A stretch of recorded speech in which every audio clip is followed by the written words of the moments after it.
Of Jesus Christ of Nazareth. Amen.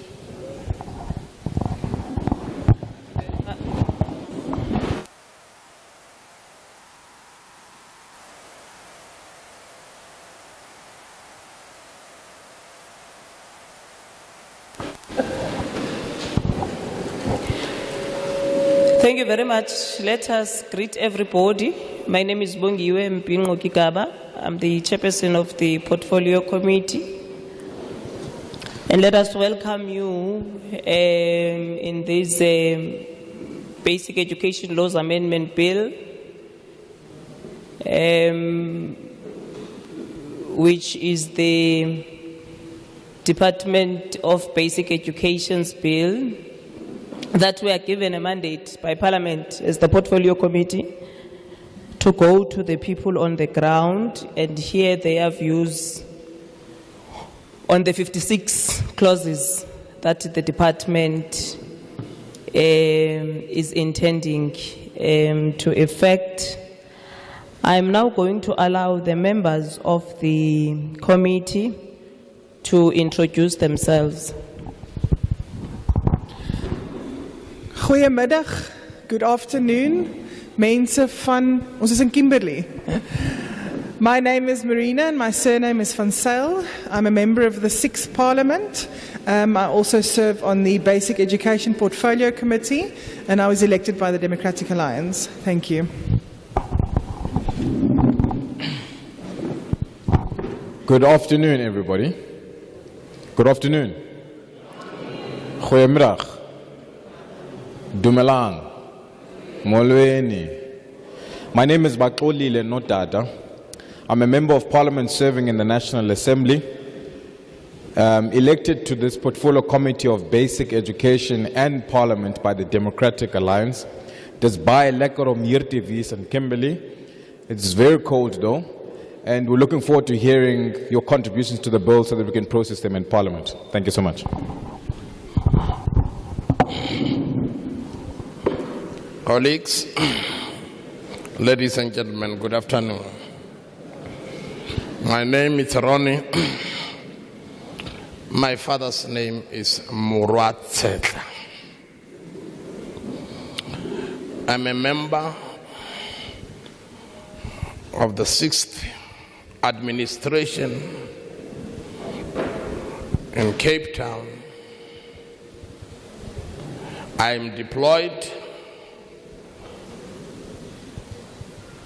by the African National Congress. And upon arrival, further deployed into this all-important Portfolio Committee on Basic Education by the Chief Whip of the Majority Party, Mama Pemi Majodin. My home is Limpopo. My town is Tzaneen. Thank you very much. Goeiemiddag, good afternoon. My name is Mari Sukas. I'm a member of this Portfolio Committee and I am representing the African Christian Democratic Party, the ACDP. Thank you.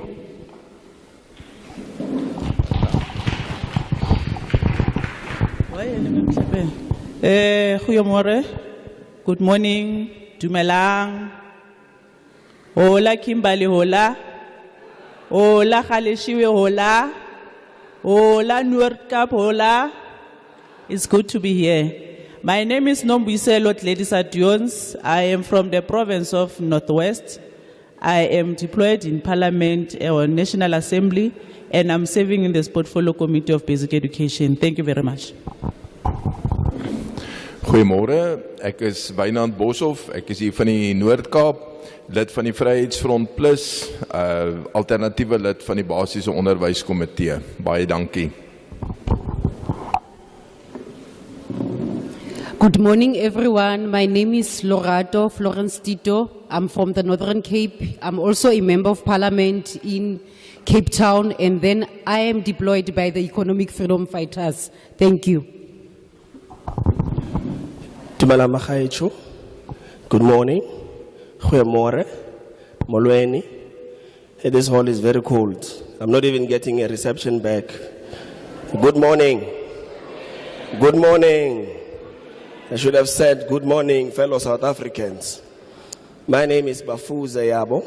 I'm a member of parliament in the 6th administration.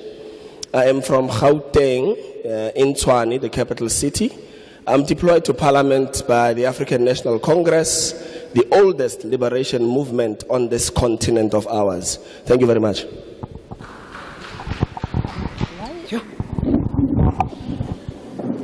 No, thank you very much. At this point, I'm going to ask an official from the Department of Basic Education to give the objectives of the bill. It's their bill. Their bill. We are facilitating it for them. And it's Bella bill, it's not abortion bill. So, Ari, we must get it right. It is Bella, not abortion bill. Please. It has got 56 clauses, not 1, 5, 6. Thank you, Mr. Ndlebe. Thank you very much, Chairperson. I was sympathizing with you yesterday when you were insulted on our behalf. It is the department's bill. Let's agree on that. The Department of Basic Education is trying to make some amendments to the South African Schools Act. And by law, this has to go through Parliament. And that's why we are here. We need to give reasons why we are amending certain sections of the South African Schools Act, which you have to come and debate. The main reason is that since 1986, when the Act was promulgated, there has been changes in the country. There has been even court challenges in the country, which necessitated that we look at certain issues and amend them. There has been a lot of monitoring from the department itself, which then picks up a lot of challenges that, if left unchanged, it makes the management and the governance of the department very difficult. So the South African Schools Act, which we are proposing to amend, will focus on administrative sections of the schooling section.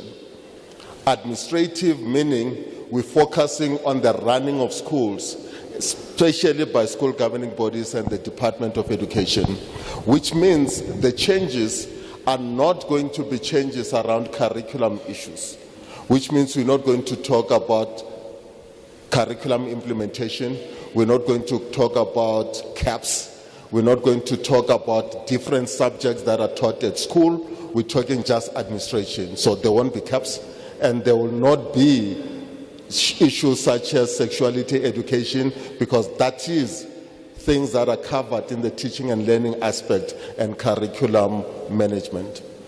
We're not going to talk about schools that deal with special schools, that is Elsin schools, because that is covered somewhere in White Paper 6.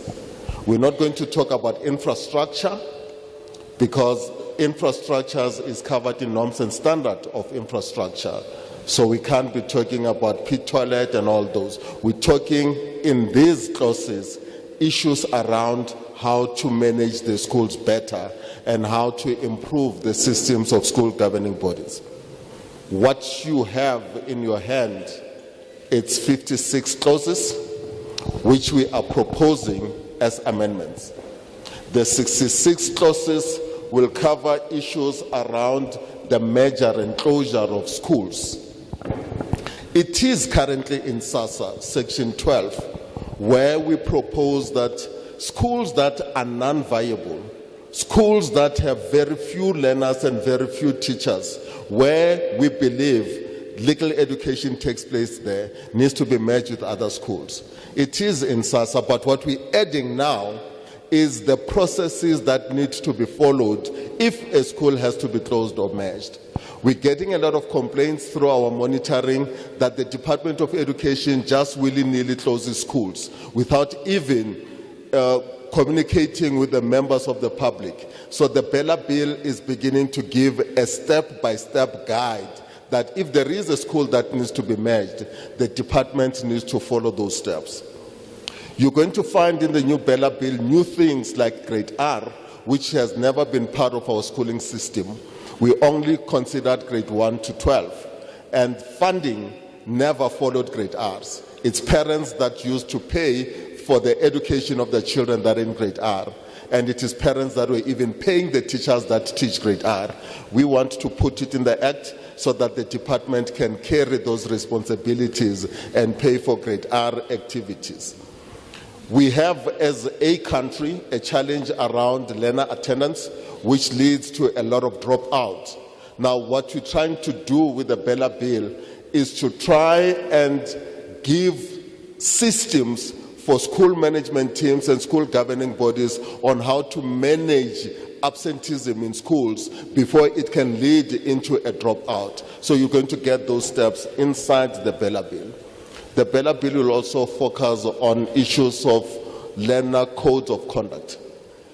Our observation is that very few people sit in their offices and develop codes of conduct for learners without consulting even the learners and the parents themselves. It's a group of people that will pass this code of conduct, and most of this code of conduct then becomes in conflict with the demographics of the country, with the rights, cultural beliefs of people, and it tempers on what the Constitution prescribes as the basic right of education and respect of the diversity in the country. So the Bella Bill will look at the code of conduct and also indicate issues around serious misconduct and minor misconduct. At the moment, our children are violent.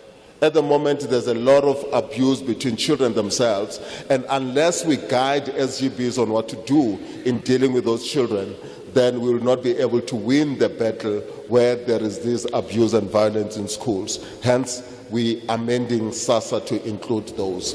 We're also focusing on the teachers as well, where we have corporal punishment being implemented in schools, where we're saying it has been abolished anyway, but it then comes out in various forms, not only a stick, but it comes in other abuses, emotionally and all that. Other treatments like unnecessary exercises and all that. We're beginning to define what corporal punishment is, and we're indicating examples of corporal punishment that should not be allowed. In the Bella Bill, we're trying to put communities and make them responsible for learner attendance in schools. We have a culture in the country where when there are differences, the first area that gets discomfort is schooling.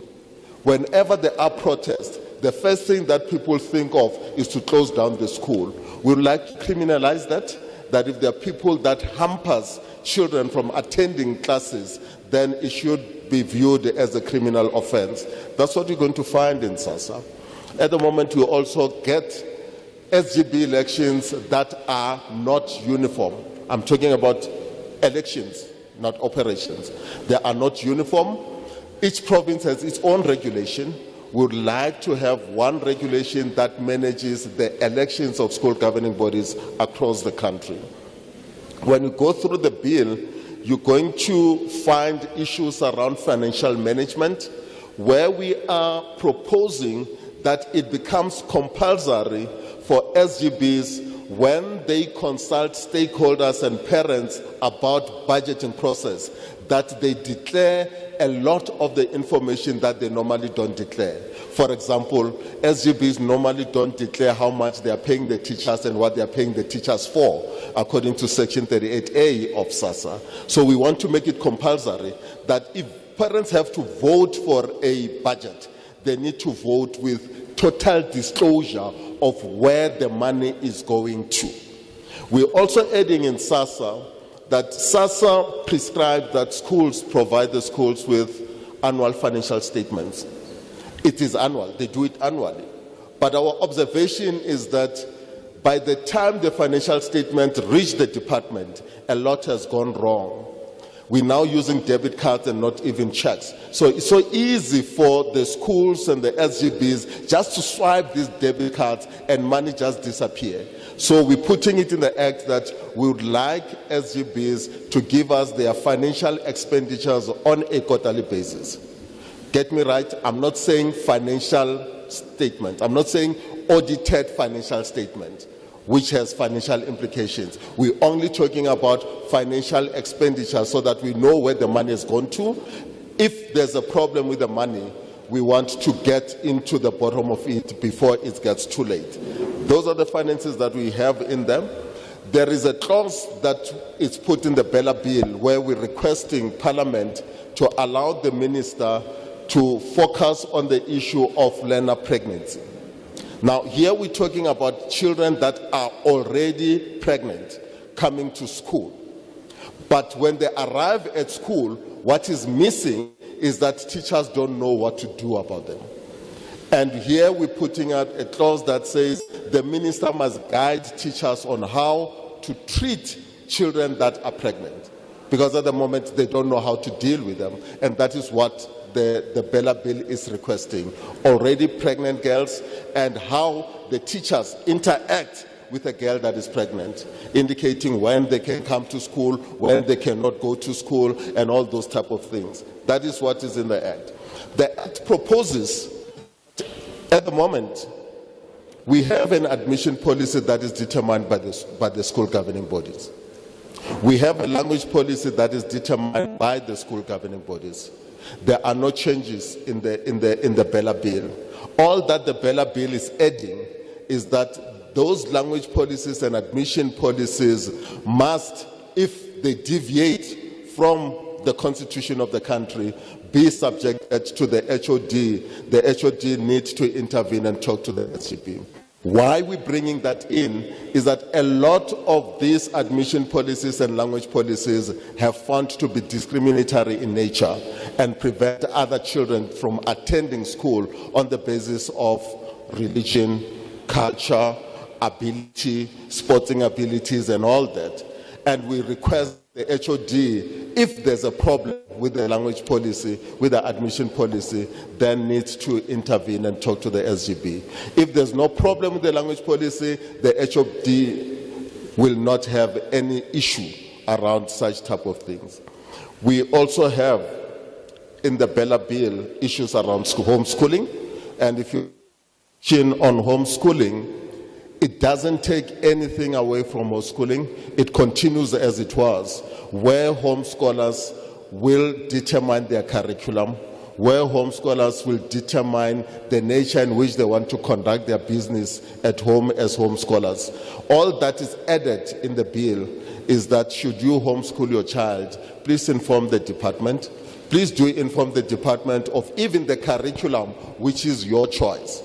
Nowhere in the Bella Bill does it say follow CAPS. It says select a curriculum of your choice. And that curriculum should be one of the approved curriculum internationally. And then you continue homeschooling your children if you wish. And the other controversy is about alcohol. The issue of alcohol, the Bella Bill is not saying schools sell alcohol. It's saying those schools that do sell alcohol during sporting activities need to be regulated so that they can apply and follow certain procedures if they are doing that. It's not a bill that says everybody begin opening shebeens wherever you are. It's saying if you do provide alcohols during sporting activities, do inform the department, and we're putting regulations on what you need to do to follow that clause. Chairperson, thank you very much for the opportunity. Thanks.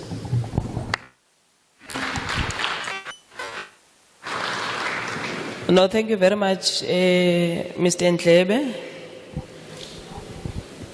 Let me acknowledge the presence of the MEC and the HOD from the Department of Education in the Northern Cape, and acknowledge everybody that have arrived after we have welcomed other people. We are going to allow you now to speak on the bill, and our process of allowing you to speak on the bill will be each person will speak for 3 minutes. If you are not done, we are stopping you. there is a lady that has got forms, or there is a guy there who's got forms. Those forms are for people who are not comfortable with speaking on the mic, who prefer to write. They can use those forms and write on them, and we take them as your contribution. But if you are taking a form, then you are not going to be able to speak on the mic. And if you speak on the mic, you can't go and take a form again. So you are going only to contribute one time, not many times.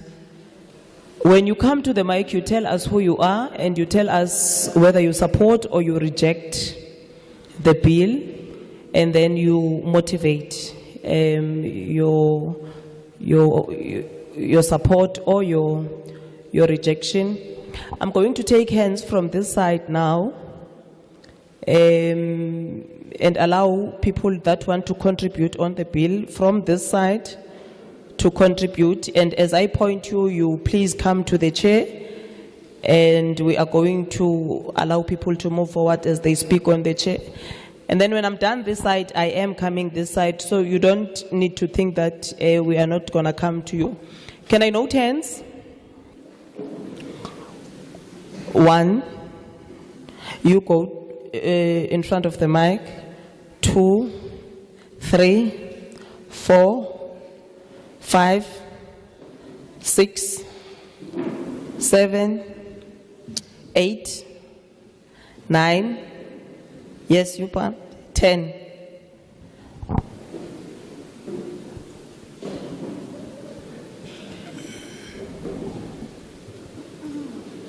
How many chairs are we having? 5 more. Who's calling? Someone is saying chairperson. Oh, I must not hear. Yes, ma'am, you? Yes. Put it with a cap.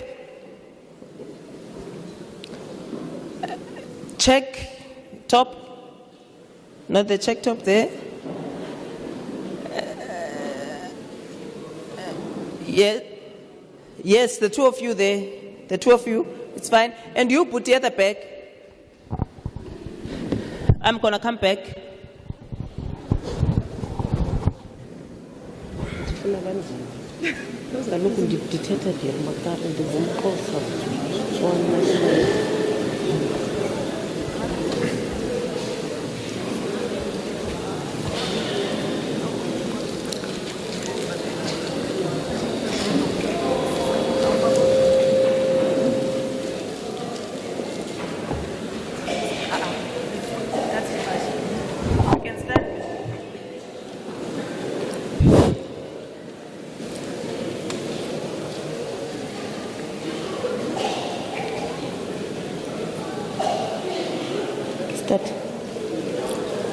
Okay.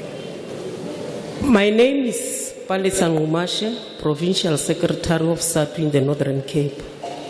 All protocol observed. Chairperson, I'm rising in support of the Bella Bill. We're supporting the bill because Chapter 2 of the Bill of Rights in the Constitution speaks against any form of discrimination, be it race, language, pregnancy, gender, etc. We also supporting because the 1994 breakthrough, which created opportunities for all South Africans to pursue education provision. Amongst the others, it opened the doors of learning and culture for all. The South African Schools Act, in its current form, has clauses which we believe are discriminatory, are segregating, and allows gaps for not accounting. Thus, we're supporting the bill as it deals and wants to curb the mischievous acts. But we want to make the following submission on the other clauses. Clause 2.2.2, which amends Section 3, subsection 7 in the SASA Act. Whilst acknowledging the facts that led to the amendment in terms of protest.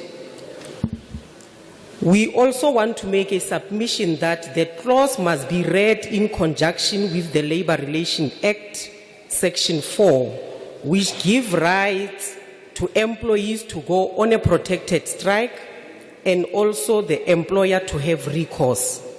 We're saying this because there are sufficient existing laws pertaining to criminal conduct and violent protest. So the clause must not be used to deal with the legislations that are already in existence by taking the rights of employees. We also supporting clause 37, which seeks to amend section 15 of the South African Schools Act, because the clause is clear to say learners may be educated at home only if they are registered. So it does not do away with homeschooling. But the government has a responsibility to know that learners get or access education. We are also supporting clause 41, which seeks to amend clause 61 on learner pregnancy. The clause just seeks to legislate learner pregnancy in line with the existing legislation.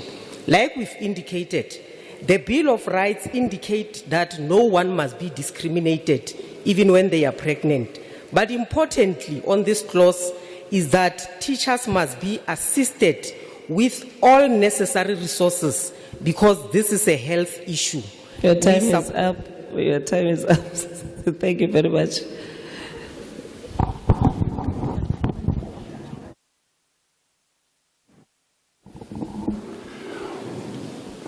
Modulasetulo le lekgotla la gago ke a leboga.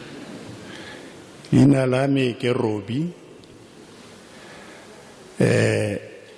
Morwatikwe fane aka ke tsikwe jaano ba gaetsho nna ke tswa ko mokgatlho mo bidio ya South African National Civic Organization SANCO ke mokgatlho wa baagi o batlang gore baagi botlhe ba tshele ka phuthulogo ba tlotlane ene ba sireletsane jaanong ha ke ka gore nna ke bala go tloga ko mojeng go ya ko molemeng mara ha ke utlwa re ndlebe ana tlhalosa e ka re ke badile go tswa ko molemeng go ya ko mojeng gore re tle go bua hela ka one of ya dilo tse dingwe ke gore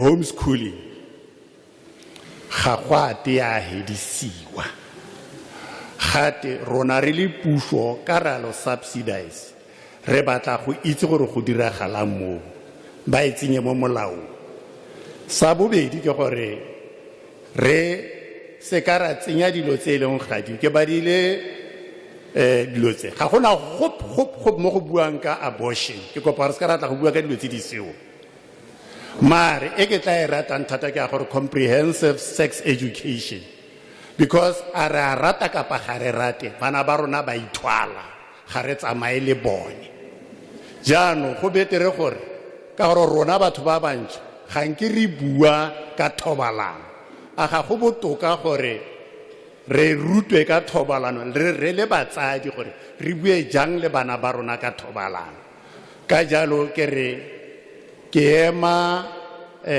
bili enokeng ke a supporta ame akalo ke a leboga. Translation.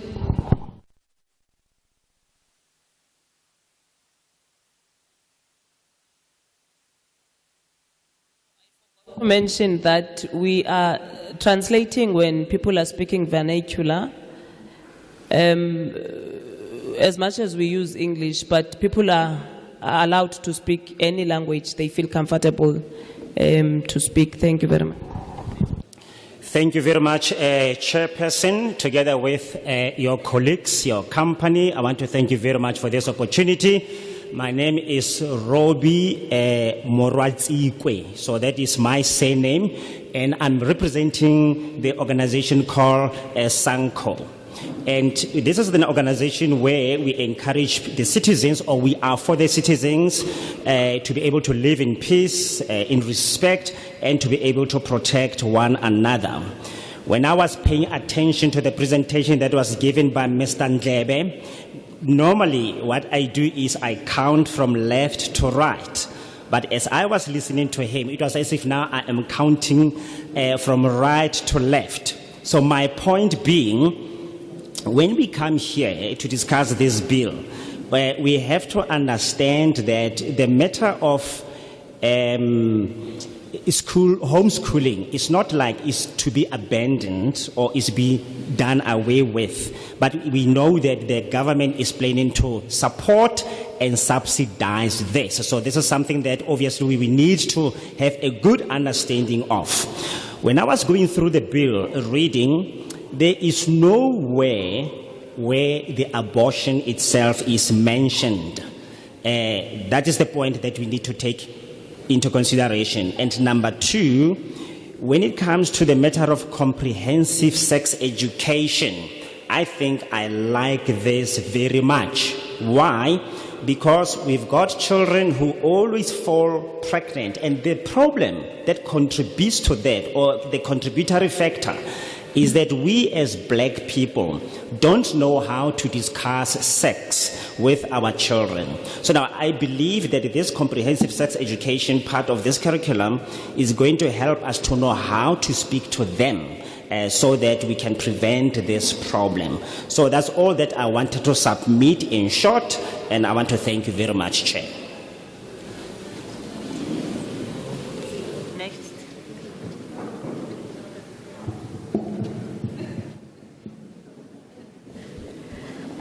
Dumelang botlhe, leina la ka ke Matshadi Moagi. Fela mo motseng ke itsewe jaaka Eleanor. Fela gompieno ke ka rata go bidiwa Matshadi Moagi. Ke morutabana ka tiro. But unfortunately, I'm unemployed at the moment. But I support the bill. Oh, first I came here, I was asked by my leader, Councillor Kok from the EFF, to come and speak on behalf of EFF, that we support the bill fully because grade R, history has taught me that grade R, start grade R when they are 5 years old. And then they turn 6 in grade R. No, they start at 4, they turn 5 in grade R, and then they go to grade 1 when they are 5 turning 6, meaning they are not school ready. So for me to support the bill to include the grade R system, to be included in the whole school system, it's because I taught a multi-grade class, grade 2 and 3 at a stage. It was in 2018, and the grade 2s were turning 7 that year, the grade 3s were turning 8. Now, presently in the country, we're sitting with the problem of grade 4s not being able to read with comprehension. This, I think it stems from the fact that grade R teachers, I realized that they studying while they teaching the grade R. They're not qualified, most of them, and it's not taken serious. That's why, I don't know, is that the reason why they're not paid by the Department of Education, but probably it changed now. It was when I was still working. I'm home now and I'm teaching children. Children they don't know their sounds. And if children don't know sounds, it doesn't matter which language it is, they will never be able to read with comprehension. So, teachers, grade R teachers. Your time is up, ma'am. Your time is up, sis. Don't come to fight here. Next.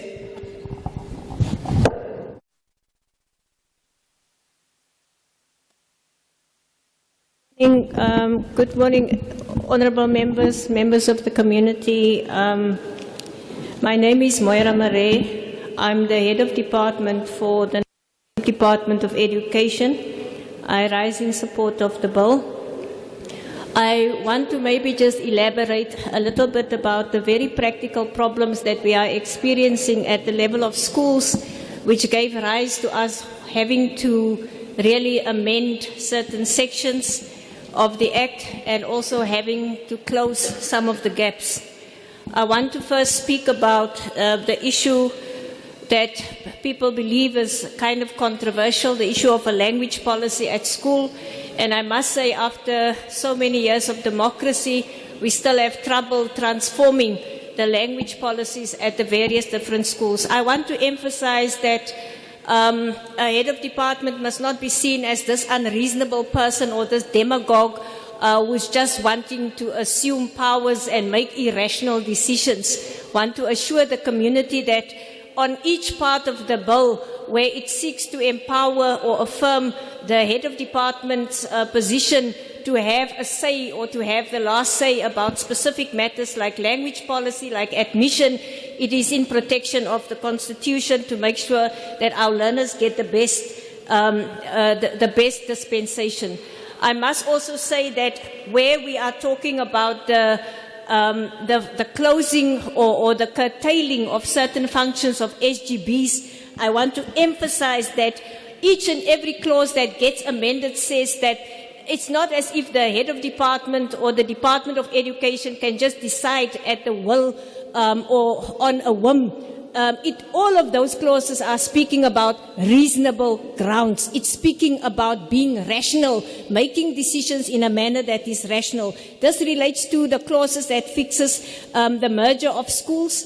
It relates to the clauses where we want to regulate the selling of alcohol. I can tell you I have so many applications for the selling of alcohol on school premises, and precisely because it's not regulated, it can easily become an arbitrary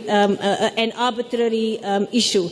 The issue of serious misconduct by learners, we firmly support that because, again, from a practical point of view, you'll find that in one school there's a particular number of rules that's applied and how they discipline learners and at which point they expel learners, and at a different school you find that learners get expelled for what might be very minor or very less misdemeanors. So we have to make sure that there is some regulation that governs the level of serious offences. The issue of criminalizing irrational and illegal closure. Your time is up, ma'am.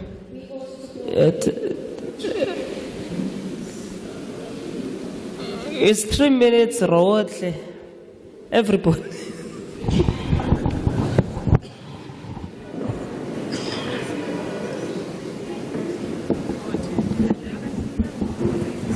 Good afternoon, everyone. My name is Retable Fantisi. I am a proud ACDP member and supporter. I reject the Bella Bill on ground of clauses 41, 37, and 27. Thank you.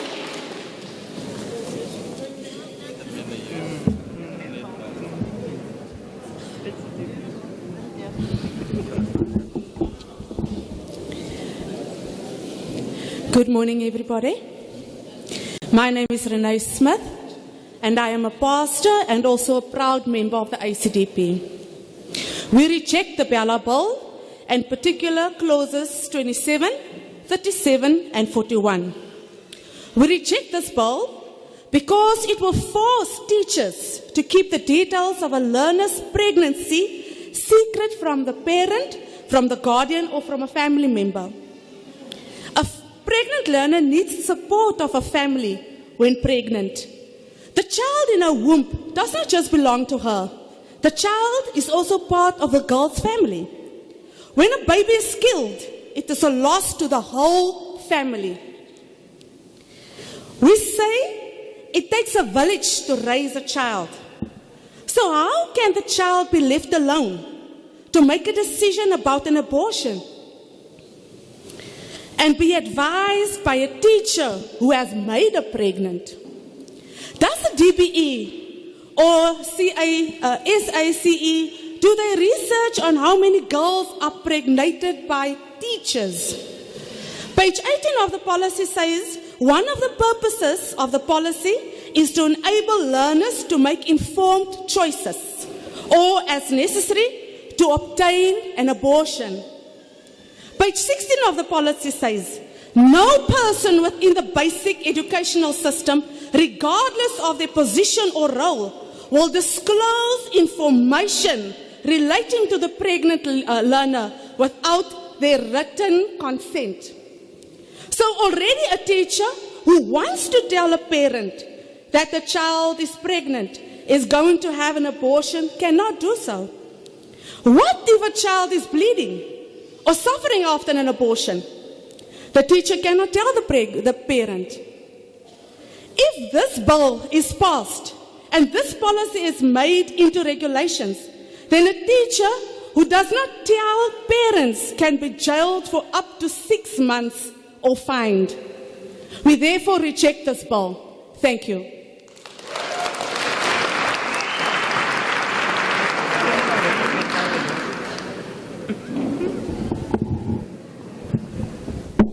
Yes.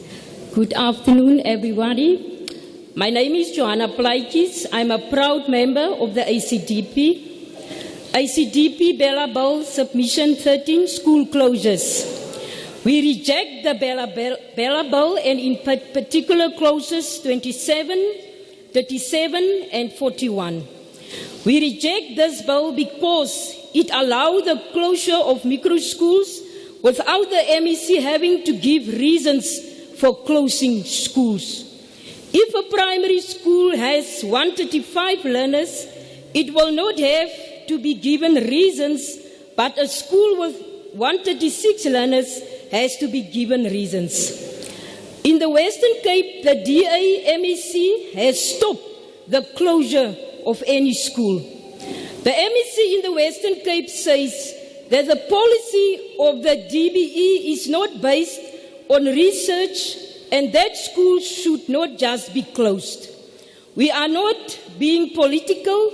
We praise the DA for this decision that secures the right of education for poor and children in rural schools. SATU in the Western Cape also agrees with the stopping of the closure of schools. But this weekend, we are told by SATU in the Northern Cape that they support all clauses in this bill and support the closure of micro schools.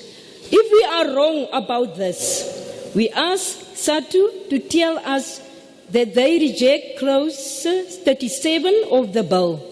We hope they are not just changing their position because in the Northern Cape they have been told to support the bill. Thank you.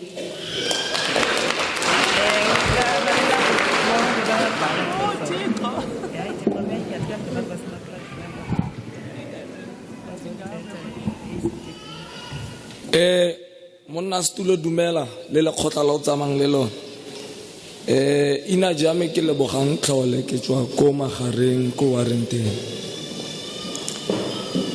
ke segisiwa mala yala ke motokomaneng gona le molawana wa mashoma mabedi le bongwe yo reng tlhogo e toa ya le hapa e khona go ka phutlamisa le khotlatsamaiso la sekolo Mila ha go le jalo ke ema go tshegetsa molawana o lutlileng ka one ke itepatepanya le o gore re tla re o hitise motokomaneng e pele o re ke tsamaye a ke shoot.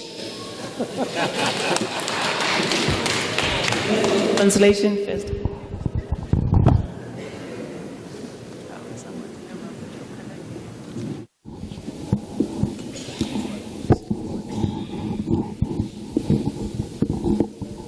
Good day, Chair and your committee members. My name is Lebogang Tlhole and I'm from Warrington. What bothers me about this bill is clause 21, which says the HOD can dissolve homeschooling did you say SB? The SGB. I came here to support the bill. May I leave before you tell me to do so? Thank you.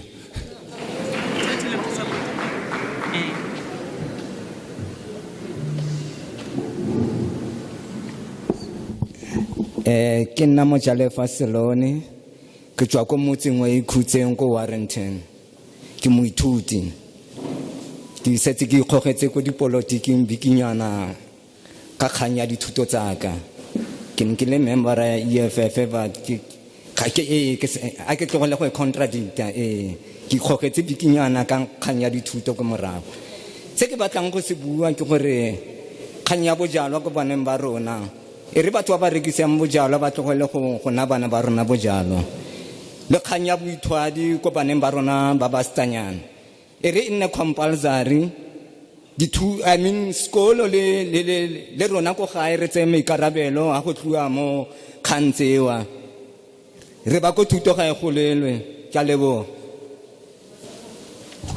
Tata, sorry, wa supporter or wa rejecta bill? Ke supporta molao o leng teng ha ke a leboga.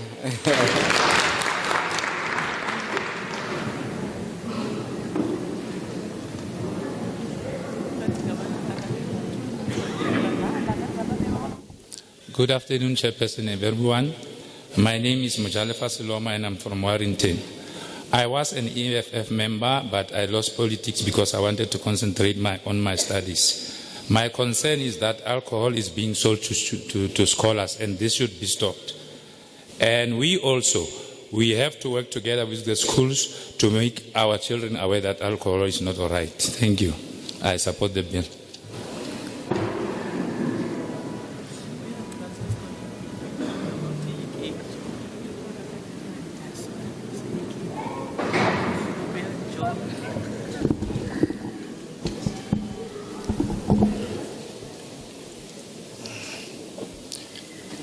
Good afternoon, Chair and honorable members and the entire community. My name is Fando and my surname is Malunga. I am a proud employee of the Northern Cape Department of Education. As a foot soldier, I work with school governing bodies and school management teams. And as a custodian of the South African Schools Act, I want to proudly declare that I am in support of the amendments to the South African Schools Act. As one of the officials that oversee the implementation of the Act, it has come at the right time, or should I say it's long overdue.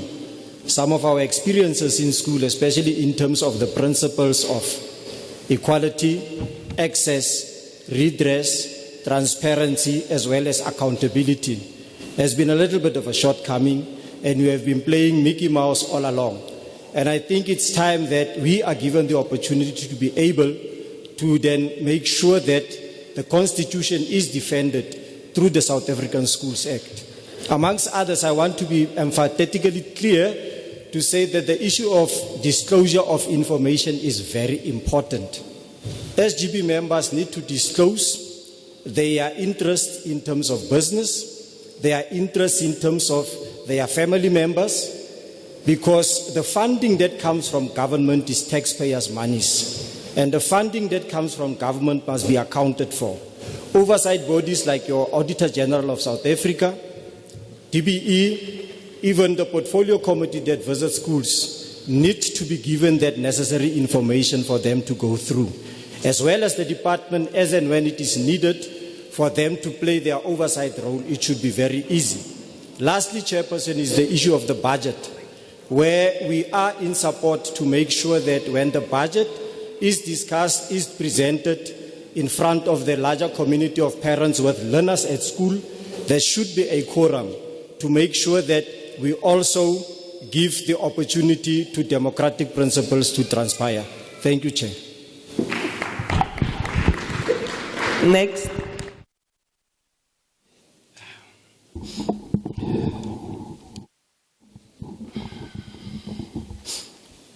Good day, everybody. My name is Tertius Haynes.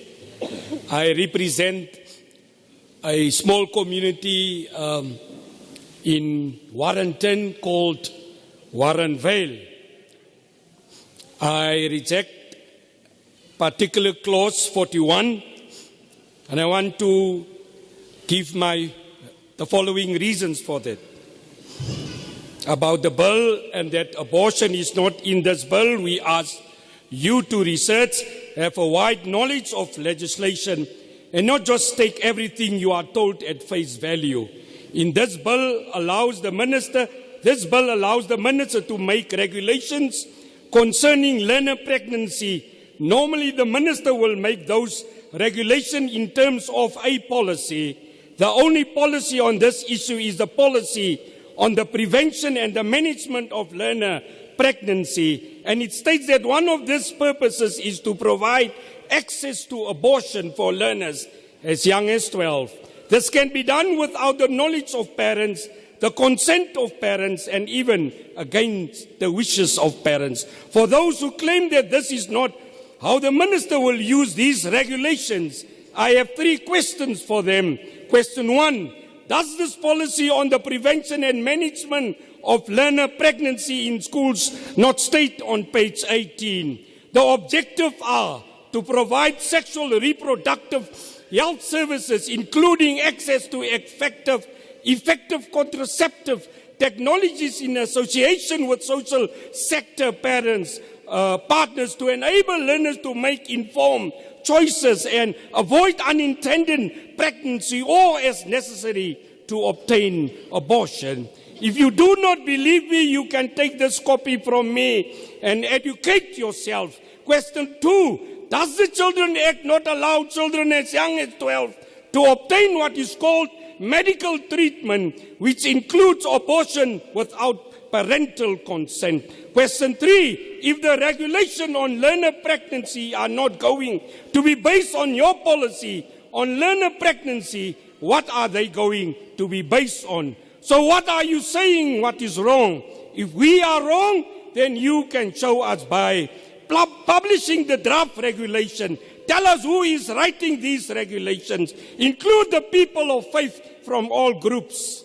Make it explicit in the bill that the regulation cannot promote abortion, contraception, and make same-sex ideology which will lead the same-sex bathrooms. Or be brave. Put your true intentions in the law itself. I thank you.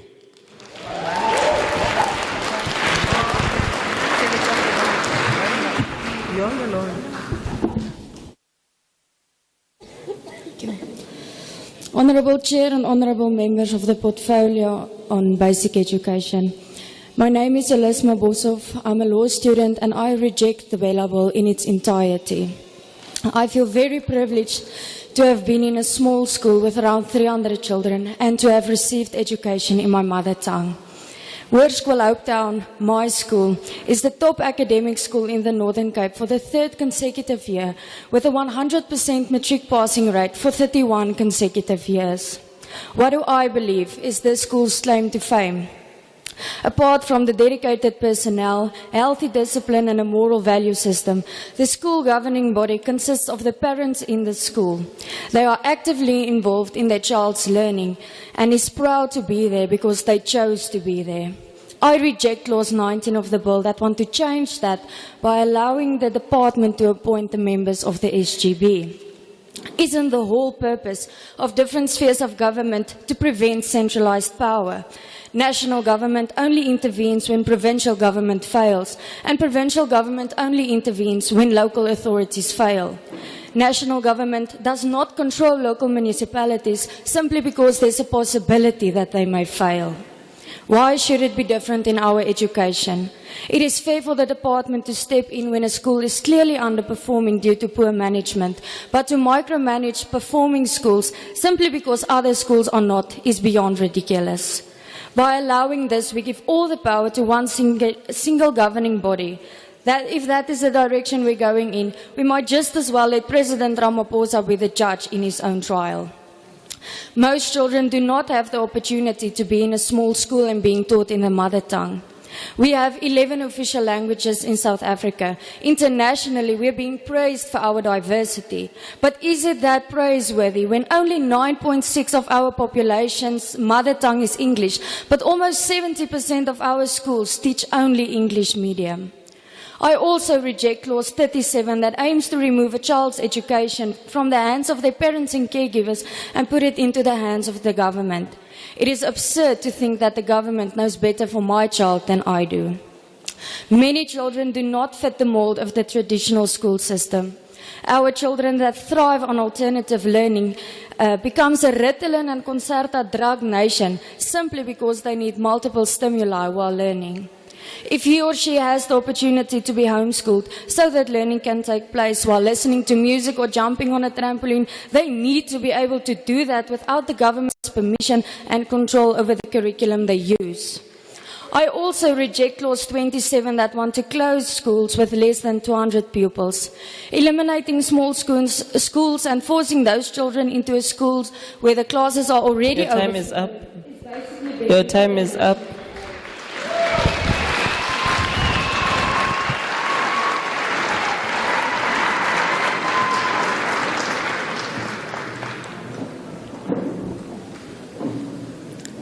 Honourable Chair, Honourable Members of Parliament and fellow citizens, my name is Steve Pretorius and I'm a homeschool dad and we are homeschooling for the past 10 years. I reject the Bella Bill and specifically clause number 37. I want to thank and I want to honour our government of governing our nation. I also want to honour the sacrifices of one of the outstanding strong women of our nation born in Kimberley in 1901, Mama Frances Bart. She was one of the most powerful women and fighters. And as you are aware, this previous government passed an Education Act in 1953 with the intent to discriminate and keep the people of South Africa from the best possible education.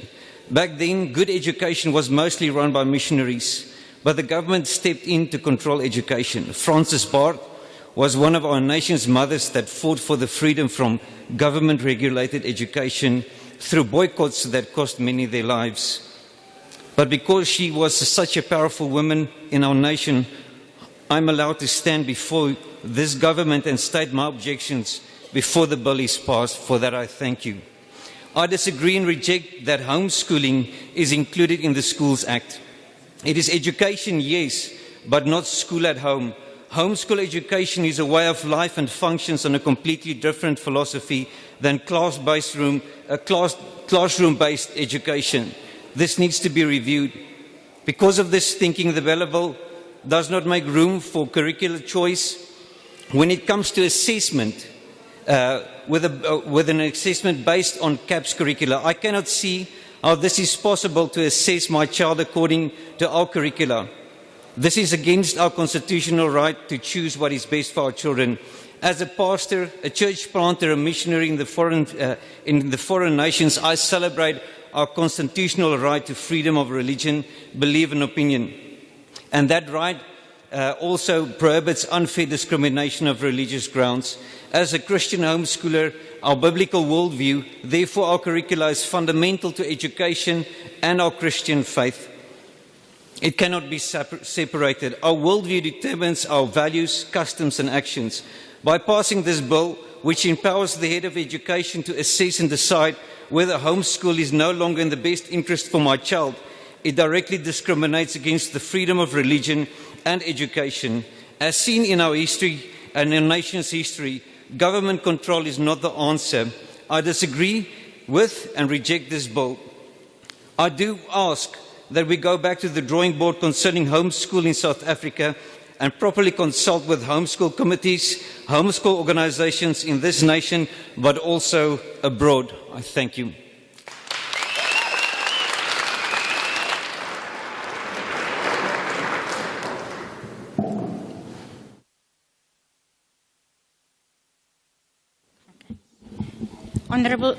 Honourable Chair and Honourable Members, my name is Mari Coben, owner and principal of a local tutor centre.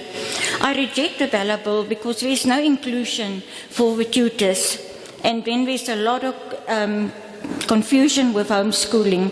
There's not a lot of research that has been done for this.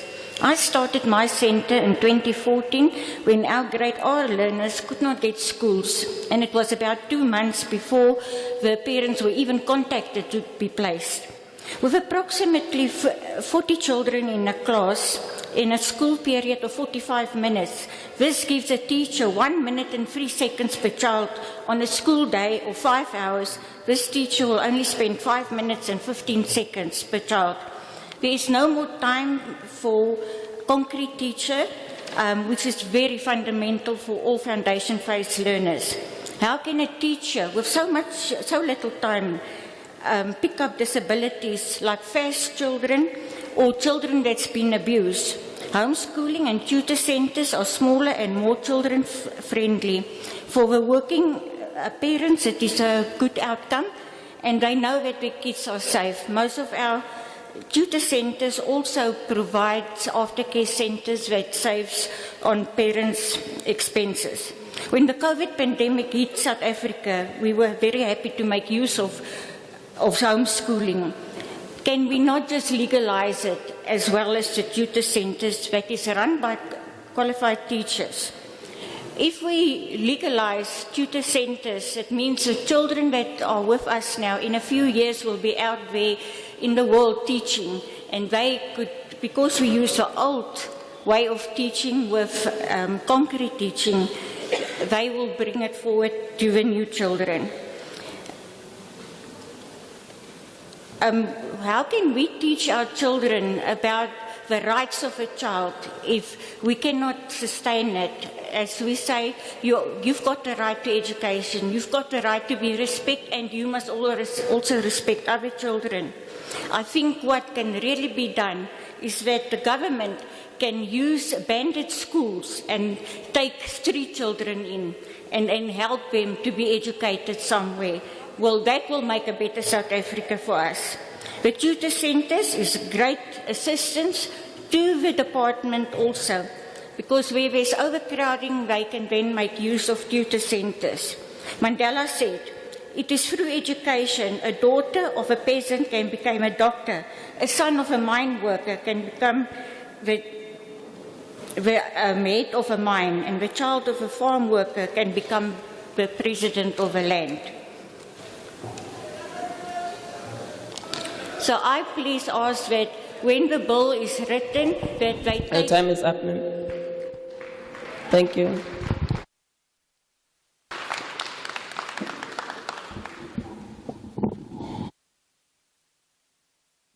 Yeah, it's okay. Greetings to the chair. I believe that our MEC is also here. This is a government for the people, by the people. So I strongly believe that's the reason why we are being called here. But the big question that disturbs us is that why are other people so scared about this platform and try to defend something? As I said, I'm supporting this bill. My facts are the following. School policy as well as the admission policy. Certain groupings of our society are struggling come January, February. Come September, when there is the results of, as to say, which children have been accepted in schools. Certain groupings of the society will be happy and certain will be unhappy. This is not what this government is all about. We must enjoy all the rights, all the possibilities and opportunities that we have. Now, for me, standing here as a parent, I'm saying that this bill must be amended. I'm going to homeschooling. Homeschooling, there's nothing wrong about homeschooling. So we support that again. So the only fact that must come is that we as parents must just inform the department about our children. The other problem that I'm asking myself is that as a former teacher, don't talk about the research here. As a former teacher, we understand what is happening in classrooms. If the government is saying we need to allow children who are pregnant, who are you to say that it is wrong? Because teachers are struggling about the conditions in the classroom as to say, how do we deal with this child? So if you don't know the situation, keep quiet. So I'm supporting as to say that pregnancy bill must come. I strongly support that. Thanks, Chair. Not tell us your name, but we are recording. My name is Paco Mereki. Next.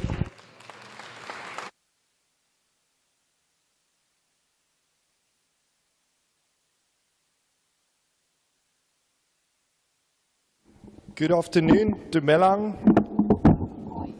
Goeiemiddag, honorable members and chair. Thank you for the time.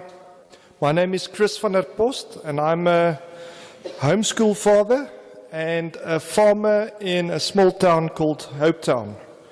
I reject clause 19, 27 and 37 of the Bella Bill, and I wish all parents and honorable members to remember that the Children's Act needs to be taken into account here. The primary right of care to each children lies, it's not a right, it's a duty and a right, lies with the parents, not with the government and not with the state or the education department. Therefore, clauses like clause 19 that brings the government more into play is not healthy for children and not in line with the Children's Act or the Constitution. Clause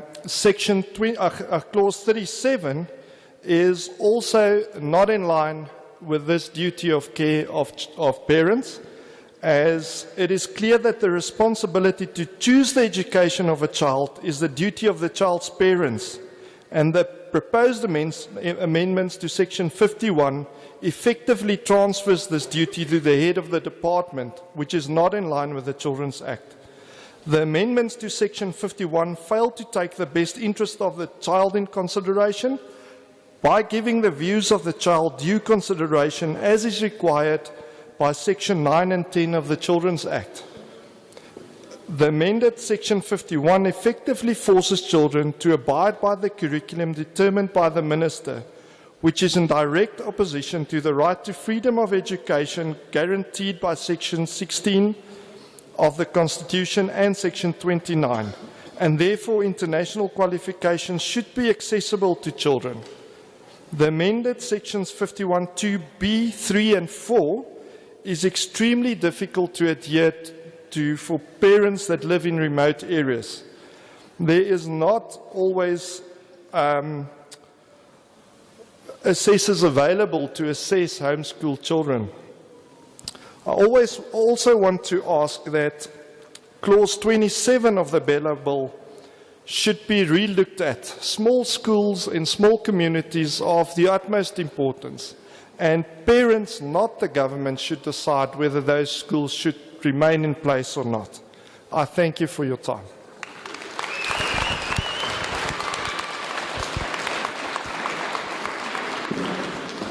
I just want to get clarity. The camera on our right, yourself, sir, Benier,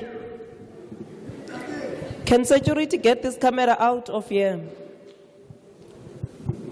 We don't do party logos in Parliament. Can you just get out of this hall? Kindly so. Kindly so. Media knows how to deal with Parliament issues, and they don't do it the way you do it. Let's proceed. No, thank you very much, Chair. My name is James Mabota, the Deputy Provincial Chairperson of South in the Northern Cape. Thanks for the removal of the ACDP. That should also go to their media pamphlets that they have been circulating, suggesting and relegating this exercise to suggest that this particular participation is cast in stone. And SADTU in the province, and I stand to support the Bella Bill with a clear understanding, Chair, that you are soliciting submissions from public on how to better, so that when you make it a law or an act, you would have then solicited the inputs of society. Chairperson, we are standing on two things. One, we are not supporting blindly the Bella Bill.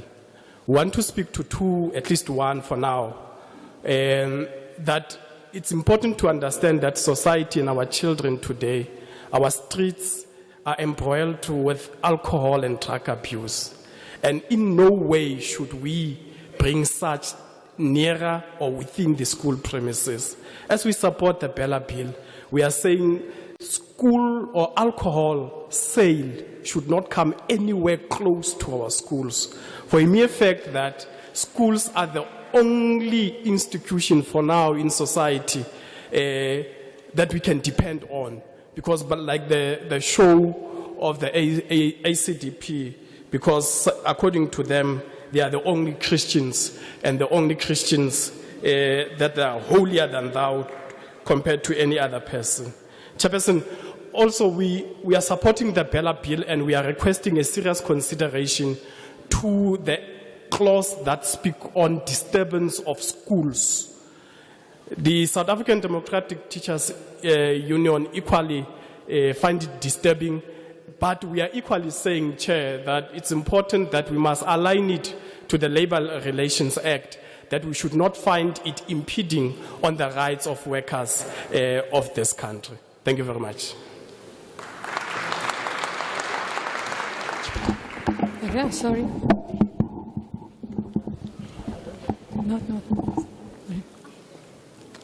Honourable Chair and honourable members, my name is Andrea Jacobs.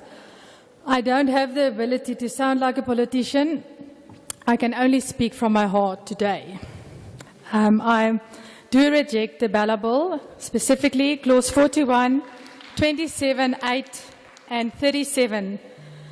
First of all, I'm a God-fearing parent. I'm raising children for Him and not for a system. I also used to be a teacher. I was very devoted to the children, and I still have a passion to help them become successful human beings. My heart broke daily to see how the system failed us and them, to witness corruption, substance abuse by learners and teachers, teenage girls becoming pregnant, not necessarily by choice, and made pregnant by their teachers as well. And I had classes with more than 60 learners in one class, with only 20 seats if I'm lucky, and maybe 3 textbooks. It was impossible to teach them anyway. And now the department wants to close down the smaller schools as well. The list goes on. None of these above issues are ever really being addressed. I fought hard against these things, especially the way teachers abuse their power over learners. But no one listened. Now the same people whom I learned I can't trust wants to control us even more. Unfortunately, the system convinced me to start looking for alternative ways to educate my own kids. Now the same system wants to control how I teach them. The children that God entrusted me with, I will not stand for this evil. I am not just here to fight for my own family, but I'm also here to raise my voice for the ones who don't necessarily have a voice. The pupils I used to teach saw me as a mother figure, and I saw them as my own, and that will never change. I love them, and I will keep on fighting for them. I am a very proud South African citizen, and I believe that with the help of the Father, Son, and Holy Spirit, we will overcome the evil that's trying to control the people in our country. I love our diverse nation. May Jesus become the center of it all. Thank you.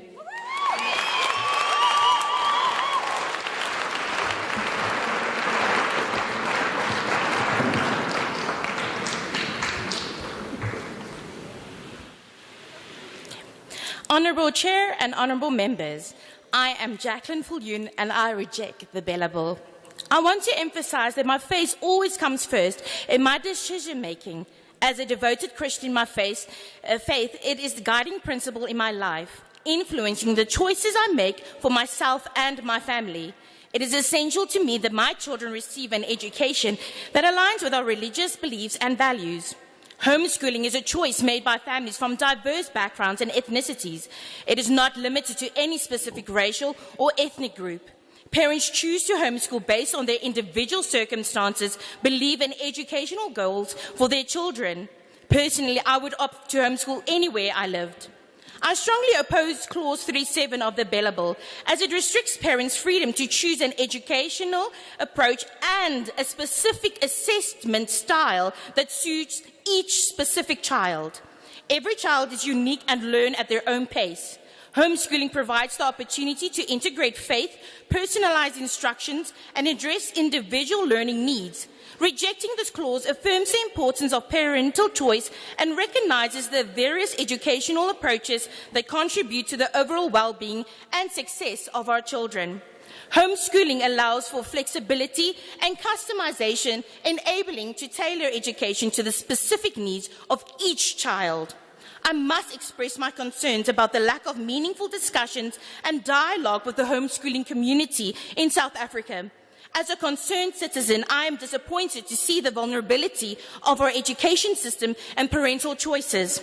It is crucial for policymakers to engage in inclusive discussions with homeschoolers, seeking their input and considering their perspectives on education and assessment methods for homeschooling.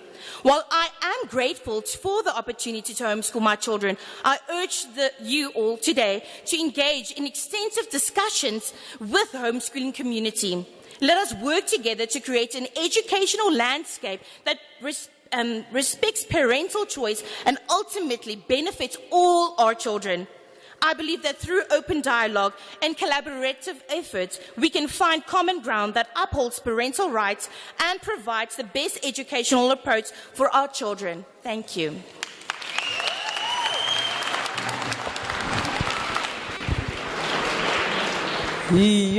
Thank you very much. Thank you very much. Round one.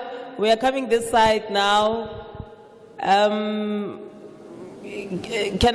I allow? Can someone? Yes. Can you come to the front, ma'am? Can they? Are you fine? Must they assist you? Okay.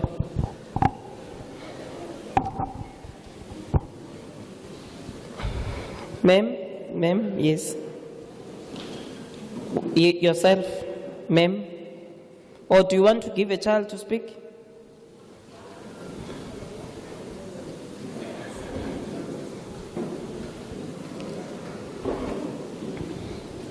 Yes, sir.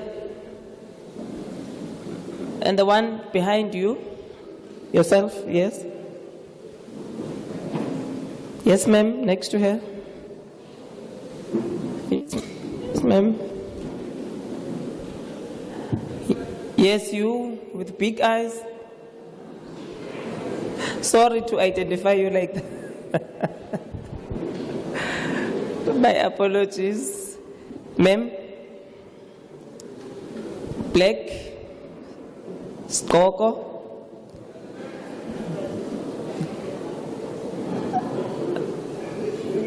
Yes, ma'am.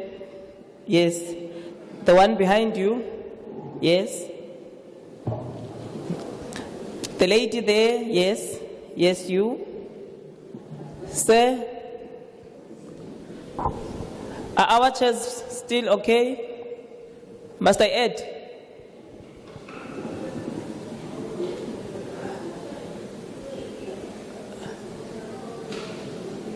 Are they full?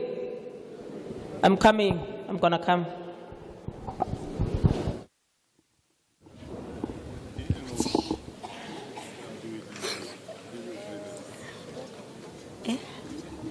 English.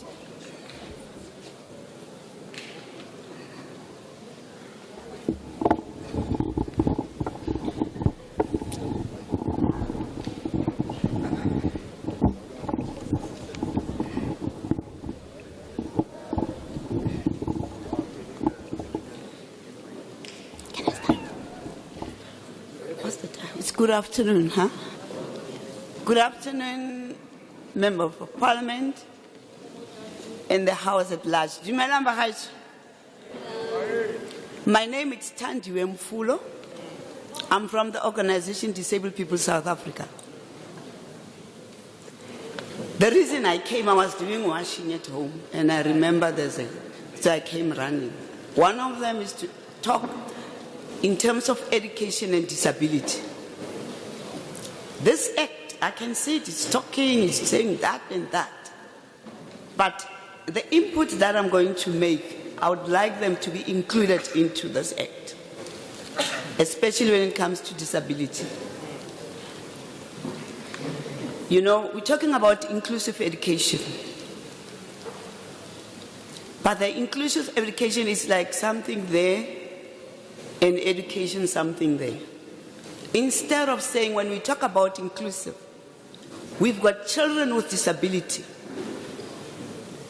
And our schools are not accessible. 20 so many years into democracy, we still talk about them and us. So can we make sure that every school that is there should be accessible? Some of the schools are old, but when you do your budget, you can budget for accessibility of the school so that children with disability can be treated like normal children. One. So meaning buildings, from now on it should be clear that school governing board, whoever takes decision, should make sure that the school is accessible. When we talk about special school, for me it's children who've got more than one disability. You'll find that the child is blind and the child is deaf. Fair enough, that child needs a special school. But a child like me, I'm just using wheelchair or my crutches or my caliper, or I'm just blind, or I'm just deaf. I don't have multiple disability. Can I not be included in a normal school? Why should I be told to go to a special school? So I want that to be added to say, making sure that children with similar disability must be part of the normal school. Because most of the children did not go to school because they come to a school and the principal or the governing body said, no, you must go to special school based on your disability. That, according to the Constitution of South Africa, is discrimination. So are we discriminating among these children with similar disability? So can you make sure that is done? And then, you know, when you go to school, when you train as a teacher or any training that you go to, you specialize. But our own curriculum at the training institution to become a teacher. Oh, let me finish here. Supporting or not supporting? Finish my sentence. No, you're time. Okay. I'm so sorry, but you're time.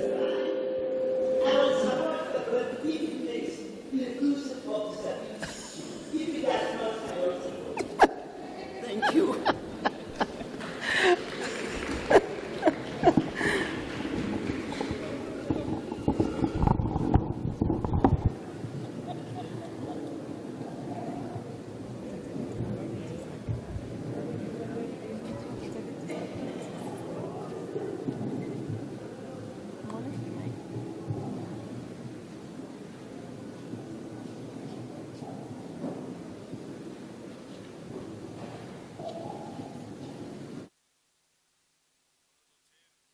Honourable members of Parliament, I am Henk Brandt, representing the South Afrikaanse Onderwysers Unie. Now, from the outset, it must be clear that the SAOU is apolitical. And every comment that we made today and in our presentation to Parliament must be seen against that background. Now, we would like to reaffirm our commitment to the advancement of quality public basic education. And our comment is based on the principle of cooperative governance as a basic point of departure of the bill. Now, based on BELA, the principle of a public school is a democratic extension of the community, and that of partnership falls now under threat. There's now only one dominant role player, and that is the state. The perimeters of the debate are clear. Does the state wish to revert to a state school model, or does it wish to retain a public school model? We therefore partially reject the bill, and allow us to refer to those sections that we reject. The contentious amendments of Section 5 with regards to the admission policy, with specific reference to the subsection 5, the HOD has the final authority. We cannot accept that. The Constitutional Court has pronounced on the legality of current formulation in the case of the MEC of Education in Gauteng versus the governing body of the Rivonia Primary School. So, furthermore, with the admission policy, we have all about 25,000 schools in South Africa. So the admission policy to answer to the promotion of the Administrative Justice Act, all 25,000 of those policy has to be scrutinized by the state. And the numeracy of it all, we don't think that is possible, unless only certain schools' policies will be scrutinized. And then, with that same section, when is a school full? What about the school's capacity? Who decides on that? And it's unacceptable that the HOD decides on when is a school or a class full. Section 6, the language policy. With specific reference to the subsection 6, the HOD may approve the language policy of a public school or any amendment thereof. Now, notwithstanding the provisions of subsection 2, the head of department may direct a public school to adopt more than one language of instruction, and we cannot accept that. Thank you.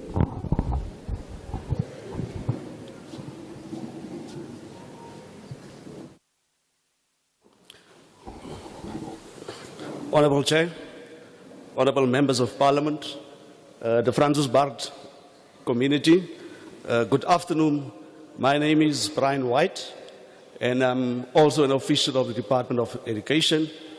And today I'm also rising in full support of the Bella Bill. Now, for us, Honourable Chair, is that indeed the bill seeks to address the objectives as outlined in the South African Schools Act preamble. And that is what we want to achieve as a country and as a community, and specifically the education sector. Let me single out a couple of sections which we think really will be becoming very helpful in strengthening quality public education. Comrade Chair, if you look at the definition of corporal punishment, we issued a circular in Circular 20 in 2016. The circular seeks to address the issue of corporal punishment. But what the bill is bringing is to strengthening the understanding as to how do we define corporal punishment. The perception out there might be that people think corporal punishment is only about using a stick and something else. But here, the bill is saying, and it helps parents to have a better understanding of what it means. Honourable Chair, if I can also go ahead in saying access to education is very sacred. It's for that reason that we issued a circular 5 of 2019, make it clear that our communities understand the authority to close schools is vested in the HOD. Now, with the amendment of Section 3, it helps us to strengthen what was already put in the system to ensure that people understand that access to education should be unhindered. So therefore, we are fully supporting the bill. I also want to go further in saying our MSc has regulated in our regulations on what constitutes serious misconduct in our provincial regulations. The fact that the bill now is proposing again to say, let's make it clear in the Act so that each and everyone understands what constitutes serious misconduct is indeed a step in the right direction. Honourable Chair, I want to end off in saying perhaps also the terminology in the proposed bill, specifically with regard to the dissolution of a governing body is helping us, so that there is no ambiguity that indeed the responsibility lies with a head of department when a decision must be taken to dissolve a governing body. And lastly, the declaration of interest is something that is outstanding and will be helpful. So indeed for us, we rise to say that we fully support the bill. Thank you. Time is up.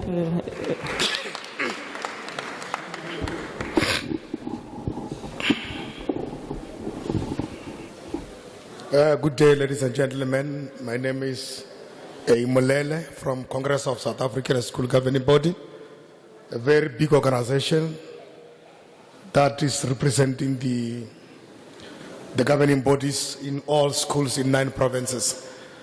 Mara because ulomona ka batswaneng ke batho ba bantsho re tshwantse re bue Sesotho ka gore a re bua Sekgowa re bolela polelo ya Makgowa ena re Makgowa Makgowa a re tlwaela because re ne re se teng ka nako ya bona. And if I can ask one question or now, this thing here, we allow them to participate here. Why black people participate billy now? Because anything, they were imposing it to our people. Mara, right now, we even allow them to come here to participate. Mara, they don't even hide to show their racist behavior. Ibile abatsabi ore ba re bontshe ore bona ke bona bo mang, and re ba dumeletse ore ba tlemo ba participate bill ya rena ya batho ba bantsho ka nako ya bo di-clerk a sanka ra bona le this opportunity ya ore batho ba bantsho ba participate. Mara they are here and they are still speaking nonsense. Bara banya ke gore bill ya rena e bereke, bill ya o thusa ngwana ba motho o moso. They don't have any interest ya gore batho ba baso ba kry proper education. DA, ACDP, they come here with one motive, ya o divide a society sa batho ba baso. We cannot allow that behavior or e bereke ka nako ya rena. They are not having any interest. They came here, ka group, ya mislead na batho ba baso. Say no to racist conduct. You black people, you can listen to them, all white people. When they come here, no one will ever say, I support the bill. No, they can't say so. Because they came here with one agenda of whiteness. That's the only thing that they represent here. I am telling you the one aspect. So then allow white people to divide you black people here. Please, not in our lifetime. Because I don't know why they are here. But we allow them. Because black people are good people. But during their time, they never allows us to participate in the apartheid system. De Klerk, their former president, apartheid president, he died been saying apartheid is not a crime against humanity. So these people, you can't change them entirely. Your time is up. Your time is up.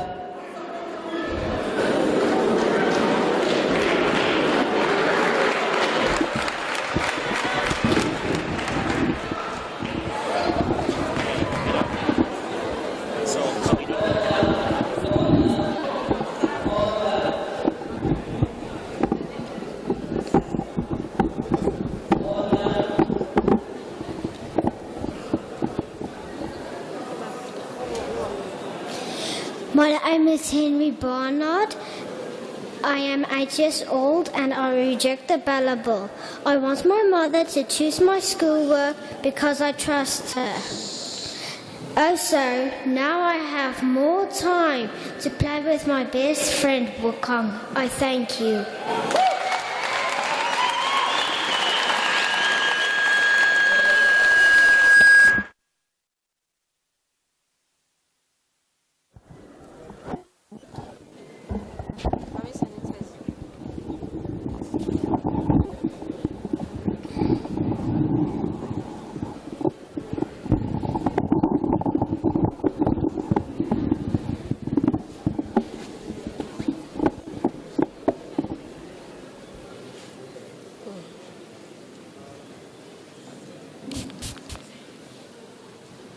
Good day, Chairperson and the entourage.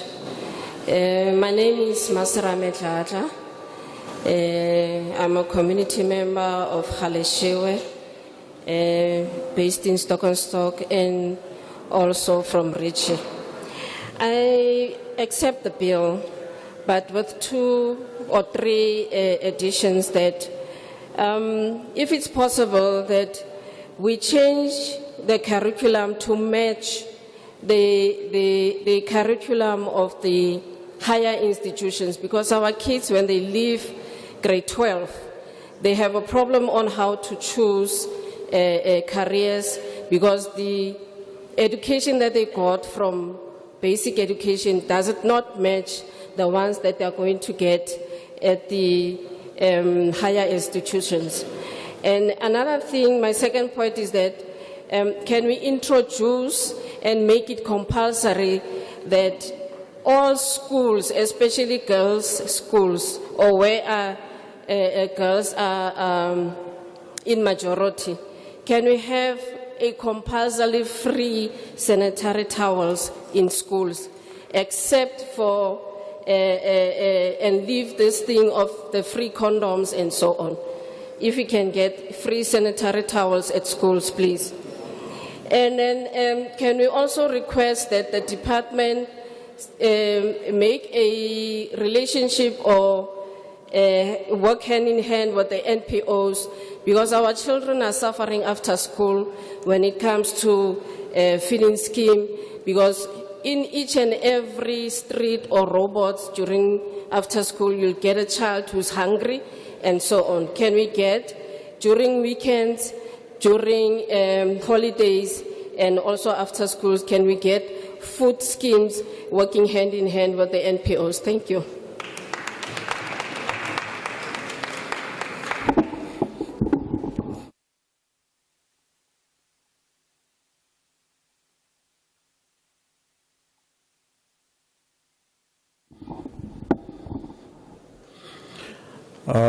Good morning, Chair, and the collective. Protocol observed. My name is Jason January. I am a teacher at the high school. I would like to also appreciate the opportunity that is being granted for us to make submissions when a bill is being effected. I just wanted to say that I accept the bill because the bill has been created for the purposes of bettering the operations at the school. We are having serious challenges with teenage pregnancy at school. We don't know how to go about managing the situation. But the bill here does not say anything about abortion. I'm not sure where the former speakers have been getting this thing of it speaking to abortion. It simply says that there needs to be some form of management in terms of how we should go about handling learners who are pregnant. I think that will also assist us quite a lot as teachers on the ground. That is one of the reasons one would want to accept it. Furthermore, the bill also speaks about the compulsory attendance of learners, and the accountability is brought to all the stakeholders, the teachers, the parents, and the principal. That also is something that we would like to appreciate, because ever since the responsibility was been given to the teachers, but now all stakeholders here are brought in to account for learners' attendance. So with all that, I accept the bill.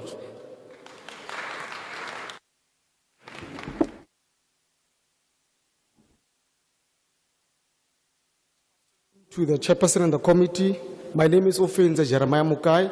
I'm the member of the Northern Cape Provincial Legislature and proudly represent the Democratic Alliance. And I think, Chair, first of all, I need to rebut. We are all belonging to this country. We are free to raise our opinions, but we cannot tolerate racist people who come and manipulate children. I don't think it's fair, and it cannot be accepted.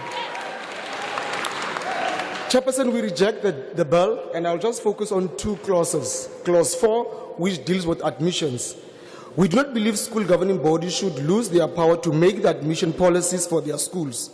Unless the admission policies are being used to discriminate against learners, the heads of departments of the provincial education departments should not be allowed to have power to interfere.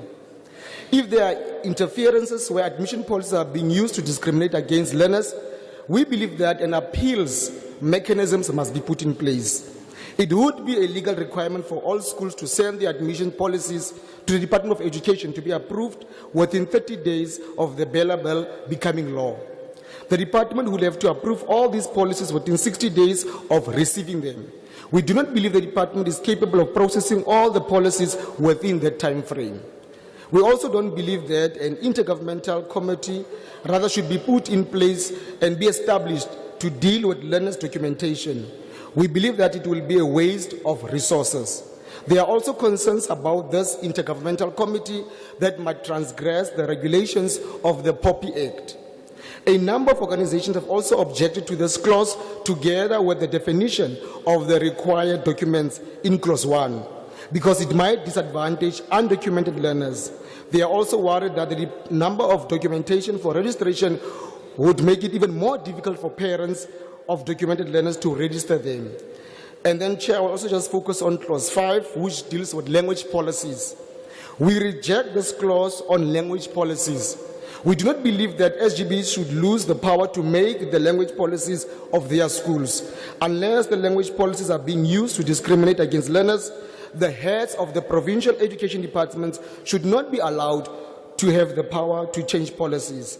If there are instances where language policies are being used to discriminate against learners, an appeals mechanism, as I stated earlier on, must be put in place. I thank you.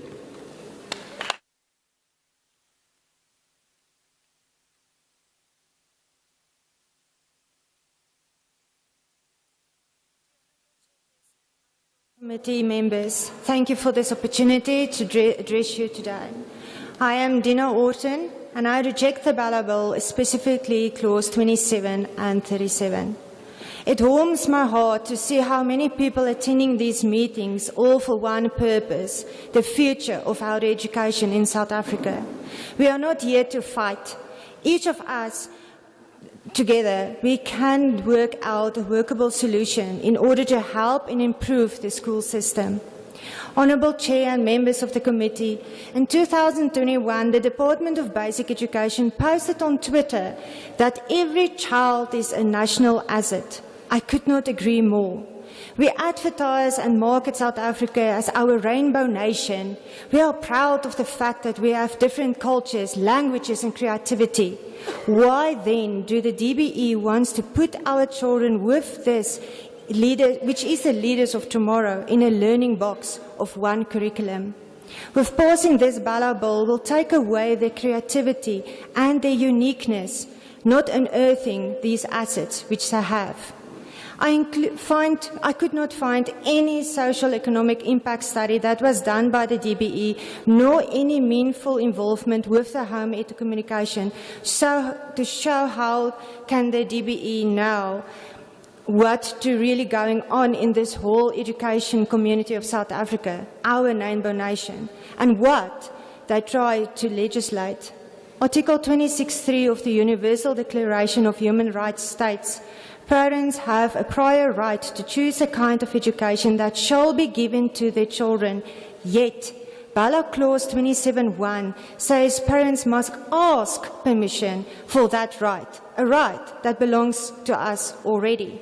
How can the DBE determine what is best interest for my child? Since when is the education law superior to our constitution law? Clause 37.3 requires home visits by a state official, violating the child's constitutional right to privacy.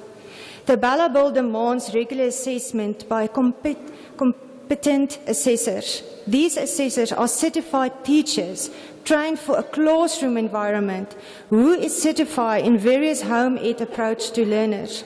According to Howard Gardner's multiple intelligence theory, a theory that the Institute of Learning described as the most solid, research-based theory that education has ever had, describes the different ways people learn: visual, auditory, tactic, kinetic.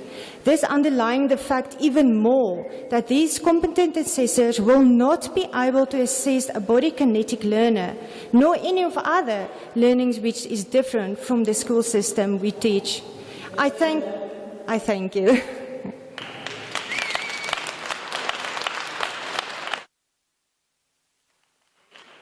Thank you, Tumilang. Dinalaka kina Lucia Kwes, Nara Amukhela, and then na kiniki kopaela hore. More grade, more especially more grade R, ne? My teacher Aruna, I duela 800 rand ke SGB. So kiniki kopela hore a department, hai kono ka duela my teacher Arun. Thank you.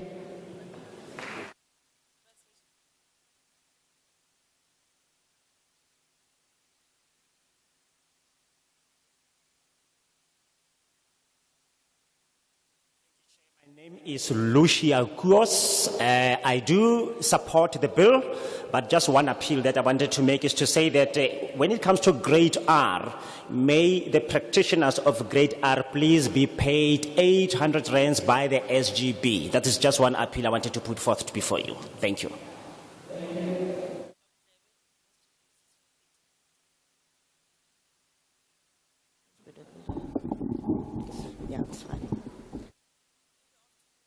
Chairperson and honourable members of Parliament, community as well.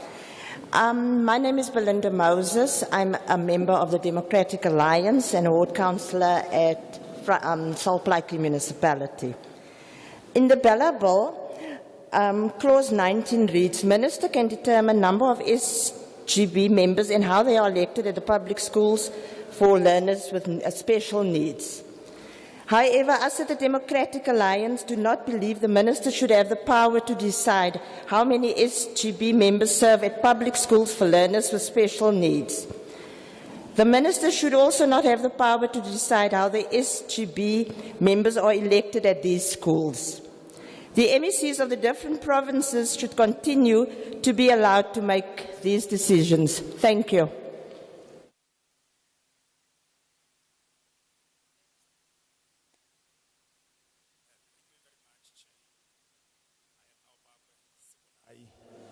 A proud member of the South African Democratic Teachers Union. And I am rising here, Chair, to support the bill based on the fact that when I go through it, it intends to help me as a teacher on a number of areas. The first area, Chair, is that we are operating in schools where we have pregnant learners, and that is the truth. Now the bill seeks to help me how to manage pregnant learners in the school where I am teaching. So I don't know the reason why should I reject it, because it is there to help me. The bill further says, Chair, it wants to regulate homeschooling. It wants the homeschooling to be registered and the department to be informed. But people are missing the point here, because now they are saying the bill seeks to abolish homeschooling, which is not the truth at all. But I suspect, Chair, that they are hiding something. I suspect, Chair, that what they are teaching these kids is to keep on grabbing on our land. That is what they are teaching there. So we want the department to go to those homes and monitor what is happening in those homeschooling. So we support the bill on those grounds. Chair, the same people who are rejecting alcohol to be sold during fundraising, not turning our schools to shebeens, are the same people who are having alcohol in their schools on a daily basis. The bill is saying, let us sell alcohol only when we are fundraising. And alcohol must not be sold to children. That one we understand.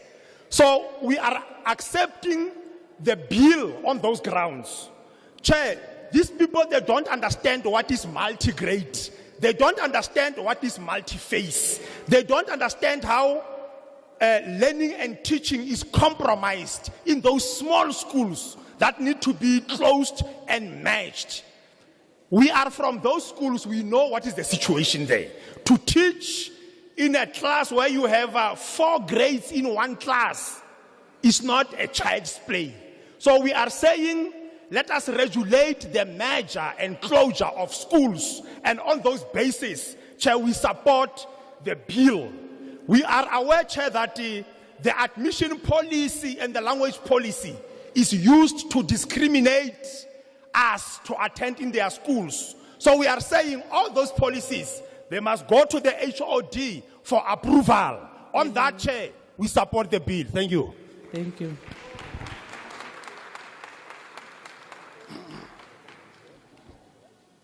Good afternoon.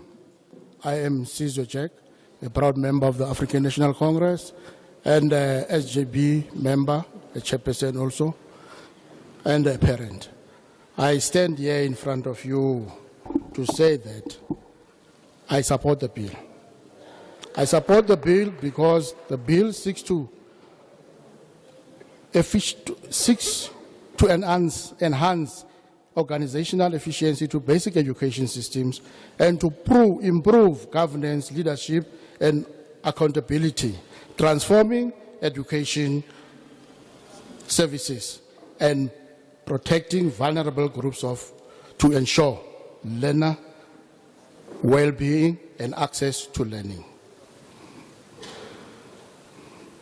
I support all the clauses of the Bella Bill because they will address problems amongst others.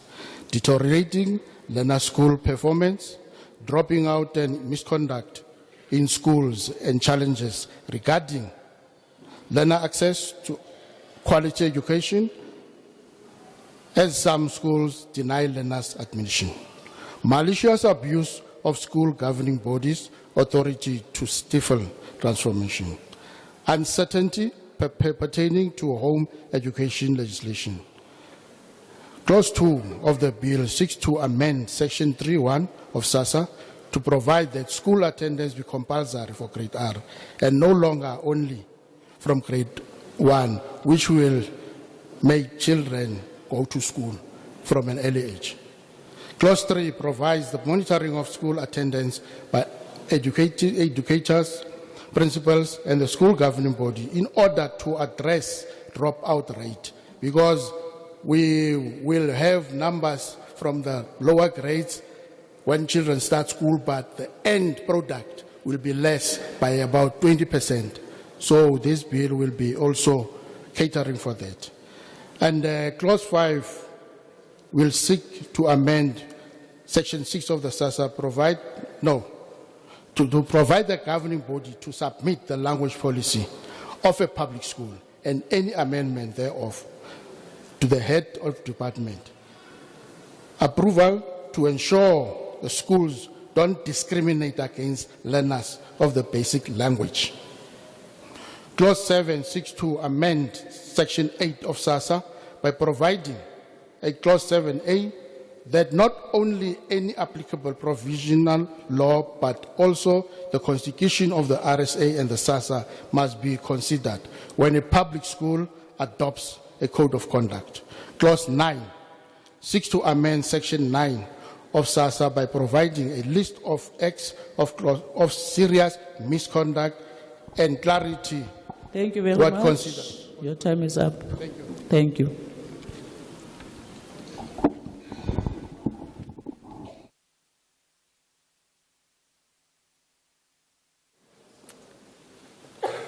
Thank you, Honourable Chair, members of the Portfolio Committee and fellow South Africans. My name is Karen Wadenhorst. As a remedial therapist, I stand here today on behalf of all the children of South Africa with special needs. I'm also a veteran home educating mother of 3, of which 2 have special needs. I reject the Bella Bill due to Clause 37. Parents of a child with special needs have the constitutional right to choose a curriculum that is in the best interest of their child. Are there curricula for children with special needs? Well, I urge government officials to do their research and see what wonderful programs and materials there are available for these children. We live in the information age, after all. Mr. James Ndlebe from the DBE has explained that it is not the intention of the DBE to force homeschoolers to do CAPS. If that is the case, I call for a clause protecting freedom of curriculum or approach. This clause should also make clear that any assessment has to be according to that approach. Most children with special needs also do not fit the assessment box of a prescribed curriculum like CAPS. The Bela Bill in Clause 37, Section 16 gives the Minister of Education the right to make regulations as they see fit.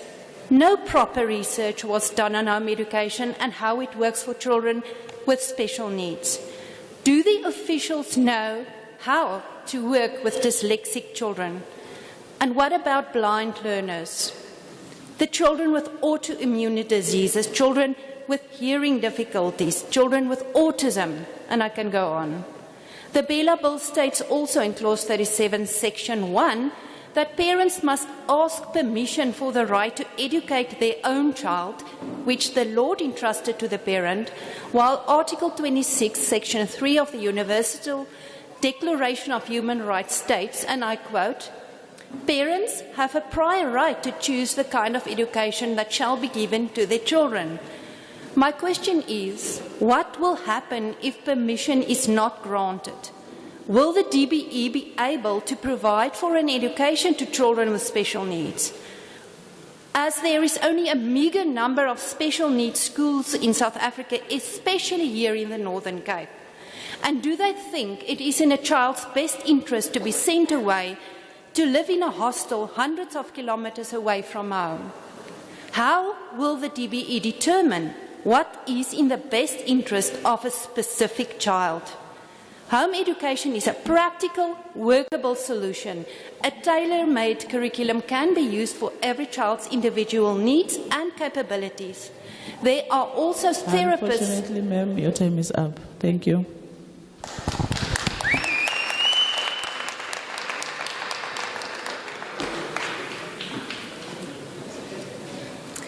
Good afternoon, Chairperson, honourable members, fellow community members, educators and learners. Thank you very much for the opportunity to address my concerns regarding the Bela Bill, which I reject. My name is Lisa Schickling, and I am a SGB, very proudly SGB member of Northern Cape High School. Chairperson, the last time I checked, our beautiful, slightly battered and bruised country was still a democracy. What the Bela Bill aims to do is to take away the voice and rights of citizens and communities to make decisions about their children's education, future, and be involved therein. Clauses 4, 5, and 19 of the Bela Bill, which I reject, directly strips SGBs of decision-making around language and admission policies and the composition of the SGBs. As it is, Chairperson, the Department of Education puts more and more pressure on SGBs and schools to take in learners every year, which perpetuates overcrowding instead of proper planning and focusing on building additional schools. It is no wonder most schools' infrastructure is failing. They simply cannot keep up with the demand and the lack of maintenance. Chairperson, there is so much more that the Department of Education and government should be focusing on, instead of passing draconian bills that strip parents, educators and learners of their voice. Chairperson, why not rather focus on overcrowding, upgrading infrastructure and eradicating pit toilets? The education system is failing our youth. Your time would be much better spent focusing on better quality education, increasing resources and making schools safe, but instead you focus on interfering in schools and how parents raise their children, while failing to provide good quality education in a safe environment that is conducive to learning and supports our educators. In the words of Pink Floyd, Chairperson, leave our kids alone.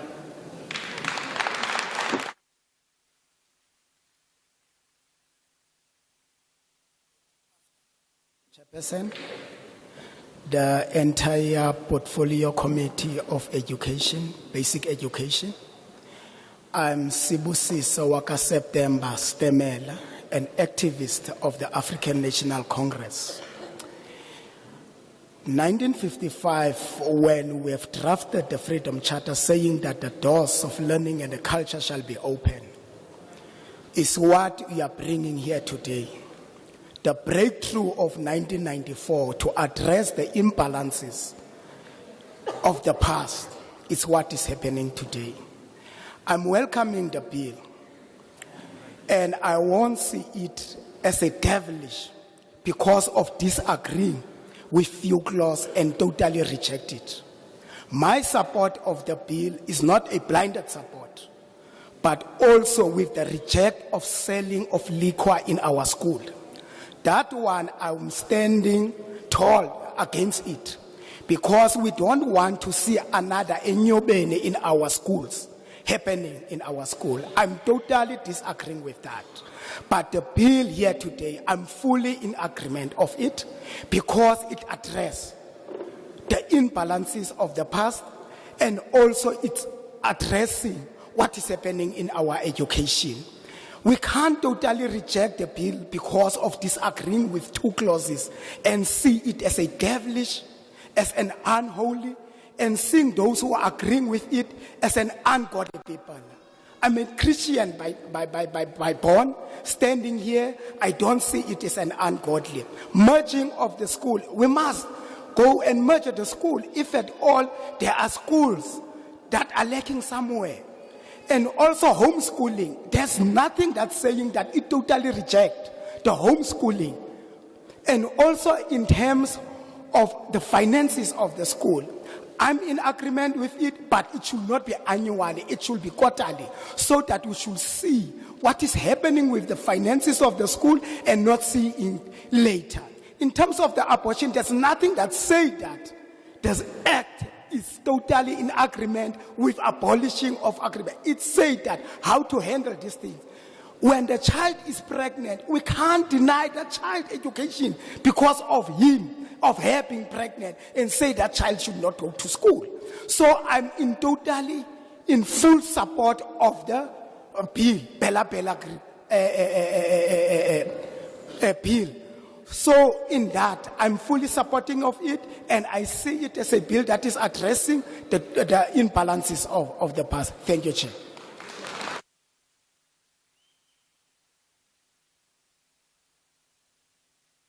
Eerbare voorsitter en eerbare lede, my naam is Ida Fourie en ek verwerp die Bellabil spesifiek klousule 37. Sedert ek met tuisonderrig begin het, 10 jaar gelede, het ek besef dat persone met negatiewe kommentaar oor tuisonderrig geen navorsing of ware inligting oor tuisonderrig het nie. Die kommentaar wat hulle gee, is totaal oningelig en ongegrond. Navorsing gee jou kennis, meer dit gee jou ware kennis, dit gee jou insiggewende kennis. Voor enige wette aangepas of verander kan word, moet daar sekerlik eers ware kennis en inligting ingewin word. Wat is tuisonderrig regtig? Wat behels dit werklik? En wat was die uitkoms van kinders met tuisonderrig? Sou die navorsing oor tuisonderrig behoorlik gedoen word, is ek 100% oortuig dat die departement van onderrig nie net rustigheid oor tuisonderrig sal hê nie, maar ook besef die ongelooflike positiewe bydrae van tuisonderrig tot die onderrigsisteem.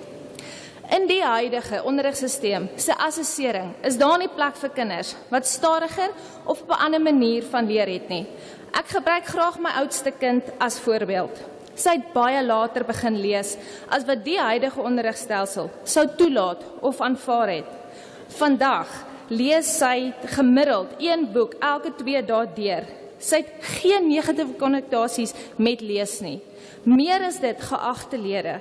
Sy lees met insig, met begrip.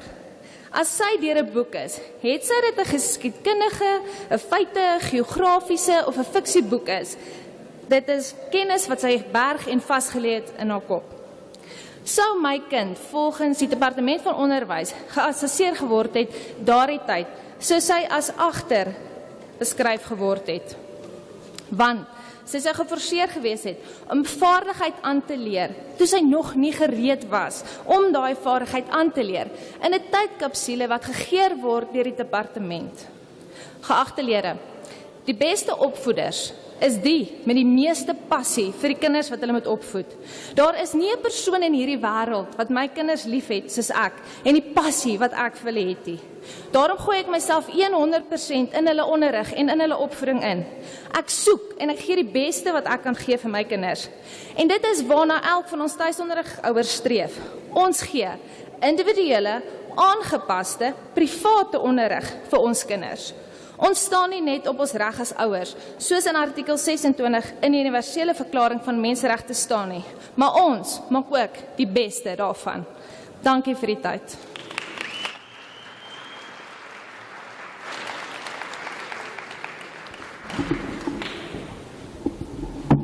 Good afternoon, Honourable Chair, Members of Parliament and Portfolio Committee members. My name is Eda Fourie and I reject the Bella Bill, specifically Clause 37 of the said bill. Since I started homeschooling 10 years ago, I realised that people with negative comments regarding homeschooling has no knowledge or possess no information or have not completed any research regarding their comments about homeschooling.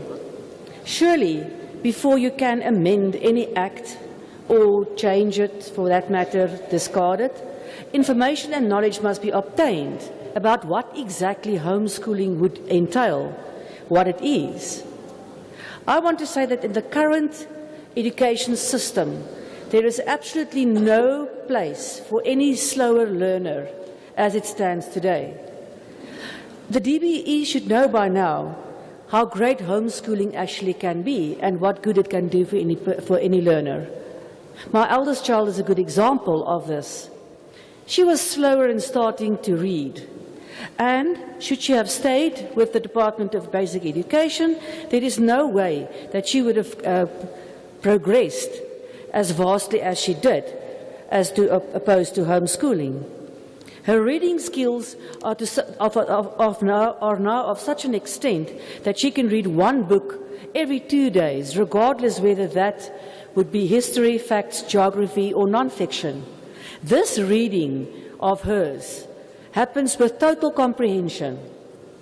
If she would have stayed in school, mainstream school, she would have not been able to do and read the way she's doing it right now, because she wasn't ready for that skill at the time. As the best educator, I believe that a parent can do that with passion. She can give, and we can give, individual, private and tailor-made education to our children, and that should be our basic human right. Thank you. I reject the Bella Bill.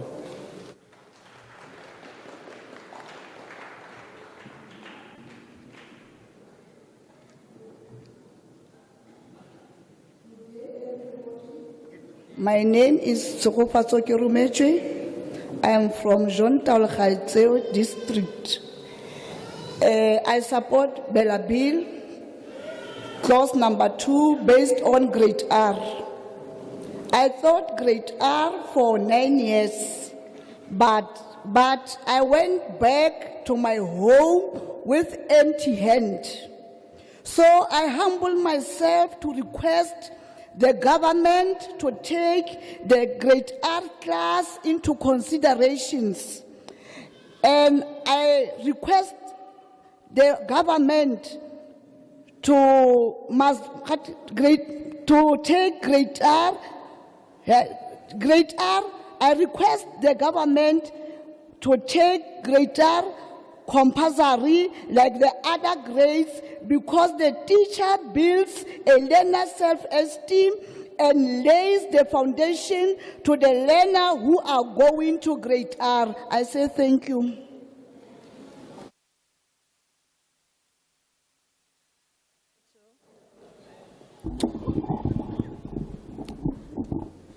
My name is Tlotlo Lobelo, and I'm a proud member of the African National Congress. As we all know, that the legacy of colonialism and apartheid has entrenched spatial inequalities and poverty, creating systemic exclusion and requiring Parliament to continuously amend legislation to respond to the changing conditions. The ANC supports all the clauses in the Bella Bill as they will address, among others, deteriorating learner performance while monitoring school attendance, improving SGB members' accountability, while also enhancing management of undocumented learners, assisting them to acquire basic education. This bill will also ensure that school attendance is compulsory from grade R. So the African National Congress supports the Bella Bill. Thank you.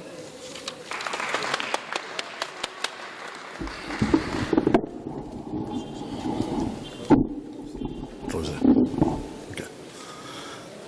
Chairperson, my name is Khaledi Matlala, a teacher by profession, and I stand here to support the Bella Bill and its all clauses, based on that it is going to be progressive to our children. I'm also standing here to speak to the parents that this public hearing is for us. Let us stand and speak, because it is all about the future of the learners and our children, not about politics. Because I'm listening here, there are a lot of politics spoken here. But I want also to demystify the pamphlet that is roaming around here from ACDP that misquoted Section 41, Section 8, and Section 27. It is that document that confuses the adults here. And I'm saying to parents, that pamphlet is misleading. Take that pamphlet and relate it to the one that we got from the door, and you'll see the reality and speak your mind based on what you have read. So I'm saying, if we are serious about our children, let us not come here and play politics, but let us focus on what we want to see the future being in South Africa. So I therefore support the Bella Bill. Thank you.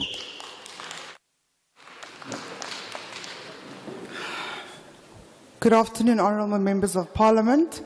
I am Chanel Blochlinger, and I'm a proud supporter of the ACDP.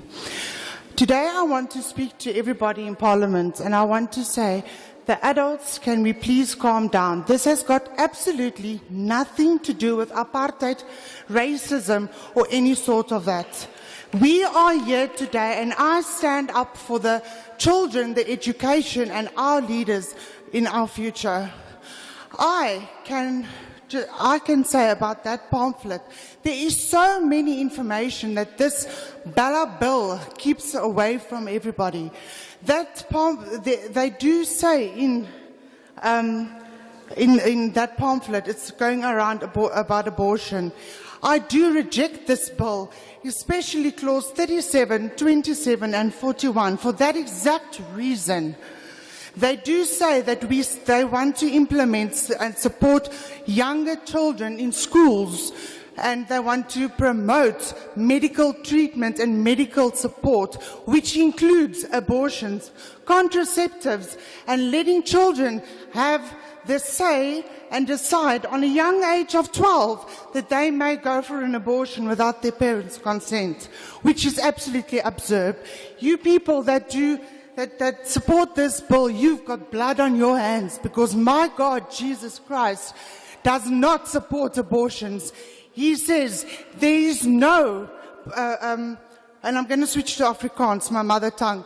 Geen wettige regering mag inmeng oor hoe ons as ouers ons kinders grootmaak nie. 'n Kind is nie gemaak volgens die wet of enige parlement nie, maar wel volgens die image van Christus. En daar sal ek vandag in my eie getuienis sê, ek het my seun 2 jaar terug aan 'n aborsie afgestaan. En deur my letsels en pyn vandag kan ek hier staan en sê dat ek is skoon gewas deur my Jesus Christus wat my kom verlos het daarvan. So ek staan hierdie Bella Bill teen met alles. I reject.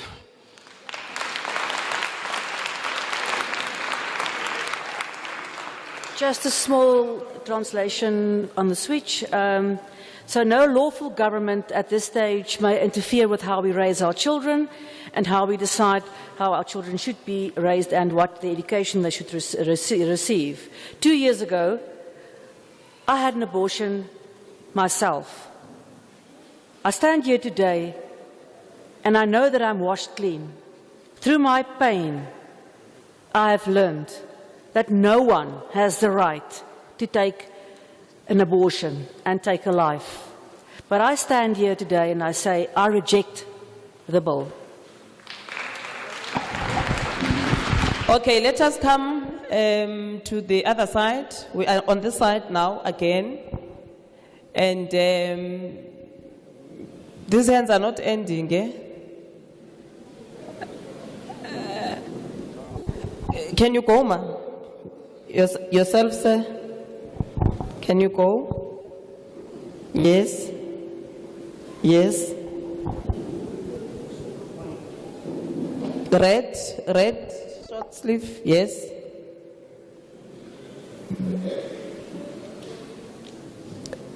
Sir, with a blue? Yes. There is a jacket just behind you? Yes? Madam? Yes?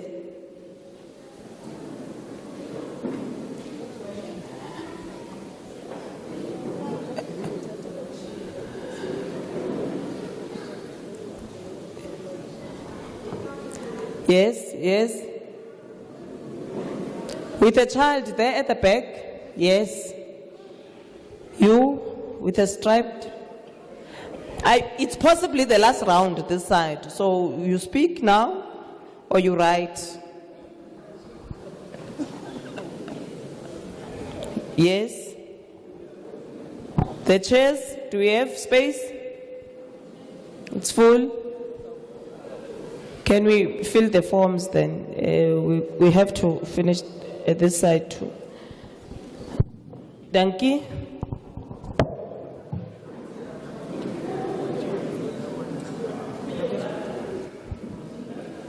Collega's, mijn naam is Glenda Fish.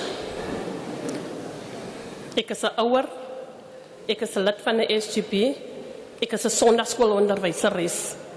Daarvoor ga ik voor die clausule 41 van minister regulaties gaan doen.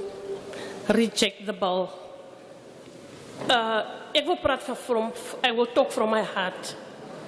As een ouder, as een gemeenskapslid, wie represent die ouder? Wanneer ons as SGB-members geëlek word, is dit die gemeenskap. Wanneer 'n bil gemaak word, dan is dit die ministers, is die MEC's, is die komitee.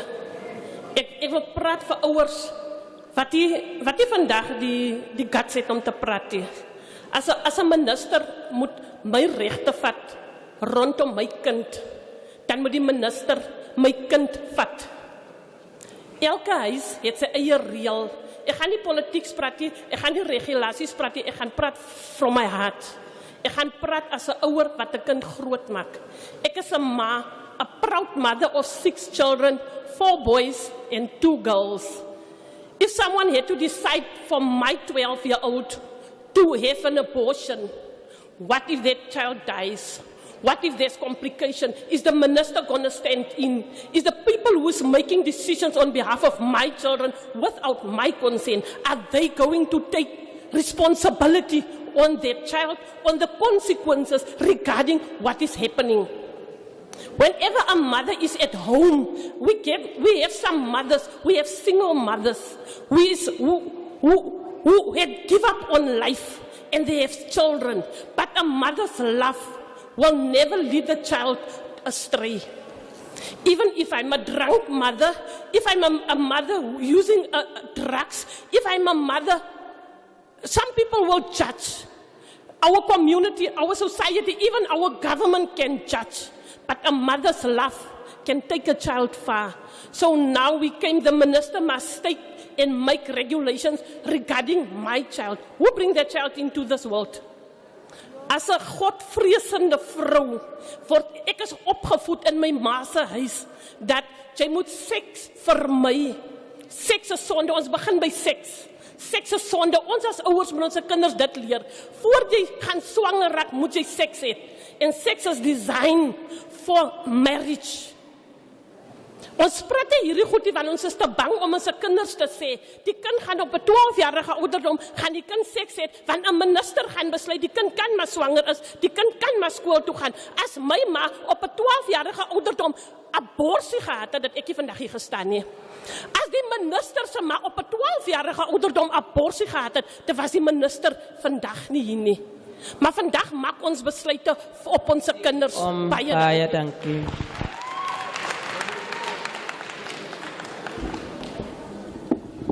A brief summary of the translation as a parent.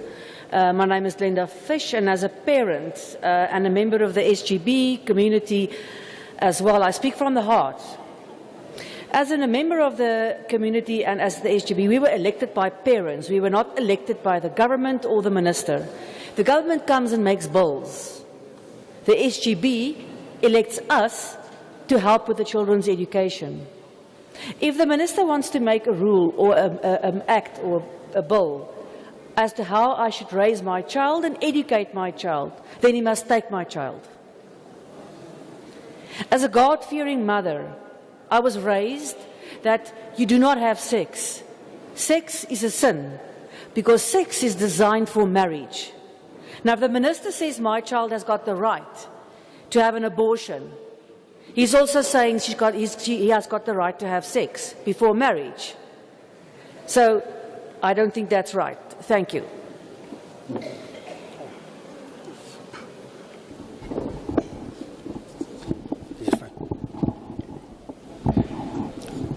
Thank you very much, Chairperson and your committee. My name is Tolile Tawa, headmaster and principal of Kimberley Boys High School. Mine is, I welcome first the amendment of any law because it must be relevant to the current time and the people who are affected by it. My only critique, like any medical process, you must have a management plan for side effects. So the bill must have the protection against misuse and abuse. If I make a few examples about my critique of the bill, if you look at Section 15, Chair, Section 15, it talks about the hiring of facilities. I inherit a school that has facilities, and to maintain them is quite an expensive exercise. So we do so by hiring it out, and it reads there that those facilities, if they are used for educational purposes, I can think, for example, of marking. It means now we cannot charge even the department for using our hostels and schools for that marking process, which is an education activity. I look at this facility that I'm standing inside, a beautiful infrastructure, Mayibuye Center. But if you look at the condition and the status of this facility, it had a nice fountain outside with a fish pond. You can see yourself that it's no longer, it's degenerated from what it used to be. So I don't support that particular clause of the amendment bill. But if you look at Section 38, which speaks about the abuse of the very same process of school fees exemption, because we are a school-paying school, you'll see that these people who are misusing and abusing the process, which is meant for the poor, meant for people who deserve it, by falsifying their documents, and there was no penalty to deal with such. So I'm glad to see in the bill that it is covered under Section 38. As well as Section 39, that for me, as the principal, was always a problem, because you are saving the SGB as well as the Department of Education as an ex officio. The child will be recommended to be expelled. You submit that from the SGB recommendation, and that becomes as if now it's your recommendation, whereas you are simply communicating the view and position of the SGB. When the department rejects that recommendation of expelling the child, the SGB now then said, we want a recourse. We are not happy with that outcome. There was no recourse, but I think under Section 39, there is a mechanism that this bill seeks to establish, and I welcome it and looking forward to it. Thank you very much.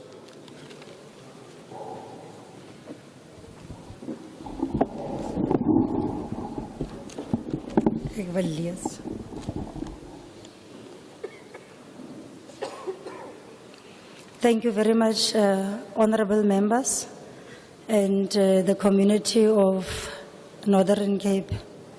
My name is Yolanda Slate, and I'm the Provincial Courtesy Coordinator for Department of Education.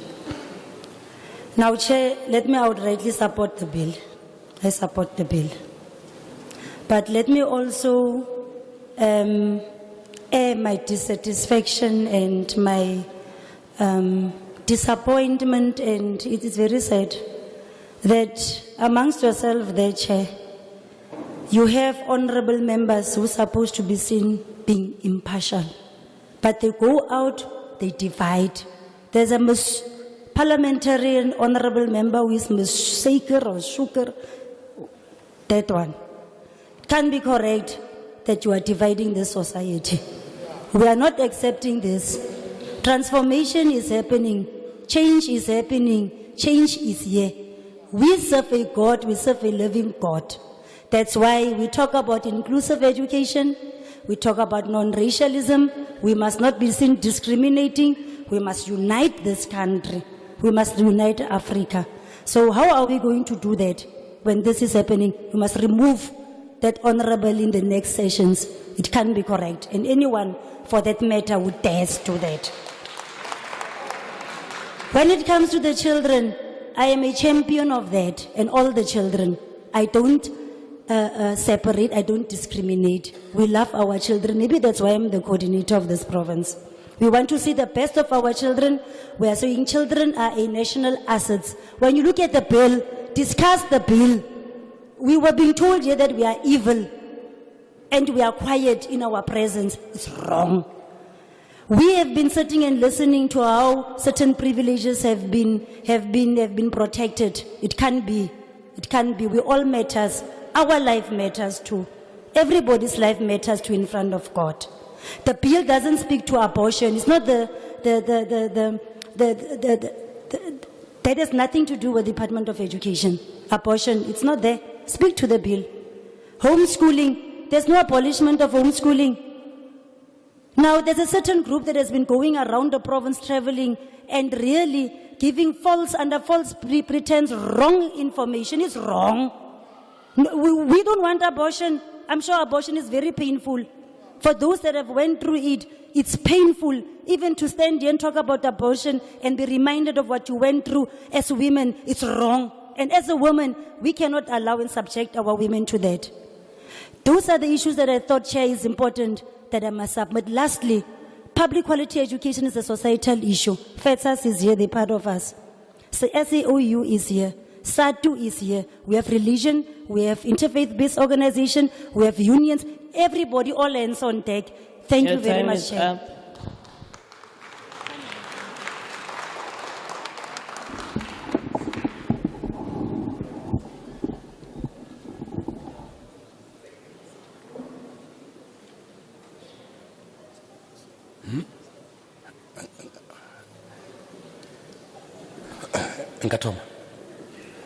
All right. Lebitso la ka ke nna Jabu Apane ke tswa mokgatlong o mogolo wa Congress of South African School Governing Bodies. COSA SGB in Northern Cape area is support a bill 1000%. Sesiwa buleti mfa ubuleti. And then kintleleng gore le rena ne re bona gore gona le pamphlet e tsamaisang ke batho ka re ba re gona le motho ba re ke seikere mo ga nka ba le gona ne re swantse re a emise letso gore mmone lead seikere lead don't mislead and o botse batho ba ga go gore ba bale this amendment bill le sekela fora batho la re Department of Education re bana ba swantse ba dire abortion. There's no such.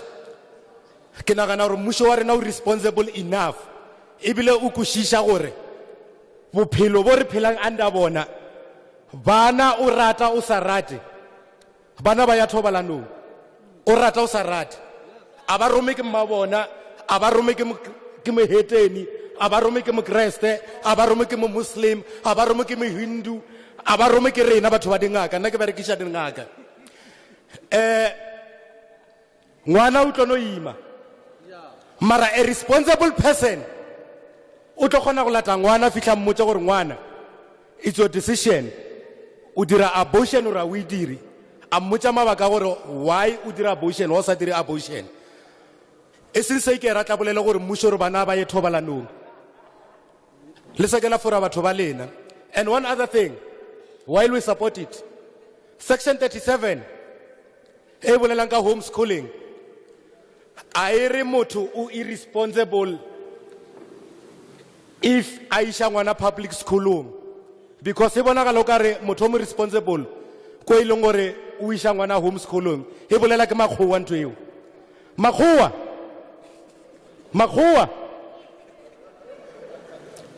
re a tseba gore le ruta bana eng ba lena the swale nya ka go bantša public schoolong le ba ruta racism curriculum e leng gore a le nyake mmuso o tseba HOD o tsena ba tle ba bona gore le dirang. We support homeschooling mara re Department of Education through HOD aba bona gore na le ruta bana eng ka ku le sekela kana HOD ya tsena tla go bona gore na curriculum e le rutang ke yona go ba jwang. We support the bill as Congress of South African School Governing Bodies and re leboga batho ba Northern Cape kudu ba Galeshewe gore tshwarela so bukwe ge maburu ba morakile re tswa ntlong ya ga go jwane re a leboga.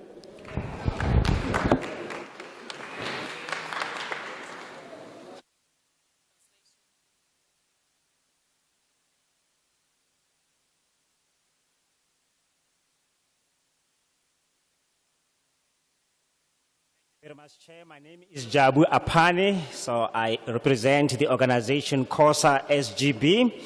And as COSA SGB here in Northern Cape, we support the bill 1,000%. The lady who has just spoken here before me said the things that we were to say as an organization.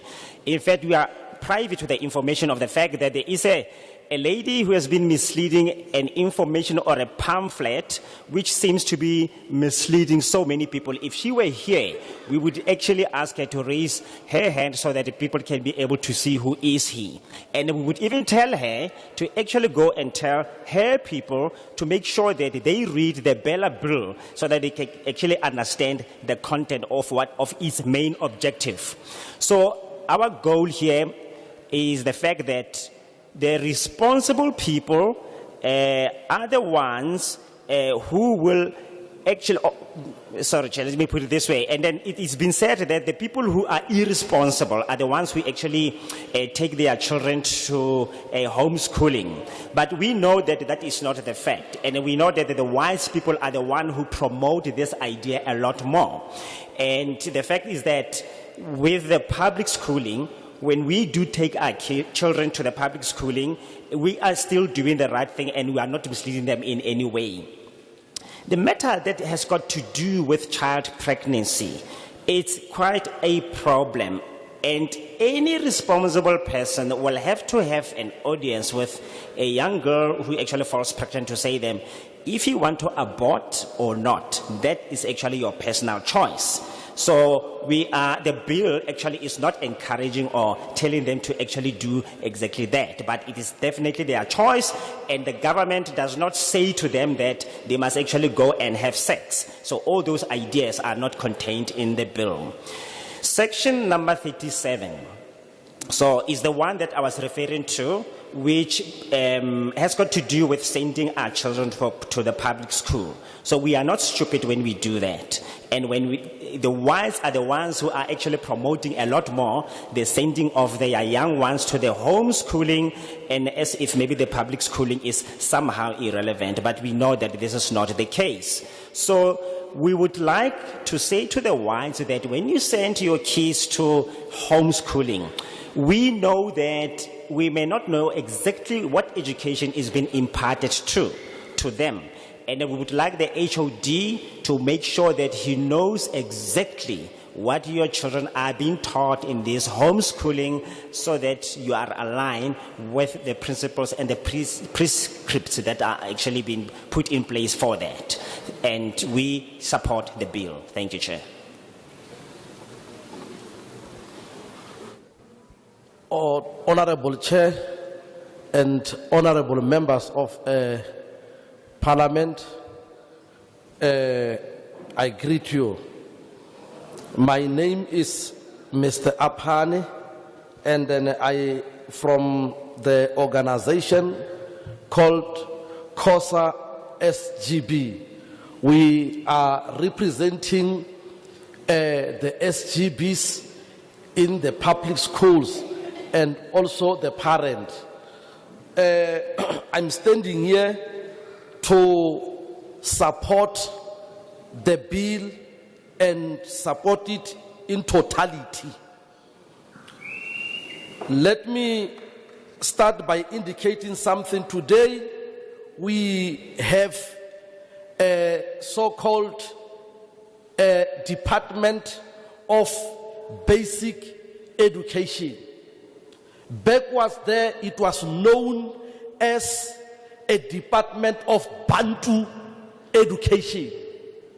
And this education system of Bantu was imposed. The intention of this education was to impose the educational system, even though we don't want it, even though it was not doing justice to us, but it was forced. We were forced to be under this system of education. So we are happy today because we have a good government which understands that imposing is not the solution. Imposing, it is an apartheid. Now when I listen people here coming, saying that these people, they are still bitter, in fact. They still want that Bantu education to be in the system in this time. And it can't be. We can't allow apartheid to exist. But it's not a mistake, because even de Klerk, he died saying apartheid, it was not a crime. It's not a mistake. I'm not. People, you are our leaders, and then you must show leadership. You must not mislead us. You bring a document to us to discuss, but amongst you there is a person by the name of Siker. He's distributing the flyers of misleading the people. Please, parliamentary people, you are our leaders. Your time is up.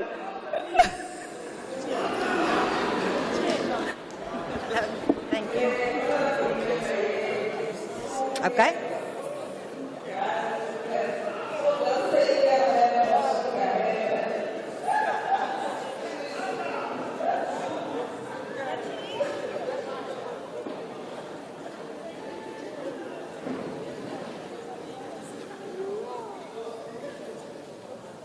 Kan ek begin?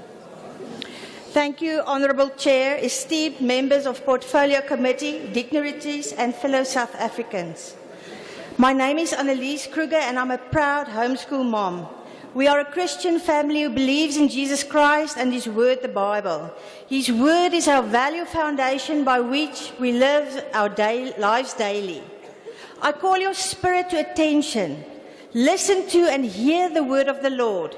Psalm 1 verse 1 to 2 states, Blessed is the man whose delight and desires are in the law of the Lord, and on his law, the precepts, the instructions, the teachings of God, he habitually meditates, ponders and studies by day and by night.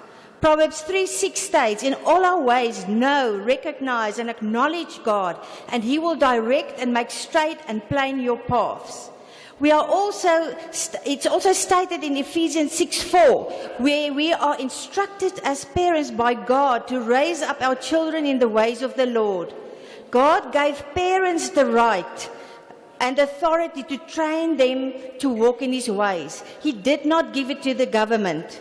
We as parents can choose how we raise up and train our children, whether we do it ourselves or by making use of a tutor. The most important scripture is in Proverbs 22:6, where it says, train up your child in the way he should go, and in keeping with his individual gift or bent, and when he is old, he will not depart from it. Homeschooling allows us to do this. Focus on our children's individual gifts. We are the first curriculum for our children which God uses, and we therefore can identify their gifts, develop and train our children in these individual gifts. We know our children, the government doesn't. We train them to work and glorify God. We inspire them to be entrepreneurs, and we encourage them to be lifelong learners. And then the world becomes our classroom. Therefore, I reject the Bella Bill, especially Clause 37. Clause 37 blatantly intrudes the learners' right to receive education that serves them best. It will undermine our rights as parents to choose the curriculum that will serve the development and training of their individual gifts. It will undermine our rights as parents to choose the content of their education and the language of instruction. This is unconstitutional. I thank you.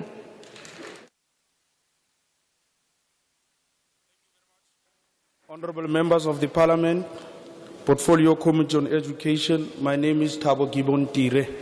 ITA Bella Bill ITA. ITA Bella Bill ITA. With all the amendments, as Thabo Tire, as a parent, the fallacy that is being spoken here, abortion, nothing speaks of abortion in the Bella Bill. Also on the issue of homeschooling, only those that are afraid of the education system of our country will take their children to homeschooling. ITA Bella Bill ITA.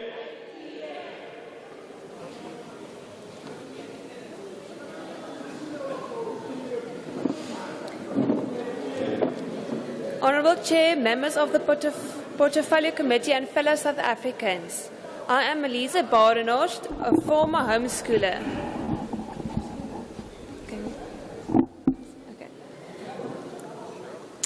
And I reject the Bella Bill, especially Clause 37.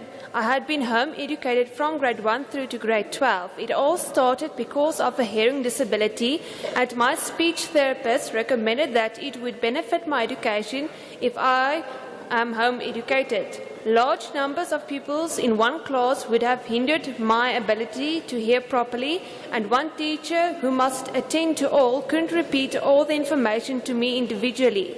That would have been impractical, just as impractical as it would be today if the Bella Bill is passed and all children with hearing disabilities must attend public schools. My parents had to do a lot of research on home education because it is not a decision made lightly, and I recommend that the committee must do that too. It would reveal to them what wonderful options and excellent outcomes home education gives. I flourished in home education and could pursue all my passions and interests. I did not drop out of school now. Instead of that, I started my own business, did my matric through GED South Africa, and followed it up with studies in natural science and life coaching. Today, I'm a tutor for children in the foundational phase, helping them to master reading and writing skills. All my pupils live in rural areas where there is no school near them to attend. Their parents also do not want to send them far away to stay in hostels where they cannot protect them and have no say in what curriculum they study. Now they can study with me online in a safe environment while also pursuing their interests and passions because they have the time and freedom to do that. Children have a right to be involved in decisions made about them, and the Bella Bill does not give the opportunity for children to exercise that right. The bill also does not cater for children with special needs, and I ask the committee to reconsider, redesign and use wisdom. Thank you for the opportunity to speak.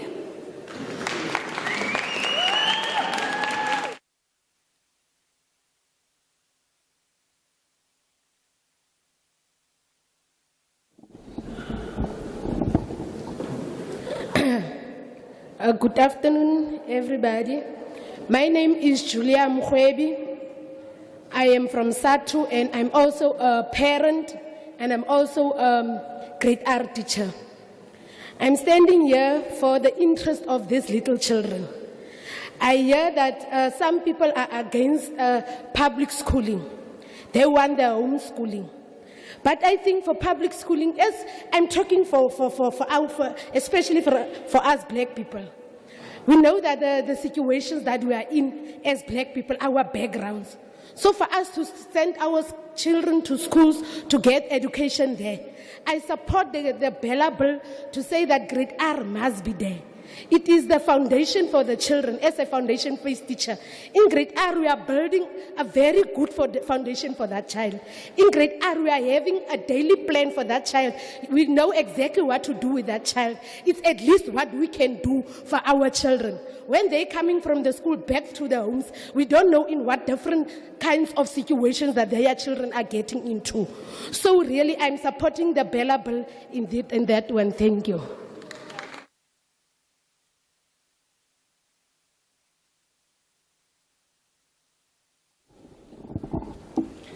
Hello, good afternoon to the chairperson. My name is Michelle Chamberlain.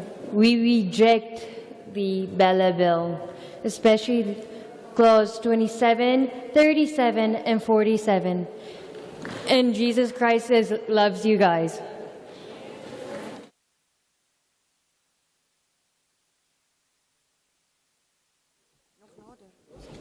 Closer. Okay. Honourable committee members, my name is Lana Maria. I strongly reject the Bella Bill as a whole. I do not believe that this bill acts in the best interest of our country's children. I've been homeschooling my 4 children for the past 17 years, 2 of which are already grown up and living independently from us. Our education should make a difference.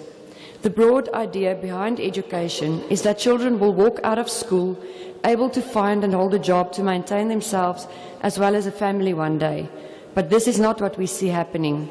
Children are increasingly falling into depression and hopelessness as they near the end of their schooling years because they are unable to meet these expectations. We'll only see a difference in this situation if our education builds up young, strong adults and prepare them for real life. If we as parents and educators speak into their hearts and minds so they become thinkers, and if we teach them to work hard and smart, because educated people strengthen communities. It is this increase in young people failing life that causes parents to make the choice of homeschooling in the first place. Homeschooling can be the transformation you are looking for, because these are the parents that take up their role as primary caregivers and educators of their children. The current curriculum is very flawed and increasingly irrelevant, failing to prepare children for life. We chose the uncapped education model for our homeschooling, creating our own curriculum where we strengthen our children's Christian religion and character, using the head, hand, heart principles, where you focus equally on academics, skills and character building, teaching them the value of having a roll-up-your-sleeves attitude in life. This is available and practically doable for every citizen. Real commitment being the only key to success and within reach of everybody. Having fruit on the tree with 2 children already living independently and contributing to society, I feel the need to bring to your attention that it is totally irrational and impractical to ask for your permission to continue homeschooling the rest of my children. Also, having my children assessed by someone with little to no knowledge of what we do will be pointless. Furthermore, the Children's Act 38 of 2005 compels parents to provide adequate care for their children. This responsibility of care includes guiding, directing and securing the child's education and upbringing, including religious and cultural education and upbringing in a manner appropriate to the child's age, maturity and stage of development. Clearly, the law recognizes that parents have a vital role to fulfill in the upbringing of children. No such role is ascribed to teachers or the state. I urge the committee to take a step back, think as parents and grandparents. Your time is up, ma'am. Thank you.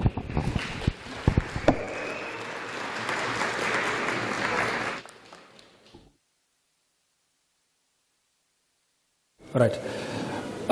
Good afternoon, the chairperson of the session. My name is Moatludimang Kholege. I'm a member of SATU as being a teacher and the president of SAPA in the Northern Cape. Chairperson, when I look at the bill is made up of 56 statements. And since this morning, I've heard people rejecting the bill because of 3 statements. I'm just checking as to whether they are rejecting this because they were misled by one of the members of the parliament to say that if they reject the bill because of these 3 statements, it's not going to stand in the parliament. Now, as SAPA, we are saying to the portfolio committee that if that kind of things is happening, we are afraid to say that that member of our parliament is not going to be fair when it comes to the discussions of our deliberations. Because I'm thinking that the parliament is here today to listen to our views as parents, as teachers, and whoever is here today. The other thing that I wanted to put forth is that I don't know why the ACDP, we are thinking that there are only Christians in this world. We are also Christians in our own space. That is why when we listen to you, we are not standing here to preach, but we are standing here to come up with our views in terms of supporting the Bill. SAPA Northern Cape, we are in full support of Bill. I'm not going to say especially in terms of what clauses, because when we support and say especially of 1, 2, 3 clauses, it means that I'm nullifying what I'm supporting. So I'm going to stand here as a SAPA president to say, I'm supporting the Bella Bill in totality. So I think this Bella Bill, it will be properly discussed and a proper decision will be taken. So we are saying as SAPA, we are here today to support the Bella Bill. We thank you.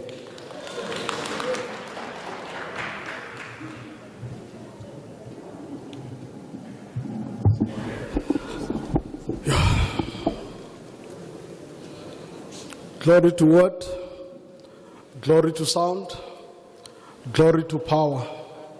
Ma-Africa, we must rise to the occasion. We must read for ourselves and live this church mentality. We must not be swayed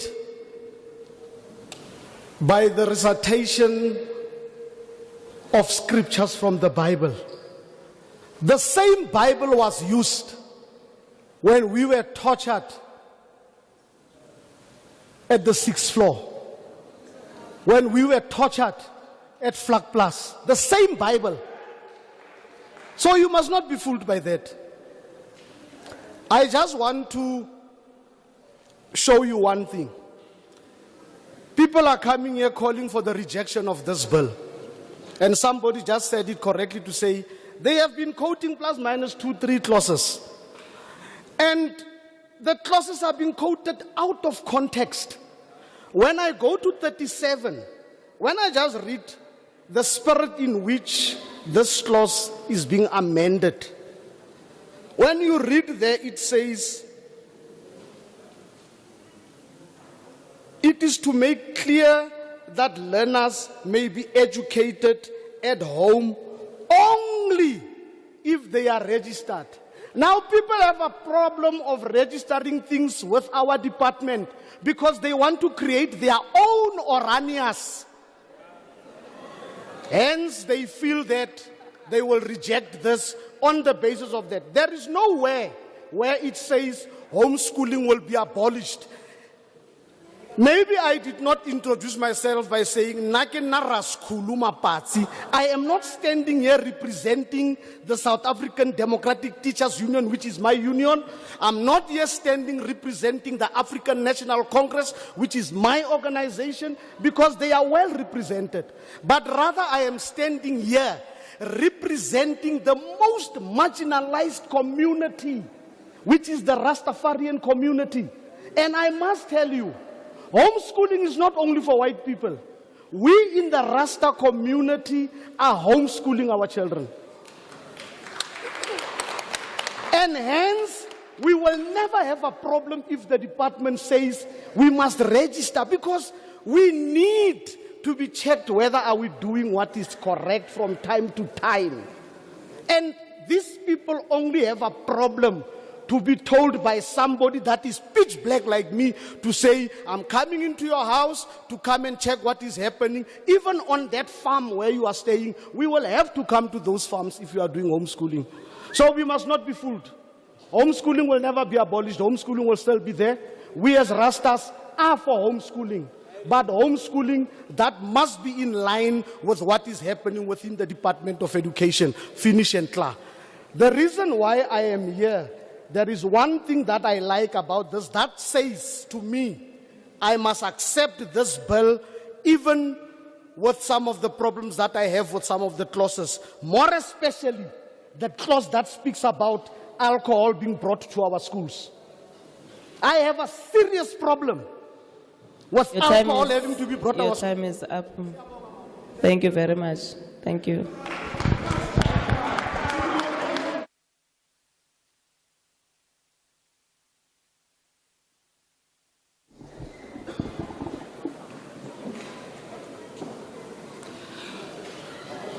Goeiemiddag voorsitter en alle parlementslede hier teenwoordig. My naam is Gordon Adams.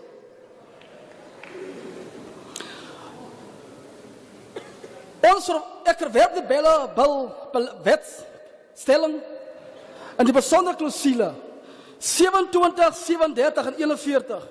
Die afgelope paar dae het sekere politieke partye, vakbonde en selfs onderwysamptenare probeer om ons in die ACDP 'n les oor die wetsontwerping te leer en gesê, ons weet nie wat in die wetsontwerping aangaan nie. Maar dit lyk of hier die mense nie die wetsontwerping genoeg verstaan gelees het nie. Klousule 41 laat toe dat die minister om regulasie te maak rakend swangerskap. Die DBO se beleid oor die voorkoming en bestuur van die leerlingsswangerskap gaan oor die verskaffing van seksuele produktiewe gesondheid en aan leerders so jonk as 12 jaar. Die amptenaar sê altyd hulle moet by die beleid hou. Hulle moet by die beleid hou. Hierdie beleid hou nie. Sê bladsy 18 van die beleid nie. Een van die onmerkende van die beleid is om die leerders in staat te stel om inligting oor keuses te maak of soos nodig om abortus te kry nie. Sê bladsy 16 nie dat elke leerder in die basisonderwys die reg het om kwaliteitsonderrig gepaste CSI om inligting keuse oor hul seksuele ongesondheid, oriëntasie en veiligheid te maak nie. Beteken seksuele oriëntasie nie opvoeding wat die leerders sal help om op die besluit of hulle seuns of dogters is nie. Op bladsy 8 waar word seksuele geïdentifiseer wat die sentrale deel van die omvattende seksuele opvoeding is, word gedefinieer as 'n sentrale aspek van menswees deur die lewe om te vat seks, geslagsidentiteit en rolle, seksuele oriëntasie, plesier, intieme en voorplanting. Wil jy jou kind kinders so opvoed oor ortitech en eise en eksessies. Die minister wil regulasies maak om die wet te maak. Die minister wil jou vir 6 maande tronk toe stuur of jou boete laat betaal as jy dit nie leer nie. Verduidelik asseblief wat ons van hierdie wet verstaan. Die ACB reject dit. Ons reject dit.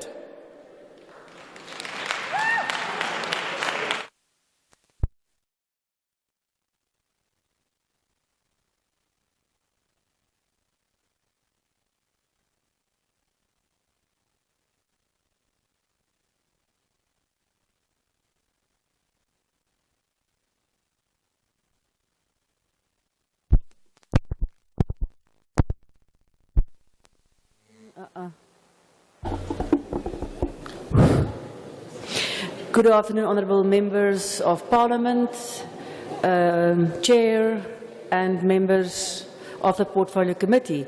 My name is Gordon Adams and I reject the Bella Bill, especially clauses 27, 37 and 41. The last few days, officials tried to give us a lesson with regards to this Bella Bill, as if we didn't read it or can't understand it. Basically, this bill says that the minister can make rules regarding teen pregnancy, that learners as young as 12 years old have the right to decide whether they want an abortion or not. Does page 60 not say that every learner has the right to choose what type of thing to do with their bodies? Does that not include sex education? Does that not include sex orientation? Do you want to raise your children not knowing what type of sex orientation they have? And furthermore, if it doesn't give you the right to raise your children like you would think is fit and give them the right education, the minister can send you to jail. They can even fine you if you do not adhere to their rules. I, the ACDP, reject this bill.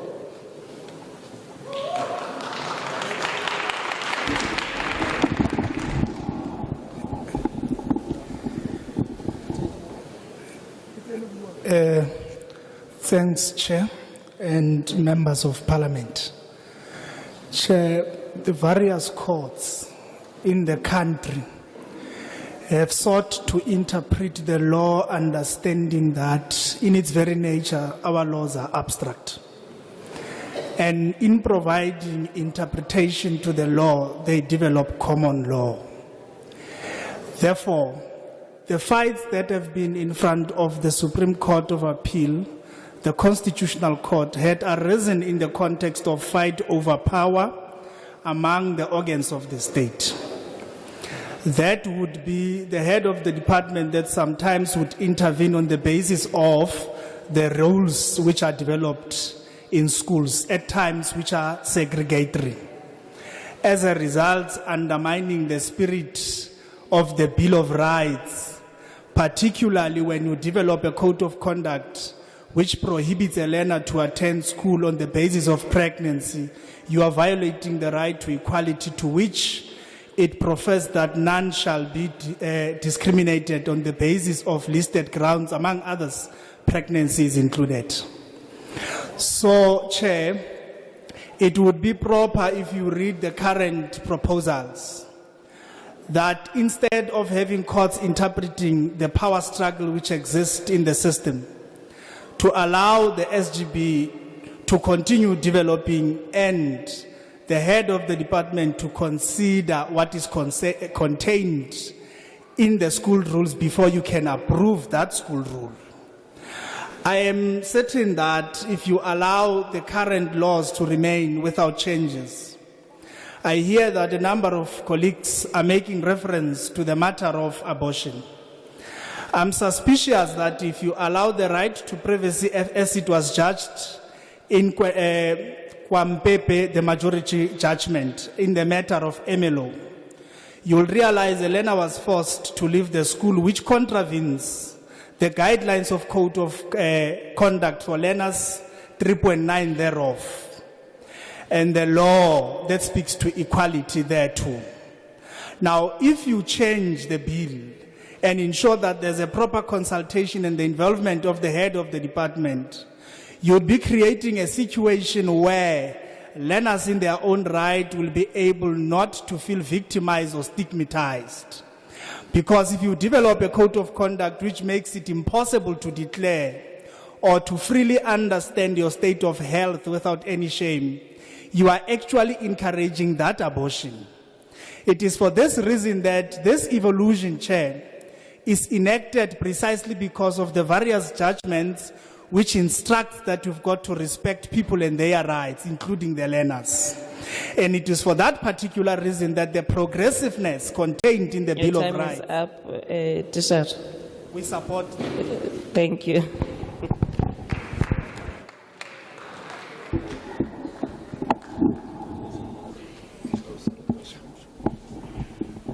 Thank you, Chair.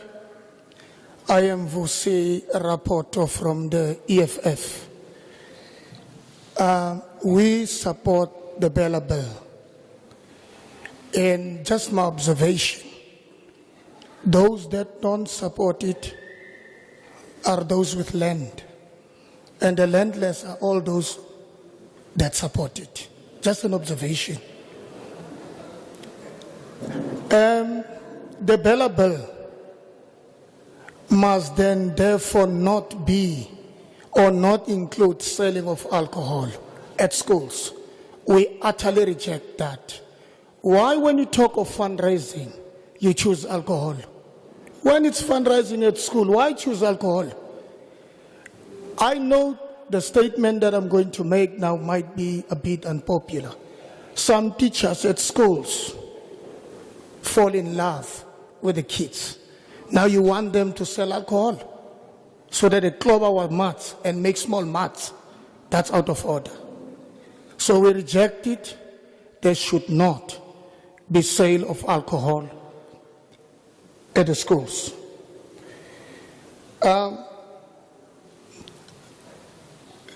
We're also grateful that more powers are granted to school governing, or must be granted to school governing bodies and the principals. Bunking of classes is one key factor. As you go around Monday to Friday, kids are not in their classes. As you drive past with your car, classic example, tomorrow, just drive here in Emamoho, you will see kids outside classes.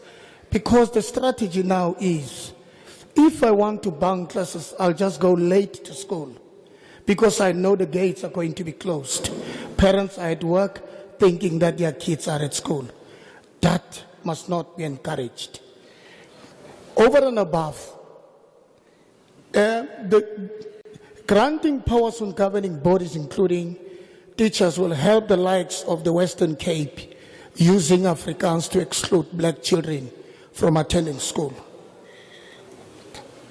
And also, we encourage that each school must have a social worker, because there are various reasons why kids are bunking classes, not attending school. They've got problems at home. So if each school has got a social worker, they are able even to nap these teachers, otherwise having these other matters with the small mats. Social workers will also deal with problems as to why kids are not attending school or remaining focused. In conclusion, I hear that there was a complaint, and consistently so, about a particular Saikere. I was saying that Saikere must be left. It's winter. We'll use him or her for coffee. Thank you.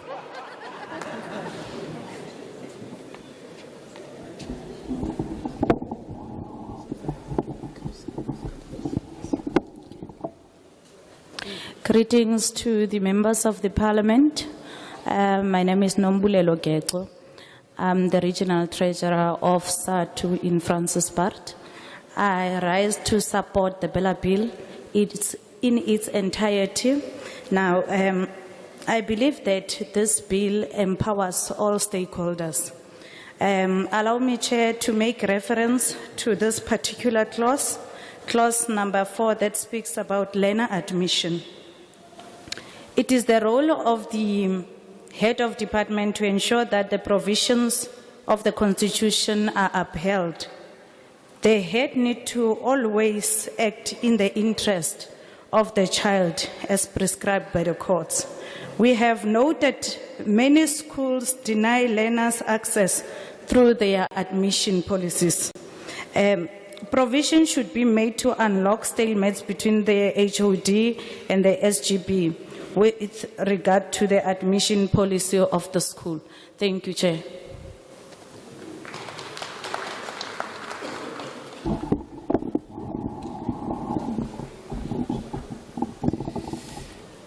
Good afternoon, the Portfolio Committee. You speaking to Mr. Bunzi here, Mr. Matthews here. I accept the bill.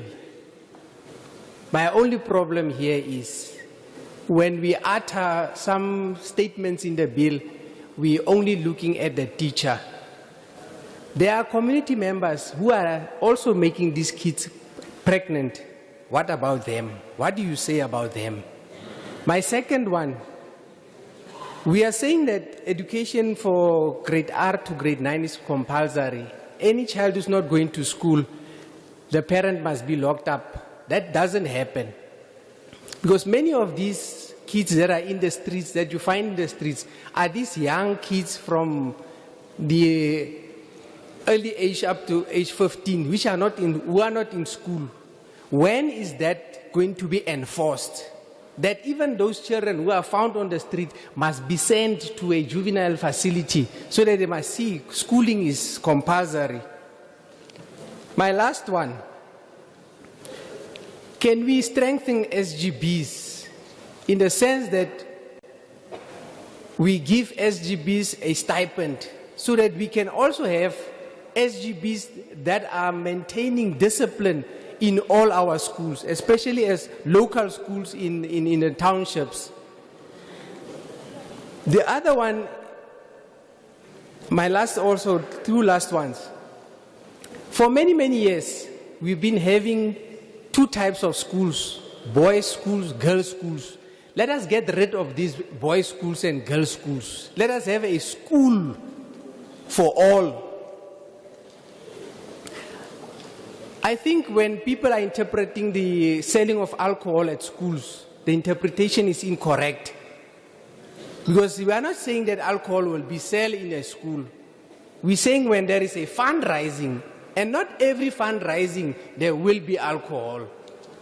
So let us not make things as if it's saying, no, we will sell alcohol. I thank you.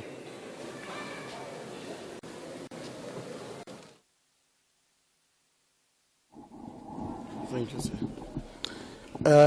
Greetings to everyone. Dumelang ba botlhe. A bolelang o ke Lucky Mumakwe from Courses GB. I'm sorry about the issues of the language. Heke ba emotional. My tongue ya twister e channel to another language. Na?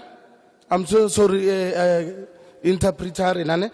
I get why these people barata this homeschooling. Because in homeschooling there are lots of hidden secrets. In homeschooling, the homeschooling is not well monitored. And hele leerni dimense, hele mors net hele dag ready trackers and yet the cookster and then hele mak a slap, yet and slap, the hele nacht hele leerni. Hele is the biermans en de biervrouwens. Hele is by the plaas altijd. Hele werken by the winkels. And I don't know, why are they doing this in the name of Christianity? About this abortion issue. Sex before marriage is a sin if they are really reading the Bible. But I think they are reading the Bible of one page. Why they are all negative?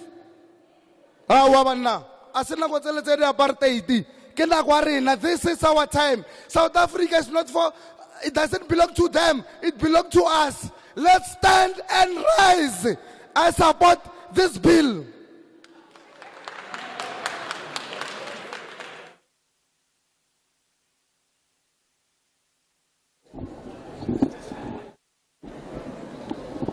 Good afternoon, I'm Janai de Villiers. Today I stand before you to declare with confidence that I reject the bill wholeheartedly. Firstly, I do not stand here for my own good. I would rather enjoy a bit of healthy fun, like spending time with friends. But there are vulnerable people who are deeply touched by this selfish bill. Many of my school friends are telling me how desperately they want to be home educated like me. Some of my friends are being sworn at and discriminated against, and some teachers even flirt with them. In some cases, students submit other students' homework as they are not respected by teachers and therefore do not see the need to reflect that respect. Furthermore, they want the freedom to choose their learning material, which does not go along with Clause 16. If I went to school, I would have to do life orientation and history. That is not always unbiased. But home education allows you to work on the subjects you are interested in. I want to be a regenerative farmer. Therefore, I do biology, chemistry, and mathematics on the Cambridge curriculum. That is what I need for my future career. Moreover, I love the freedom of learning at home. For me, going to boarding school is not an option. That is one of the major reasons we are being home educated. So, in my free time I farm. I milk the cows, feed the lambs, help to harvest, etc.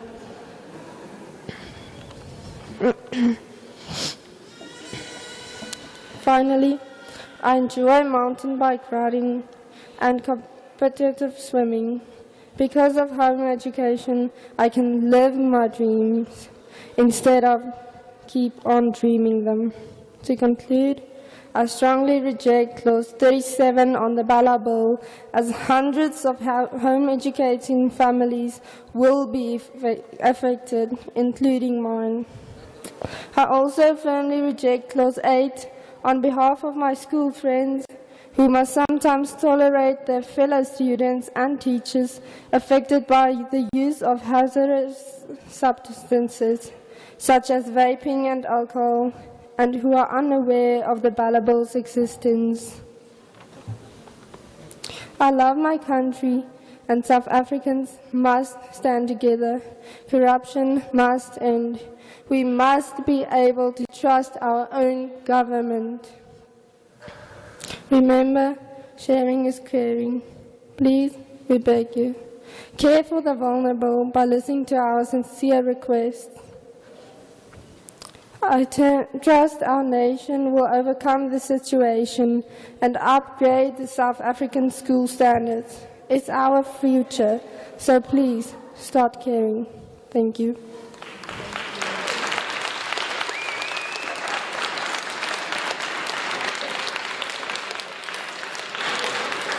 Goeiedag geagte komitee.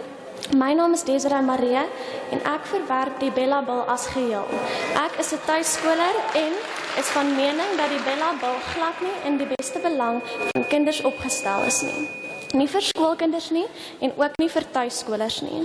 Ons grondwet en kinderwet vereis dat die beste belang van kinders altyd in ag geneem word. Maar meer nog as dit verwag die Here van die hemel en aarde dit van ons wanneer hy in Lukas 18 vers 16 sê, laat die kindertjies na my toe kom en verhinder hulle nie.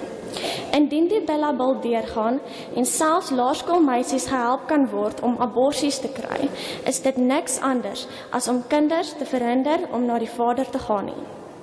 Om alkohol op skoolterreine te wettig is ook om die morele standaarde van die samelewing af te breek en om tuisonderrig ouers tronk te stuur omdat hulle goddelike plig uitvoer om hulle kinders tot die volle potensiaal van hulle persoon te ontwikkel, asof hulle kriminele is, terwyl daar werklike kriminele vry rondloop, sal absoluut belaglik wees.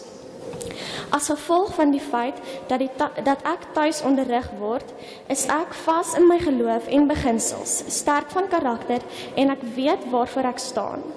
Ek het 'n verskeidenheid vaardighede geleer wat my die res van my lewe sal dien. Onderrig is veronderstel om ons voor te berei op die volwasse lewe daar buite en waar beter as om dit te leer in die werklike lewe. Ek is nie bang vir die toekoms wanneer ek nie meer skoolpligtig is nie, want ek weet ek sal voorbereid wees. Hierdie reg en verantwoordelikheid wat ouers het om vir hulle kinders te sorg en voorsien onder die Kinderwet 38 van 2005 mag nie weggeneem word nie. Die wet erken die ouers se uiters noodsaaklike rol in die grootmaak en opvoeding van 'n kind. Maar hierdie verantwoordelikheid word nêrens aan die staat of onderwysers toegeskryf nie.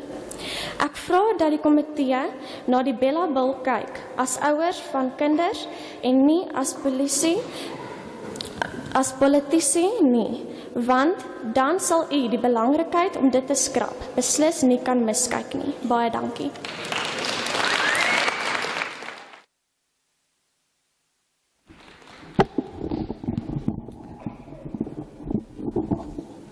Good afternoon, members of this committee. My name is Desiree Murray, and I reject the Bella Bill in its entirety. I am a homeschooler, and I am of the opinion that the Bella Bill is not drawn up in the best interest of children. Not for children at school and neither for homeschoolers. Our Constitution and the Children's Act demands that the best interest of a child should always be first and be taken into consideration. But further than that, God, the God from above and below, states clearly in Luke 18 verse 16, "Let the children come to me and do not stand in their way." If this Bella Bill will be passed, primary school girls can be helped to obtain an abortion. And that is nothing else other than to just stand in the way of children to go to God. Furthermore, to sell alcohol on a school's premises and to make that a law and legal is also undermining the moral standards of society as a whole. Or furthermore, to send a homeschooler's parents to jail is also criminal. Rather put your time to better waste than go and find criminals that are really criminals and lock them up. To prosecute my mother or father for homeschooling me is absolutely ridiculous. As a result of the fact that I'm being homeschooled, I'm strong in my faith and I stand strong. I've got strong principles. I'm strong of character and I know what I stand for. I have learned so many skills that will serve me well for the rest of my life. Teaching is supposed to prepare us for life as an adult, life out there and what it's like in the real life. I'm not afraid of the future when I leave school. I will be prepared. I also feel strong about the fact that the Children's Act of 38 of 2005 should not be scrapped. That law acknowledges the parent's absolute total necessary role in the raising and the educating of a child. And this responsibility should not be taken away from parents and given to the state alone. I'm asking very nicely that this committee will look at the Bella Bill and look at it from the viewpoint of a chair of children and parents, and not as a politician. Because then you will understand the importance of not to keep this bill, but to look at it in the interest of us, parents and children. Thank you very much.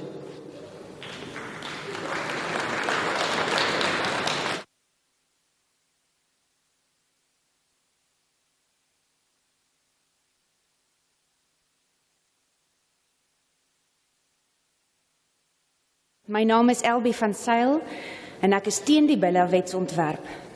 Ek is 'n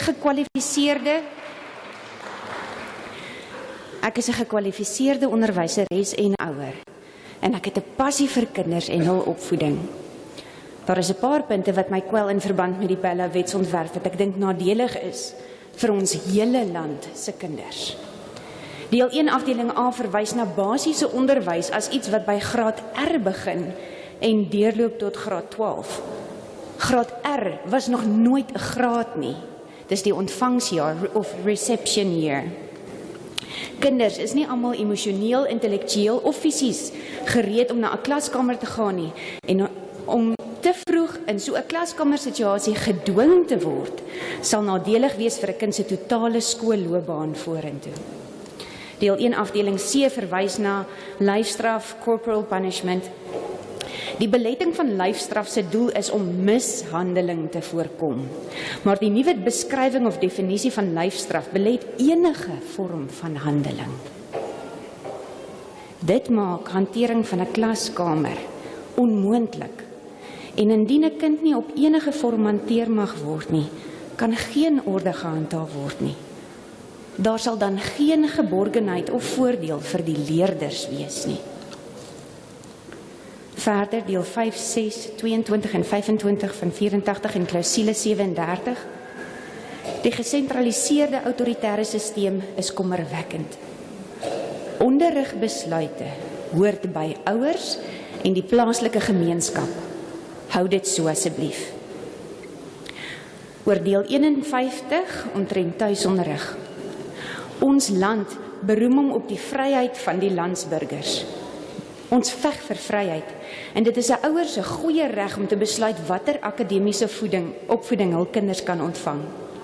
Dit is onredelik en onlogies dat ouers toestemming moet vra om die besluit te neem.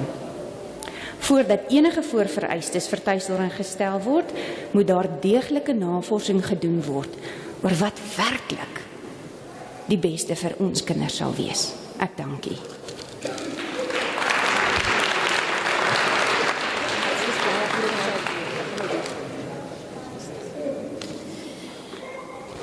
Good afternoon, members of Parliament, Honourable Chair, Portfolio Committee members. I'm a qualified teacher and I'm a parent. And there's a few points about this bill that I believe to be detrimental to all children, not only homeschooling children. I just want to put it very clearly that grade R was never a grade. It is a reception year. And not all children are ready to enter a classroom in a year of reception.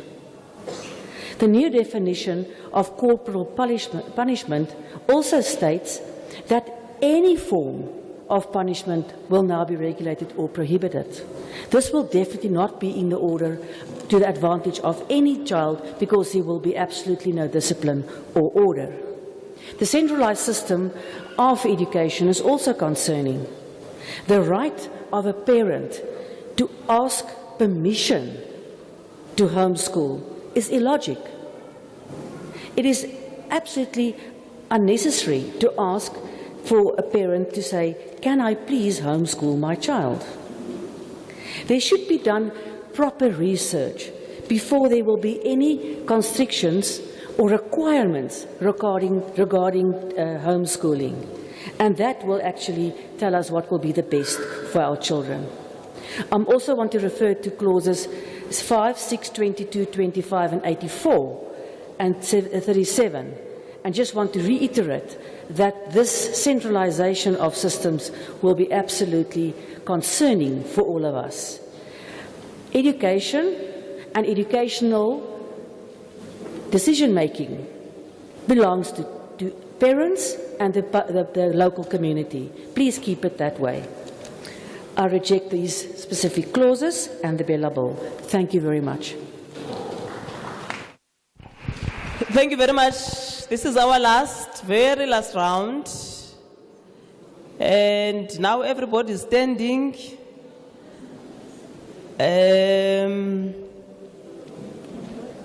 Go on. Papa. Ma'am? Sir? Yes, you?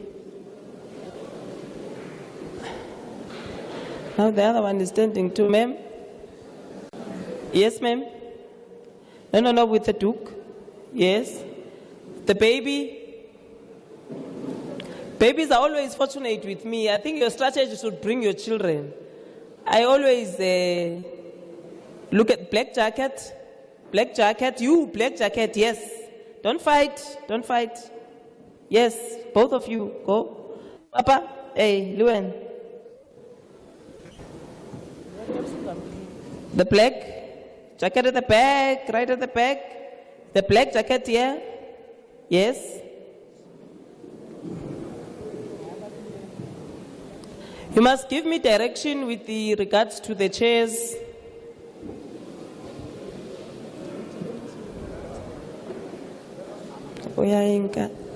Yes, you are the last one, you with a black hat.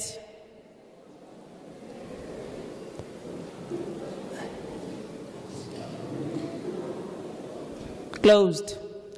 Let's write, please.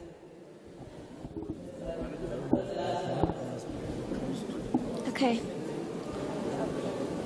Yes, I've noted you. My name is Annabelle Sandra Barnard. I am 10 years old and I reject the Bella Bill. I am a proud homeschooler and would like to thank the committee for the opportunity to hear my voice. Homeschool is not just the alternative to school. It's a lifestyle of loving to learn, serving God and our Rainbow Nation, setting personal goals, becoming an independent student and a law-abiding citizen. I want to raise the following concerns regarding the Bella Bill. A child needs the guidance and protection of their parents. The Bella Bill aims to take that away. A child needs to have a school close to home. The Bella Bill aims to take that away from certain children by closing small schools. Let's allow her to speak, please. A child needs an education to thrive in the God-given talents. The Bella Bill aims to take that away by one-size-fits-all curriculum. Just like one of my favorite stories, The Emperor's New Clothes. It would be foolish to deny the truth about the facade of the Bella Bill. I therefore bid you to consider the voice of the child, who opened the eyes of the crowd and the Emperor to the truth. And let me remind you, it was also the youth whose voice changed the education during the apartheid struggle. Every child, whether born or in the mother's womb, have been created by God with unique characteristics to bring glory to God and should get a chance in life. I therefore ask, how can uniformity be in the best interest of any child? Human beings are not intended for copy and paste. Please do not treat us that way by approving the Bella Bill. I thank you.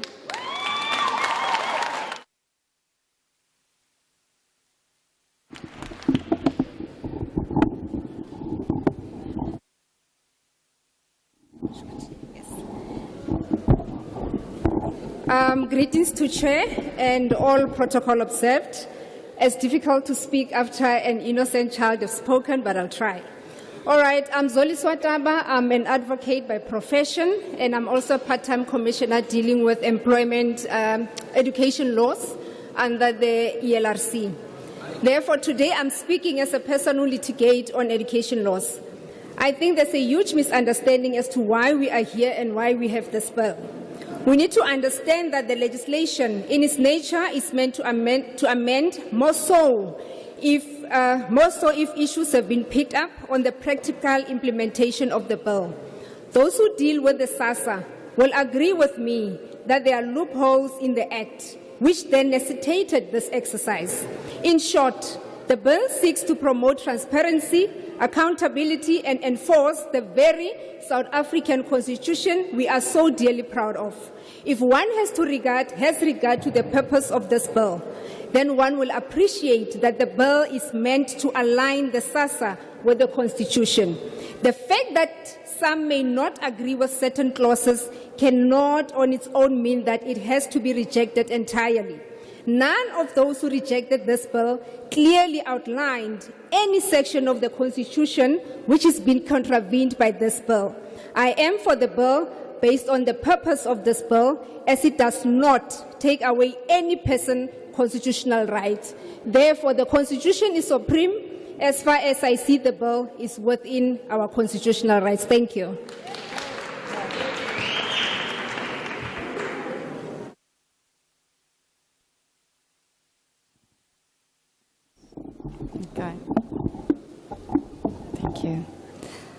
Okay. Honourable Chair and Committee, thank you for the opportunity to speak. My name is Surya Barnard. I reject the Bella Bill. I would like to thank the community for hosting us in this hall. About 23 years ago, I was fortunate to work in this community in Galeshewe as a social worker, where I loved my job and I loved the people that I worked with. Today, I stand before you not as a social worker only, but as a mother, a concerned mother about the education of my children. I closed my practice because I wanted to homeschool my children. I felt that was in the best interest of my children. And I am concerned about the fact that there are clauses in the Bella Bill that will restrict and limit me in terms of how to educate my children. Leaving the school system was not an easy choice, and I did not so because I wanted to be a racist. I did so because I actually did not want my children to be racist. In our home, we are really promoting no discrimination against nobody. You've heard my little boy, his best friend is Bokong, and he has time to spend with him. I have concerns about the Bella Bill as a social worker, which I would like to raise. Have you considered, and I've heard people say this today, have you considered the fact that the school assisting a child in the crisis of a pregnancy might be the perpetrators? Would that be in the best interest of the child? Have you considered the best interest in the child when small local schools be closed? Would that be in the best interest of the child? And also, have you considered the fact that some children go to school hungry? Some children go to school, they don't have basic sanitation and water. And somebody's already raised this today, there's a lot of children today that cannot be that does not receive school in their mother tongue. I think this is real problems that also needs to be considered. I want to close by saying it is an undeniable truth that the DBE system is struggling, and it is appreciative that they are really making an effort to make the system and make the life of education better for our children. But please note that we as homeschoolers are not a burden to the DBE. In fact, we bring relief to the system and hope to society. And we are not violating any other person's right when we are homeschooling. I thank you. Sir, sorry to do that, but I want to allow the sir with the yes. Can you allow him to speak finish, and then we know we are done with him? Apologies for doing that.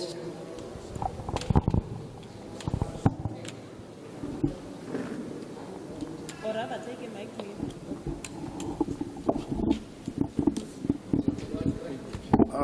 Okay.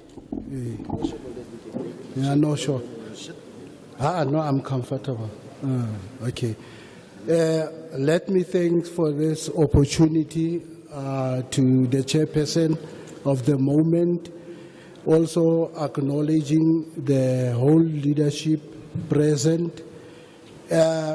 Mine is based on disabled learners at different schools. I believe that at the schools there's supposed to be a conducive environment for each and every learner for the sake of quality education.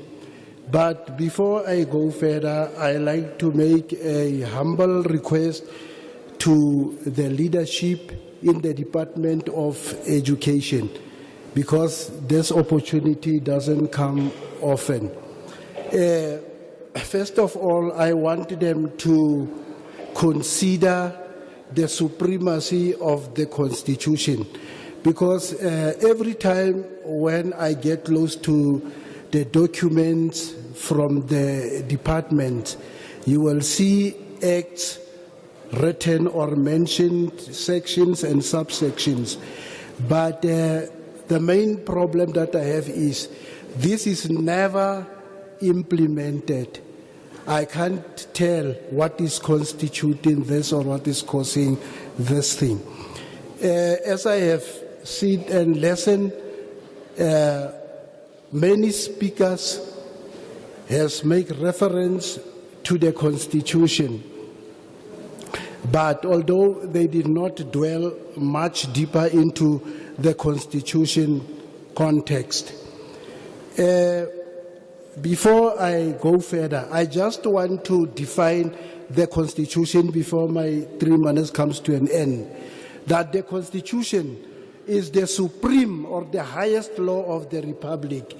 Any law or conduct inconsistent with the Constitution, it is deemed invalid. And all obligations imposed by the Constitution must be fulfilled by each and every citizen. And I will end it up with the 2 events. The first event states that even the master of the Supreme Court of Appeal, it's not above the Constitution. The second event states, even the head of the state, Mr. President in brackets, it's not above the Constitution. So the injustice that is happening or being practiced to some people or learners at the different school must now be considered the other way round. I mean, children had the same, or learners had the same right at the school. They all have the right for the quality environment and quality education. Your time is up. Are you supporting or rejecting the bill? I am 10% rejecting the bill. 90% supporting. So 90% is supporting.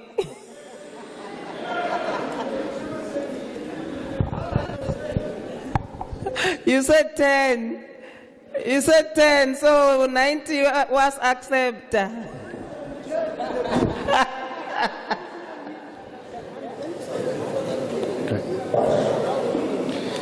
Honourable members, thank you for giving us time to talk. Ladies and gentlemen, I stand before you today with conviction to say that I reject all the articles of the Basic Education Laws Amendment Bill. The question we confront isn't merely about religious education. It's far deeper. It involves principles that form the bedrock of our South African society, principles enshrined with our Constitution, principles that safeguard our cherished freedoms. The South African Constitution, lauded worldwide for its progressiveness, staunchly advocates for freedom of religion, belief and opinion. The guarantees that every citizen's convictions and values are protected, allowing the right to practice one's faith freely. The Bill, as it currently stands, poses a direct challenge to these fundamental freedoms. The Bill enforcement threatens to introduce a unified religious education curriculums across all schools. Such an imposition risks diluting the essence of individual faiths, including Christian faith, and contradicts the constitutional rights of parents to choose religious education in line with their beliefs. Why do I and so many others passionately oppose this? Because the Christian faith, like any other, cannot be constrained within the boundaries of a homogenized, oversimplified curriculum. Christian education extends beyond mere dissemination of knowledge.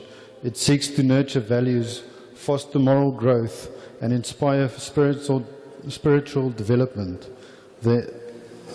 By imposing a standardized religious education, the Bill challenges the integrity of the Christian faith, a faith that cannot and should not be compromised. However, let me be clear, this isn't about safeguarding the Christian faith. This is about upholding a principle of religious freedom that forms an integral part of our constitutional rights. It's about ensuring the right to pass on faith traditions to future generations. It's about averting the risk of the state overstepping its bounds and dictating what constitutes religious knowledge. As we gather here, I urge you to contemplate the implications of the Bela Bill. It's time for us to speak out against any threat to our Constitution, any challenge to our fundamental rights. Let's prevent our liberties from being subtly and systematically eroded. Let's commit to a South Africa that not only respects but actively protects religious diversity. In rejecting the Bela Bill, we are not supporting an education reform. We're standing up for our Constitution. We're defending our diverse faith heritage. Thank you very much. Your time is up.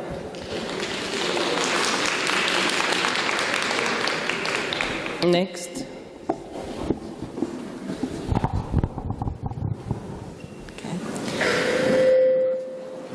Honourable members and everyone present in this room. Closer. Okay.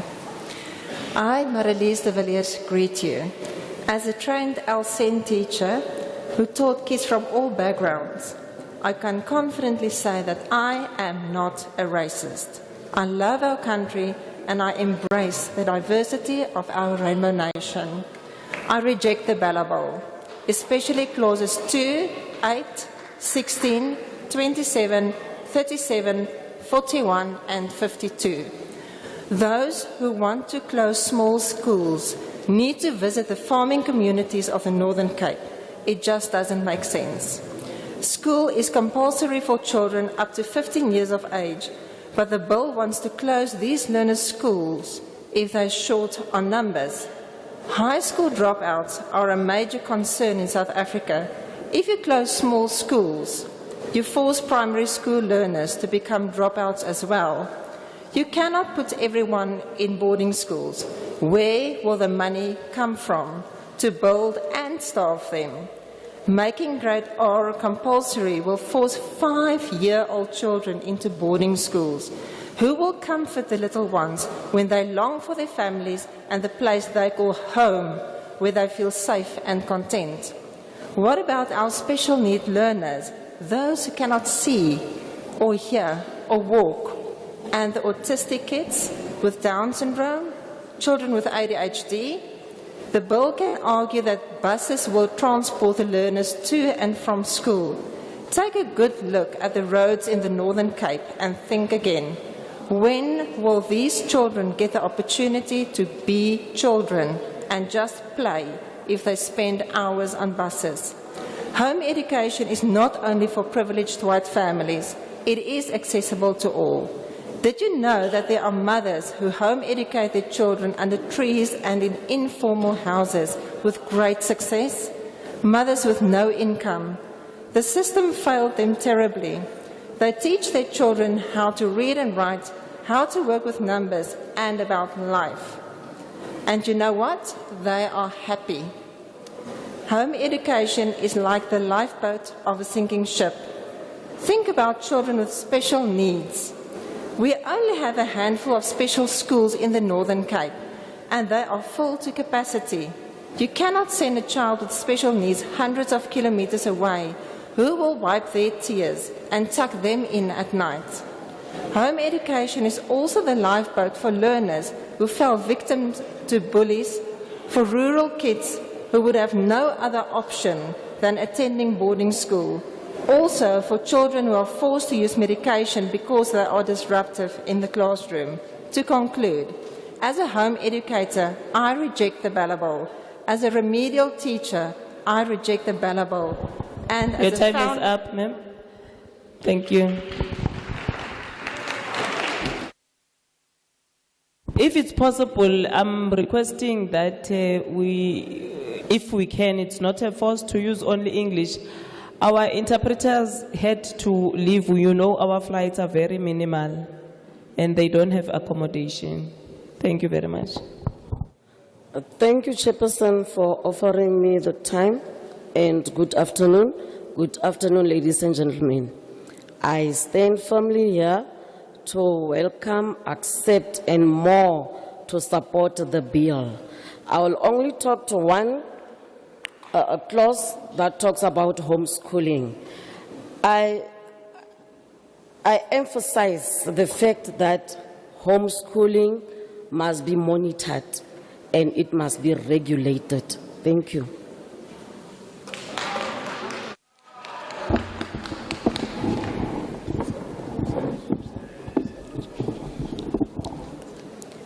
Good afternoon, honorable members. My name is Pumla Mutsabi, an educator and a SATU member. I went through this bill. I don't see anything new in this bill. As an educator who has been teaching for so many years, maybe just a few amendments in the bill. Let me first say I 100% accept the bill. And I want to strive on the part of discipline. We as educators are going through a lot with the learner discipline. We're sitting here today being worried about the teenage pregnancy and teenage drinking. But truth be told, that these teenagers start from home. During weekends, you can see them roaming around the street, drinking alcohol as young as the age of 12 years. And the sexual issue starts in the school as well, because their sexual peers will be there. The boy child is also part of, to be blamed in this pregnancy of the learners. So we as educators would like to really ask the portfolio committee to come up with to add stronger measures on discipline of our learners. I thank you.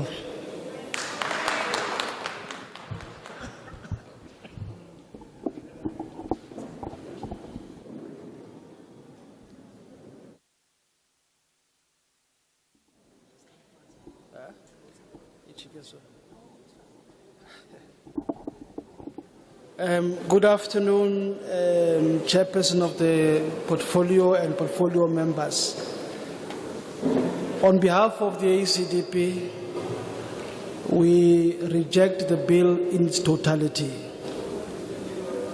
Chairperson, someone wrote the following words: I charge you, O daughters of Jerusalem, by the gazelles or by the doors of the field, do not stir up nor awaken love until it pleases.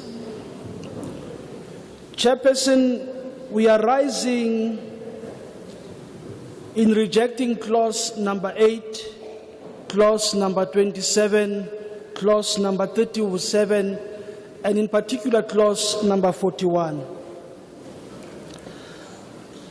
I take note, Chairperson, of the dances of those who are singing to the music of the piper. I do understand that they have been hired to sing to this music. This bill, Chairperson, allows the minister to make regulations concerning learner pregnancies. They just give you a one-liner with no information really. But we can attest that on Wednesday, some more clarity was given on this part A of clause 41, that is amending section 61. The DBE made claim that this is not how they will use the regulations, and that this is not a school abortion bill. I then have 3 questions for the spokespeople of the DBE. Question number 1, does the policy on the prevention and management of learner pregnancies in school not state on page 18, the objectives are to provide SRH services, including access to effective contraceptive technology in association with social sector partners to enable learners to make informed choices, avoid unintended pregnancies, or as necessary to obtain abortions. Chairperson, I want to stress this. This does not say information, which would be bad enough to say services the DBE is providing. Question 2, does the Children's Act not allow children as young as 12 to obtain what is called medical treatment without parental consent. And this abortion... Your time is up, Morut. Thank you.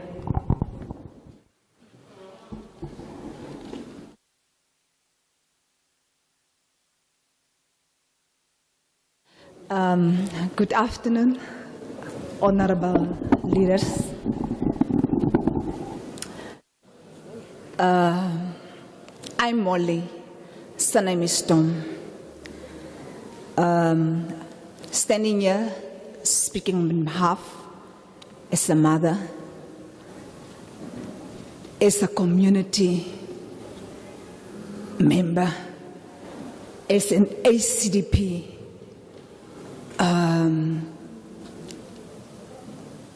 partner. We as ICDP reject the bill. But I'm standing here speaking as a parent.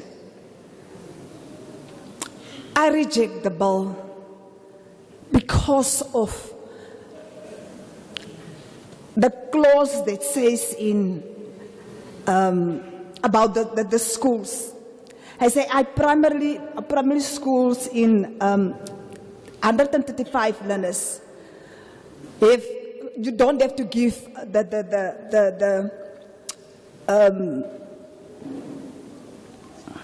can I speak from my heart? Thank you. I said you can speak your language. It's just that I will apologize. There are no translators. Ek reject die bill omdat ons kinders, ons as ouers, ons as educators, we have failed our children. I'm speaking on behalf of a mother, and I'm speaking on behalf of a community member. Our children are going to school at places where the languages, they don't cooperate with them. And in that, the children feel that they are not going to school. They are going to sit at home because of that clause. Amen.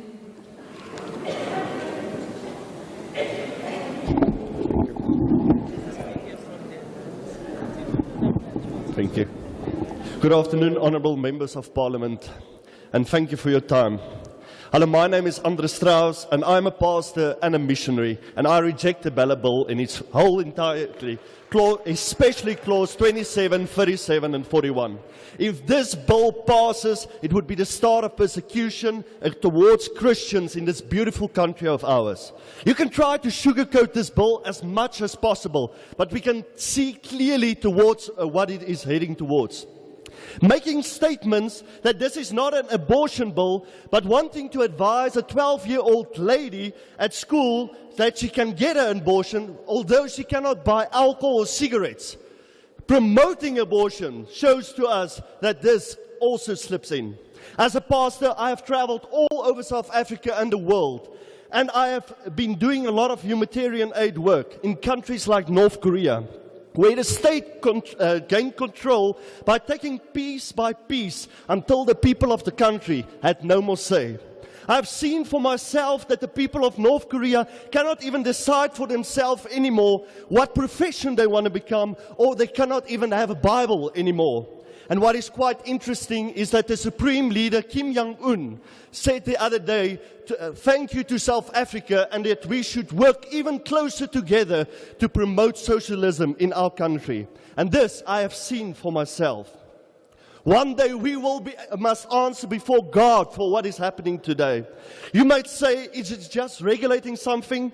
I want to ask, will this government supply us counselors that will cry with the children at schools when they are crying for the wrong decisions they've made in life because of the bill that were taught to them?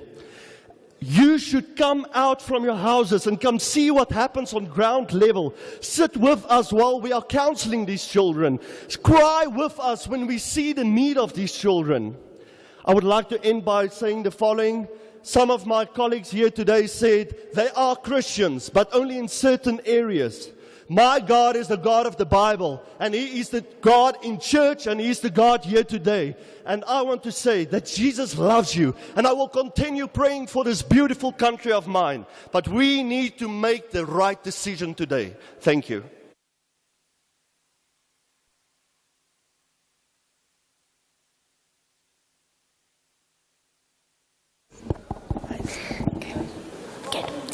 Good day, my name is Daniela. I am 12 years old and I hope you consider my rights as a child. I reject the bill, especially clause 37. Let me tell you some of the many reasons why. My older sister, brother and I grew up in a rural area on a farm 17 kilometers from school. It was very difficult for my parents to get us to town and back every day. If only we knew about homeschooling. After our house burned down, we had to move to town, but we had lost everything and had no money to afford schools, uniforms and everything required by schools. Once again, if only we knew how much more affordable, practical and effective homeschooling were. COVID was the final straw for my mom. Everybody at school started falling behind so much. The teachers were overloaded with work and we battled a lot to catch up with all the schoolwork sent home.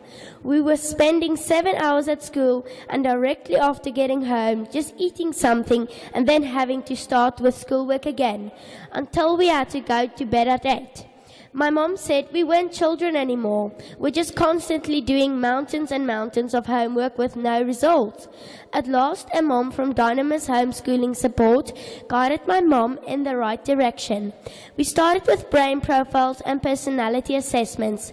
Thereafter, a self-directed homeschooling program was custom-made for each of us. I cannot tell you how much I enjoy school now. I listen to DVDs from professionals explaining every subject. Maths has for the first time become fun for me. I read books that are interesting. I study about how to run my own little business. I learn how to work with money, how to save some, invest some, share some. My father teaches us how to be self-sustainable, how to plant our own vegetables, grow them and plan ahead. We start our first hour in the mornings with Bible study, learning about God that loves us so much and how we should therefore love ourselves and others.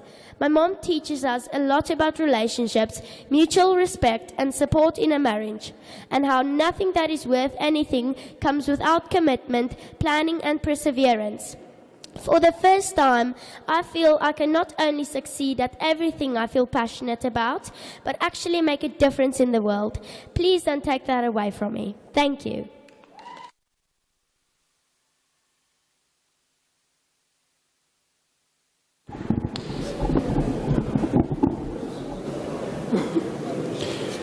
Dear Honourable Chairperson and Members of Parliament, I'm Ray Charles Dazelle. Today I reject the Bella Bill in its entirety, emphasising clause 27, 37 and 41. My first words from school that I can recall was, "Look children, we have a stupid kid in class." This coming from my grade art teacher. Let alone I was also diagnosed with dyslexia. So the teachers didn't know how to teach me. My mom took this upon herself and taught me how to read, study and do what I need to require. The teachers thought I would never even be able to finish school. Yet alone I completed primary school, I completed matric as well as got a degree in counseling psychology from the University of South Africa. I just want to say, if we stop Christians from obeying the commandments of God, I would not be here today, as well as a million of other South Africans. What scares me, what scars would the Bella Bill be leaving on our younger generation and for ambassadors of Christ to work through in the counseling process? Today I ask God to search through my heart and yours. I pray that God's will be done this day in the name of Jesus Christ. Just to make it a little bit more personal, I used to be a homosexual, but God changed me. I prayed and He came to save my life. Furthermore, I got sucked into the gay community that is filled with drugs and predators out there preying on younger men, younger kids, and all of that. It's dark out there. It's dark in the gay community, and you don't even have the idea. Opening a lot of these laws and the clauses in the Bella Bill will open the younger generation to these predators. So I urge you to stop, to look at those things, to look at our younger generation, to stop the scars and the letters that the past has left on them, and to work through them. Help the counselors out there. Help Christ's children out there to become better. I want to leave you with these words from the Bible. As water reflects a face, a man's heart reflects the man. That's from Proverbs 27, verse 19. God bless you.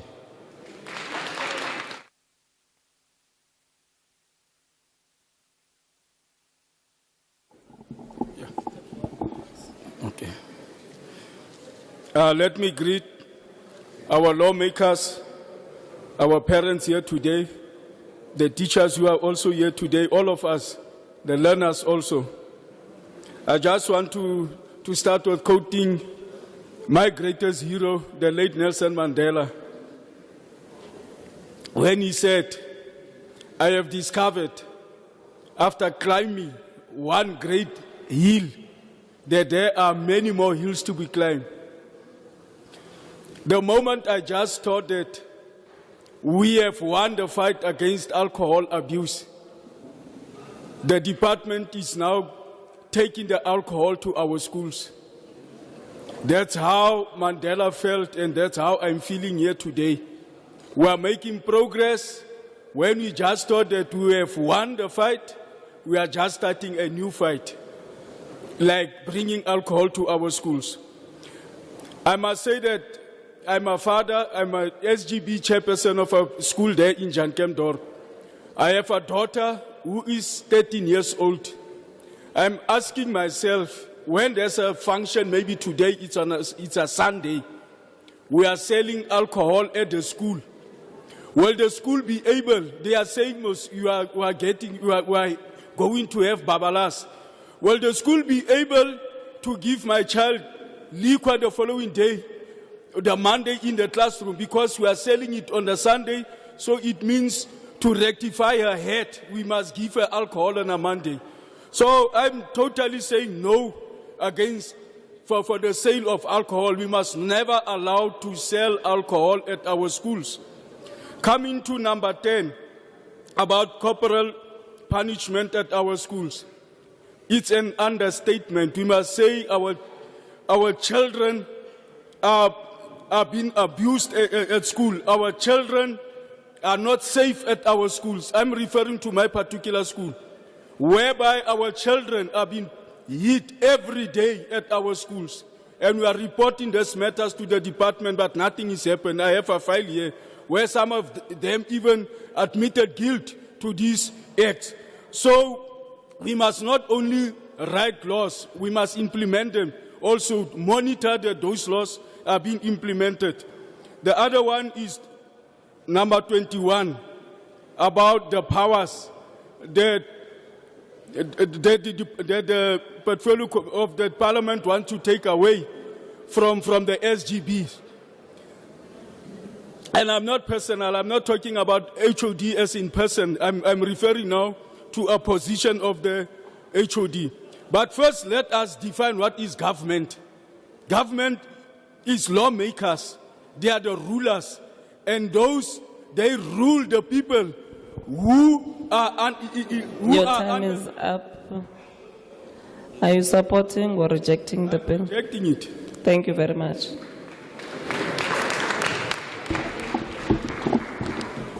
Thanks. Afternoon, Honorable Chairperson, Honorable Members. My name is Esli Kistu. I'm an employee of the Northern Cape Education Department, but I also speak as a parent and a grandparent here this afternoon. I'm rising to support the Bella Bill, except for Section 8, the amendment of Section 8, that allows the sale of alcohol on school premises. Given the abuse of liquor in this country and the statistics that's coupled to the abuse of alcohol, I cannot support the sale of alcohol on school premises. But for all the people that have spoken, I must indicate that the bill is long overdue. that the landscape in the country has changed or is changing, and therefore legislation must keep up to date. I must also indicate that I'm sad that the MP in front of us has released a statement, and I regard that as falsehoods because the bill doesn't speak to abortion, and it would be my plea that the committee would address that matter.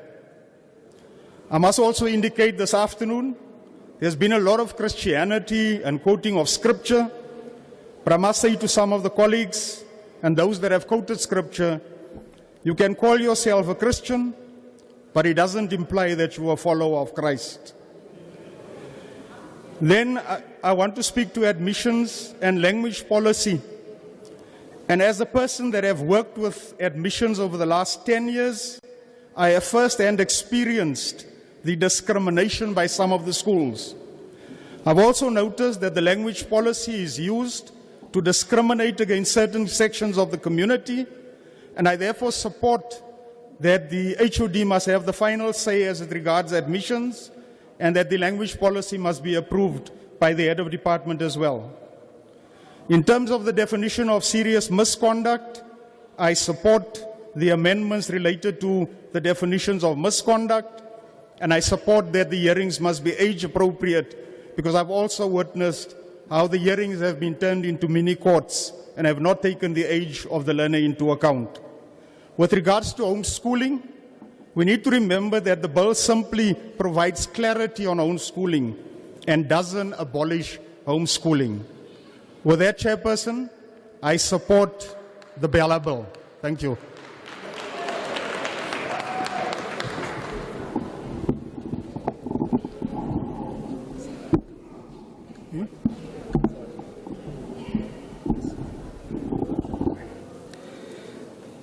Dumelang, Kim Tuzmelem Nchai.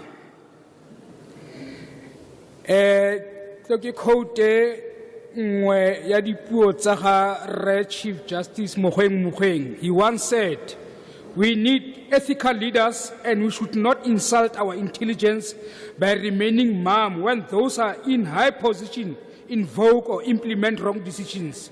I reject this Bela what bill.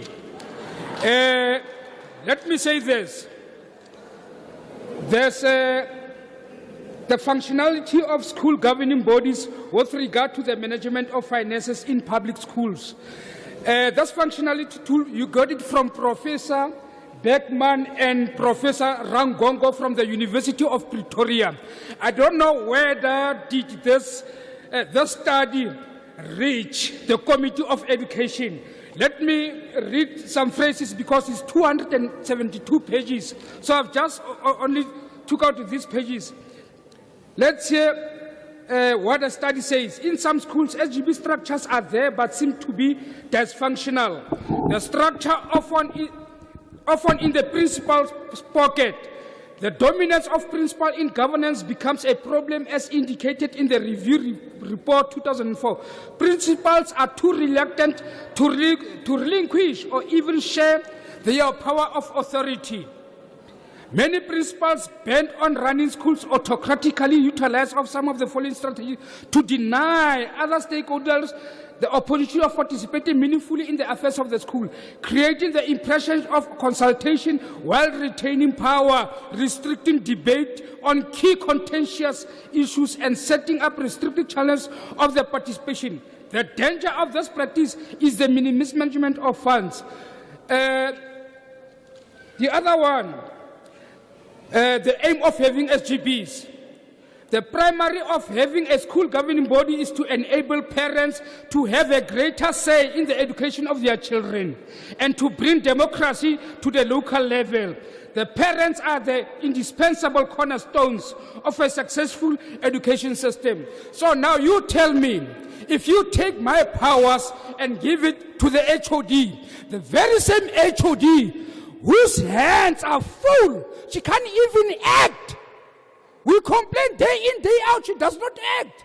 Now, you say now, he must take our powers and then he must give those powers to the very same officials that we are complaining about, them to her. No. we are lost. No, I reject this bill. Take for an example, a learner has a broken bone. The principal never called. Your time is up.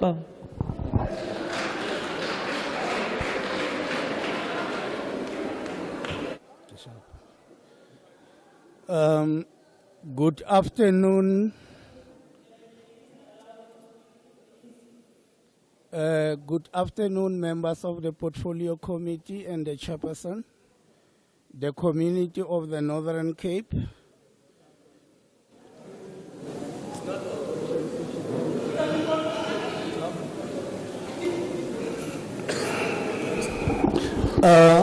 Okay. Good afternoon, members of the Portfolio Committee and the Chairperson, the community of the Northern Cape at its entirety as represented here. My name is Buichoko. My surname is Moremi. I'm speaking here in my official capacity as a senior provincial manager for the Pan South African Language Board. And our input is centered around the mandate of the Pan South African Language Board in this bill. We are limiting ourselves to that. We have analyzed the bill.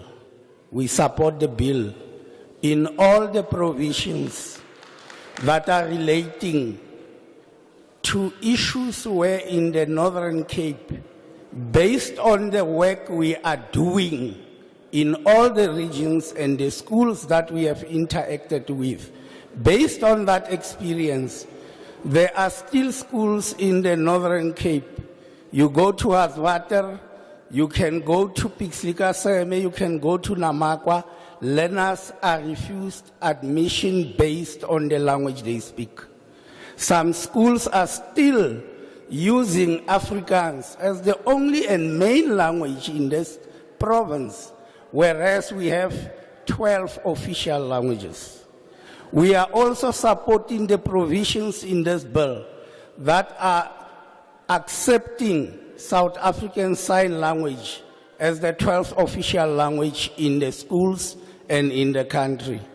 We are opposed to SGBs that are using their powers to prevent diversity, that are using their powers to maintain the status quo. We are having SGBs that are giving my office a challenge where they would not engage you and limit you to certain provisions in their school language policies. As the Pan South African Language Board, we are for the provision that calls for more than one language in the schools. We have communities like Platfontein, where the community there are speaking Kwedam and Kuntali, but you go to the school language policy, it's talking Afrikaans and English. And for that reason, as it is the case even in other regions of the province, we support the bill. Thank you.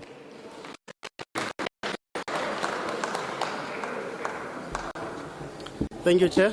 Thank you, honorable lawmakers, and good afternoon to everybody here. Am I that short? Lebogang Di Utlwileng from the South African Democratic Teachers Union. I'm an educator and also. So it's down.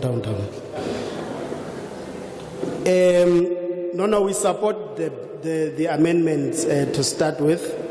And then just to comment on one or two things. Number one, on clause 3, issues of monitoring of learner attendance. So we appreciate that has now been given to all the stakeholders, including parents, to ensure that there is maximum attendance by the learners at the school.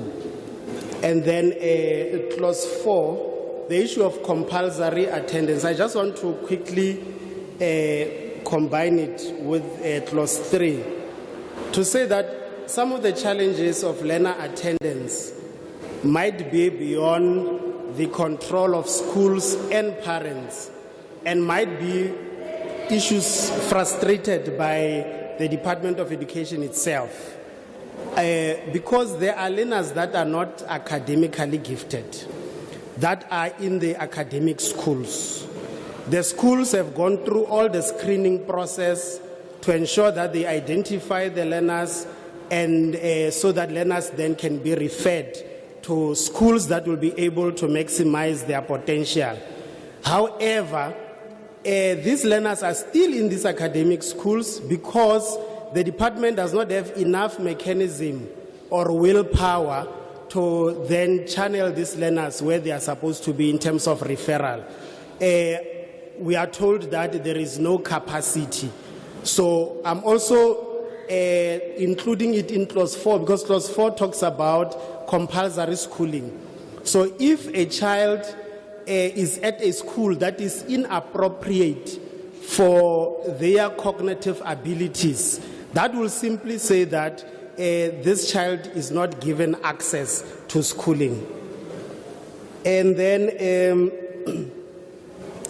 clause 49 and 50, Chair, it doesn't give much, just from the surface.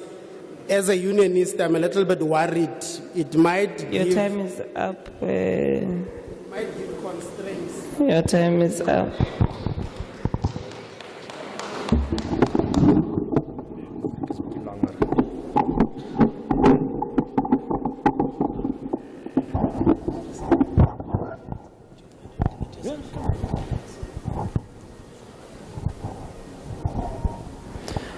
Honourable Chair, 3 long days.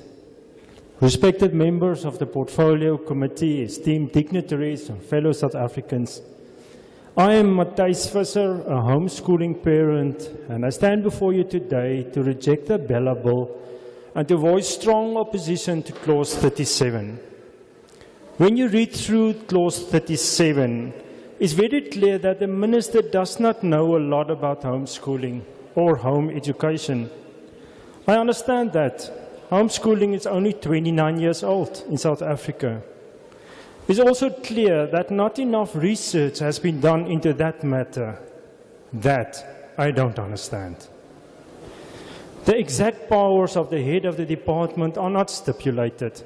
According to that clause, the head of the department can decide about the permission granted for a learner to be home educated or not, as well as the standard of the curriculum used. How can someone with no experience in home education make decisions like that? We as home educators believe that every child is unique, and therefore every child needs to learn in his own way and at his own pace. All homeschooling parents can tell you about a curriculum for a specific subject that works for one child but not for another. We all strive to minimize stress on the learners as far as possible. Bringing in unknown assessors will put unnecessary stress on learners. Therefore, we don't want to be assessed. Paying for the assessor will further put a financial burden on the parents. After all, it is the Department of Education who wants the children to be assessed. All draft policies, bills or regulations must include a socio-economic impact assessment, also referred to as a SEIA, to avoid that legislators make laws that are unaffordable to the public or the state and where the benefits do not justify the costs. When the Bella Bill was published by Parliament for written comments in 2022, it was again published without the SEIA. The public was therefore required to comment on the bill without understanding the impact of the bill. In a copy of the SEIA later obtained by the Pestalozzi Trust, it showed that it does not consider the financial impact of monitoring from grade 1 to grade 9 on the average family, or the cost of monitoring, administration, remediation, and home visits to the state. I thank you.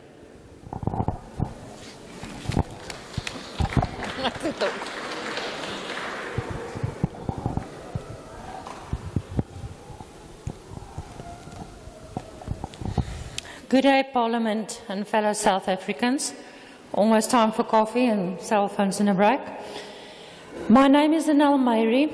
After listening to this week's speeches, I came to the conclusion that many people don't really think about the fact that within a few years, these children that we are discussing are going to be, that's allowed drinking, abortions, no God, no morals, are going to be our future leaders, your leaders. Our country is facing unprecedented economic crisis, energy crisis, unemployment, you name it. And how are we equipping our future leaders? By focusing on what can possibly be done to support and improve 81% of grade 4s that cannot read with comprehension? No. Instead, you or the United Nations, or whoever's agenda it is that you are pushing, are wasting your time on a bill that has already been implemented and enforced through the policy of home education, but proven to fail. No research has been conducted by the DBE, so no statements can be made about homeschooling.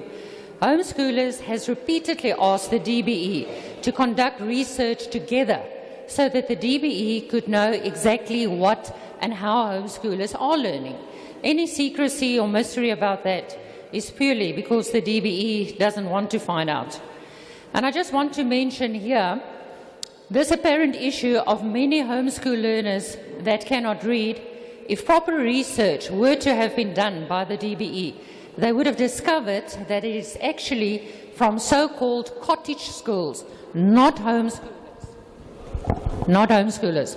Then, thank you.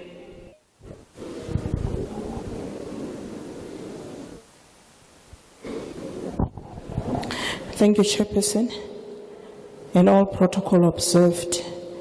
My name is Thandiwe and my surname is Morake. I'm the Regional Education Convener of SATU. I'm also a school principal chairperson.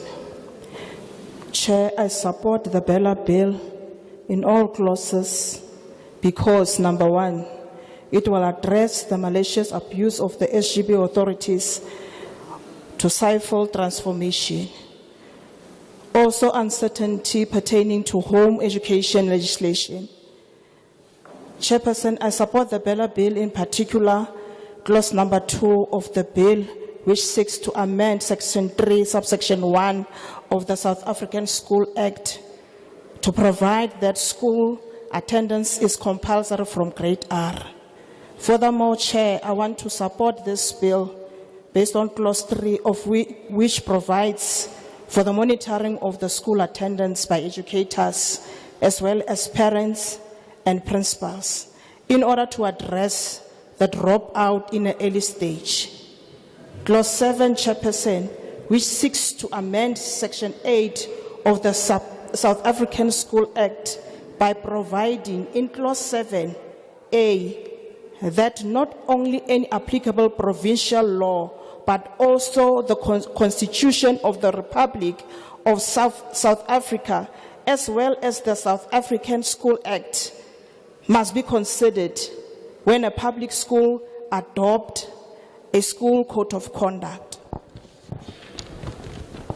In conclusion, Chairperson, I support this bill based on clause number 5 of the bill that seeks to amend Section 6 of the South African School Act to provide for the SGB to submit the language policy of a public school and any amendment thereof to the head of the department for approval to ensure that schools don't discriminate against other learners on the basis of the language. I thank you.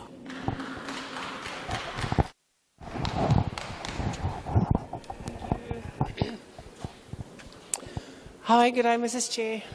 My name is Gwen Pretorius. I'm in my last year as a pastoral counsellor, my 3rd year. And also here with me today is my good friend and roommate, and she's a Tswana lady, and we serve the same God. So stop your apartheid and racist comments, people. It's 2023. It's been nearly 30 years. We are not fighting against politics. We want to protect our children as parents. You also bring your judgments to Christians and say we interfere in politics with the Bible. Say what you want to say. This is what we sign up for. We are standing up for what God actually expects of you to do as well. And yes, we know the ANC and the DA passed the bill for abortions on 29 October 1996. But you did not read correctly, as this bill allows a child as young as 12-year-old, which is very young, to have an abortion without the parents' consent. Did you hear? The bill allows a child as young as 12 years old to have an abortion without the parents' consent. Do you grasp the seriousness of this clause, if this clause is accepted? If anyone causes one of these children, those who believe in me, to stumble, it will be better for them to have a large millstone hung around their neck and to be drowned in the depths of the sea. Yes, I quote a scripture, at least most of us here today stood up for the children, the future of an army of Christ. You won't silence us. I stand up against the Bella Bill in general, especially clause 27, 37 and 41. Thank you. Have a blessed day.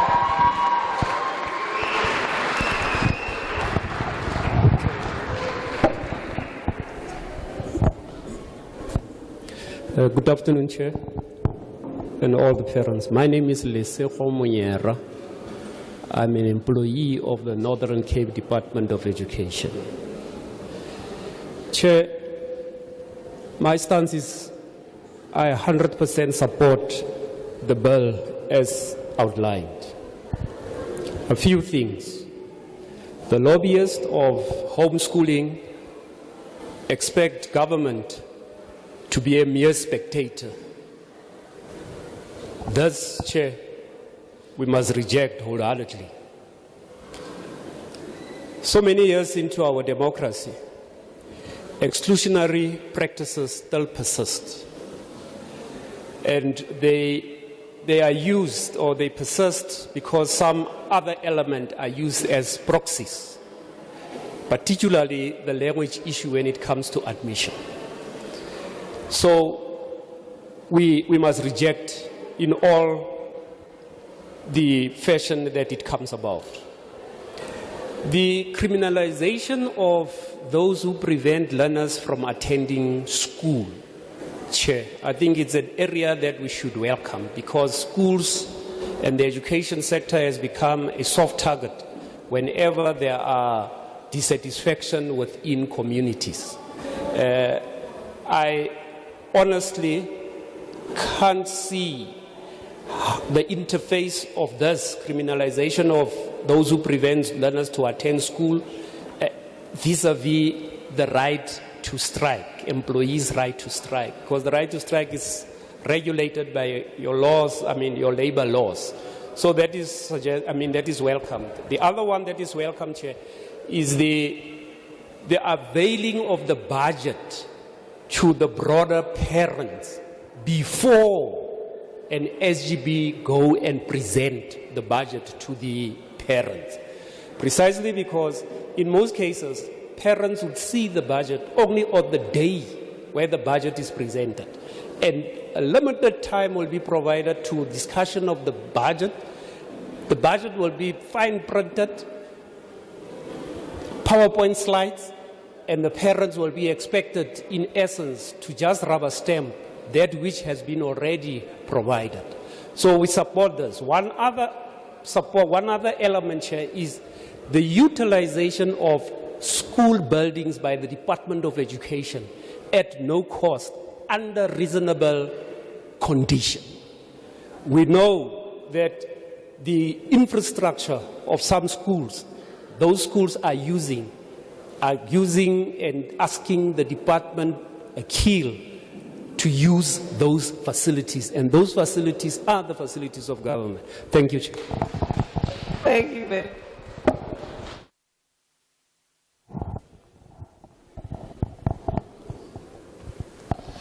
Honorable Chairperson, thank you very much for the opportunity. Honorable members of the Portfolio Committee, thank you very much for allowing the community of the Northern Cape to make some inputs into this bill. Let me start by raising my disappointment, First Chair.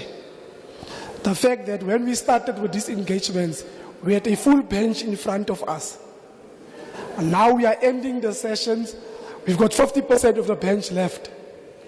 Then one would have liked to raise our issues in the presence of all the members. But let me start to say that as the custodian of this bill, the Department of Education, of course we are supporting the bill. So I'm not going to go into clauses to say which clause we support or not. We as the Department of Education, we are the custodians of this bill. I just want to respond on some issues that I think we must correct them here. We might leave them and they might become the truth outside there. The first issue that I want to raise is my disappointment with one of the members of the committee. We've got an honorable member, Mari Sukers, who has released a paper which she signed, changing the name of the bill from a Bella bill to an abortion bill. My understanding is that the responsibility of this committee, we as the Department of Education, we have presented our proposals to Parliament. And this committee is creating a platform for the community and society to make inputs on the bill, not to come and influence the society and give their views on the bill. I'm also of the view that this committee, after receiving all the inputs in the whole country, will have an opportunity to debate and engage on the inputs and on the bill. And that is where the honorable members will have an opportunity to raise their issues. Now, what this honorable member, Mari Sukers, has done, he's letting us doubt the committee. He's actually compromising the integrity of the committee.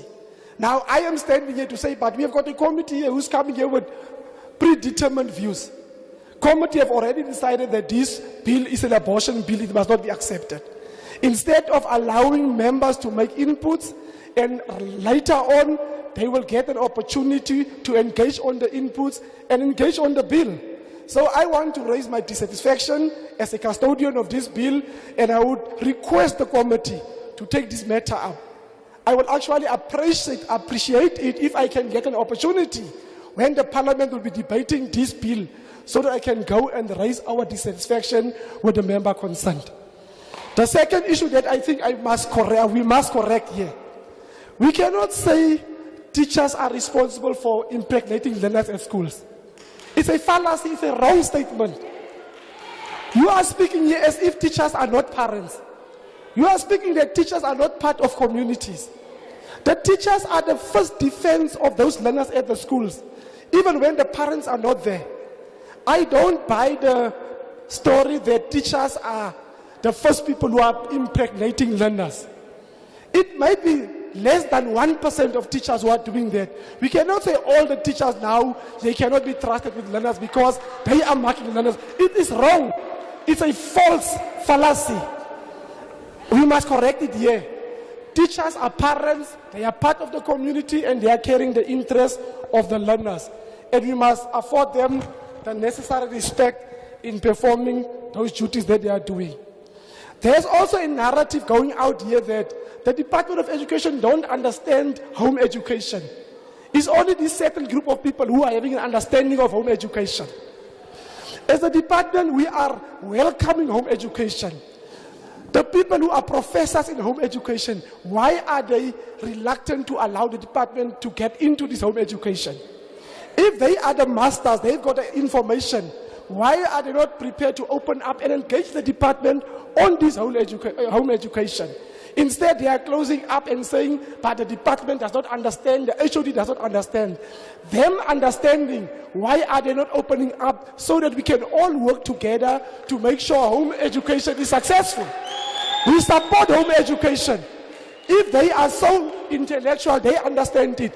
I am inviting them to my office. Let them come and let us have an engagement on home education. The last issue that I want to raise, and my apologies, Chairperson, is this issue of alcohol on school premises. I think we are misunderstanding it. We are not saying schools must sell alcohol. Let me make for you an example. We've got a Wilderklaver event in Kimberley every year. It's at Diamantfeld High School. those people are having sports on the sports ground of the school, which is part of the premises. And people from all over is coming to such an event. At such an event, there are adults who wants to use alcohol at that point in time. We are not saying take alcohol to the schools. We are not saying sell alcohol to children. We are saying if adults are at a sports event or a fundraising event, allow them to make use of alcohol. If we don't do it, most of the schools here, especially in the suburbs, I don't remember a school having a fundraising event without alcohol. Most of the schools are doing that are our previous Model C schools. Now we are saying as a department, because it's something that is taking place, we are not introducing it, we are regulating it. We are saying as they are doing it, there are certain issues that they must take into consideration. One of those considerations is children must not be allowed to buy alcohol at events at a school. So I thought I want just to clear those issues, Chair, but from my side I want to take the opportunity to say thank you to the committee for allowing us to have our input, the community of the Northern Cape, and we hope that our views will be shared at the National Parliament. And I want to repeat, the committee must take up the matter of a member who is discrediting the Committee of Parliament. We've got our trust in you, and we accept that you are going to allow us to make our inputs, and when you engage, you will consider everything. But we cannot have members who will discredit the committee and ultimately discredit the National Parliament. With those few words, thank you very much.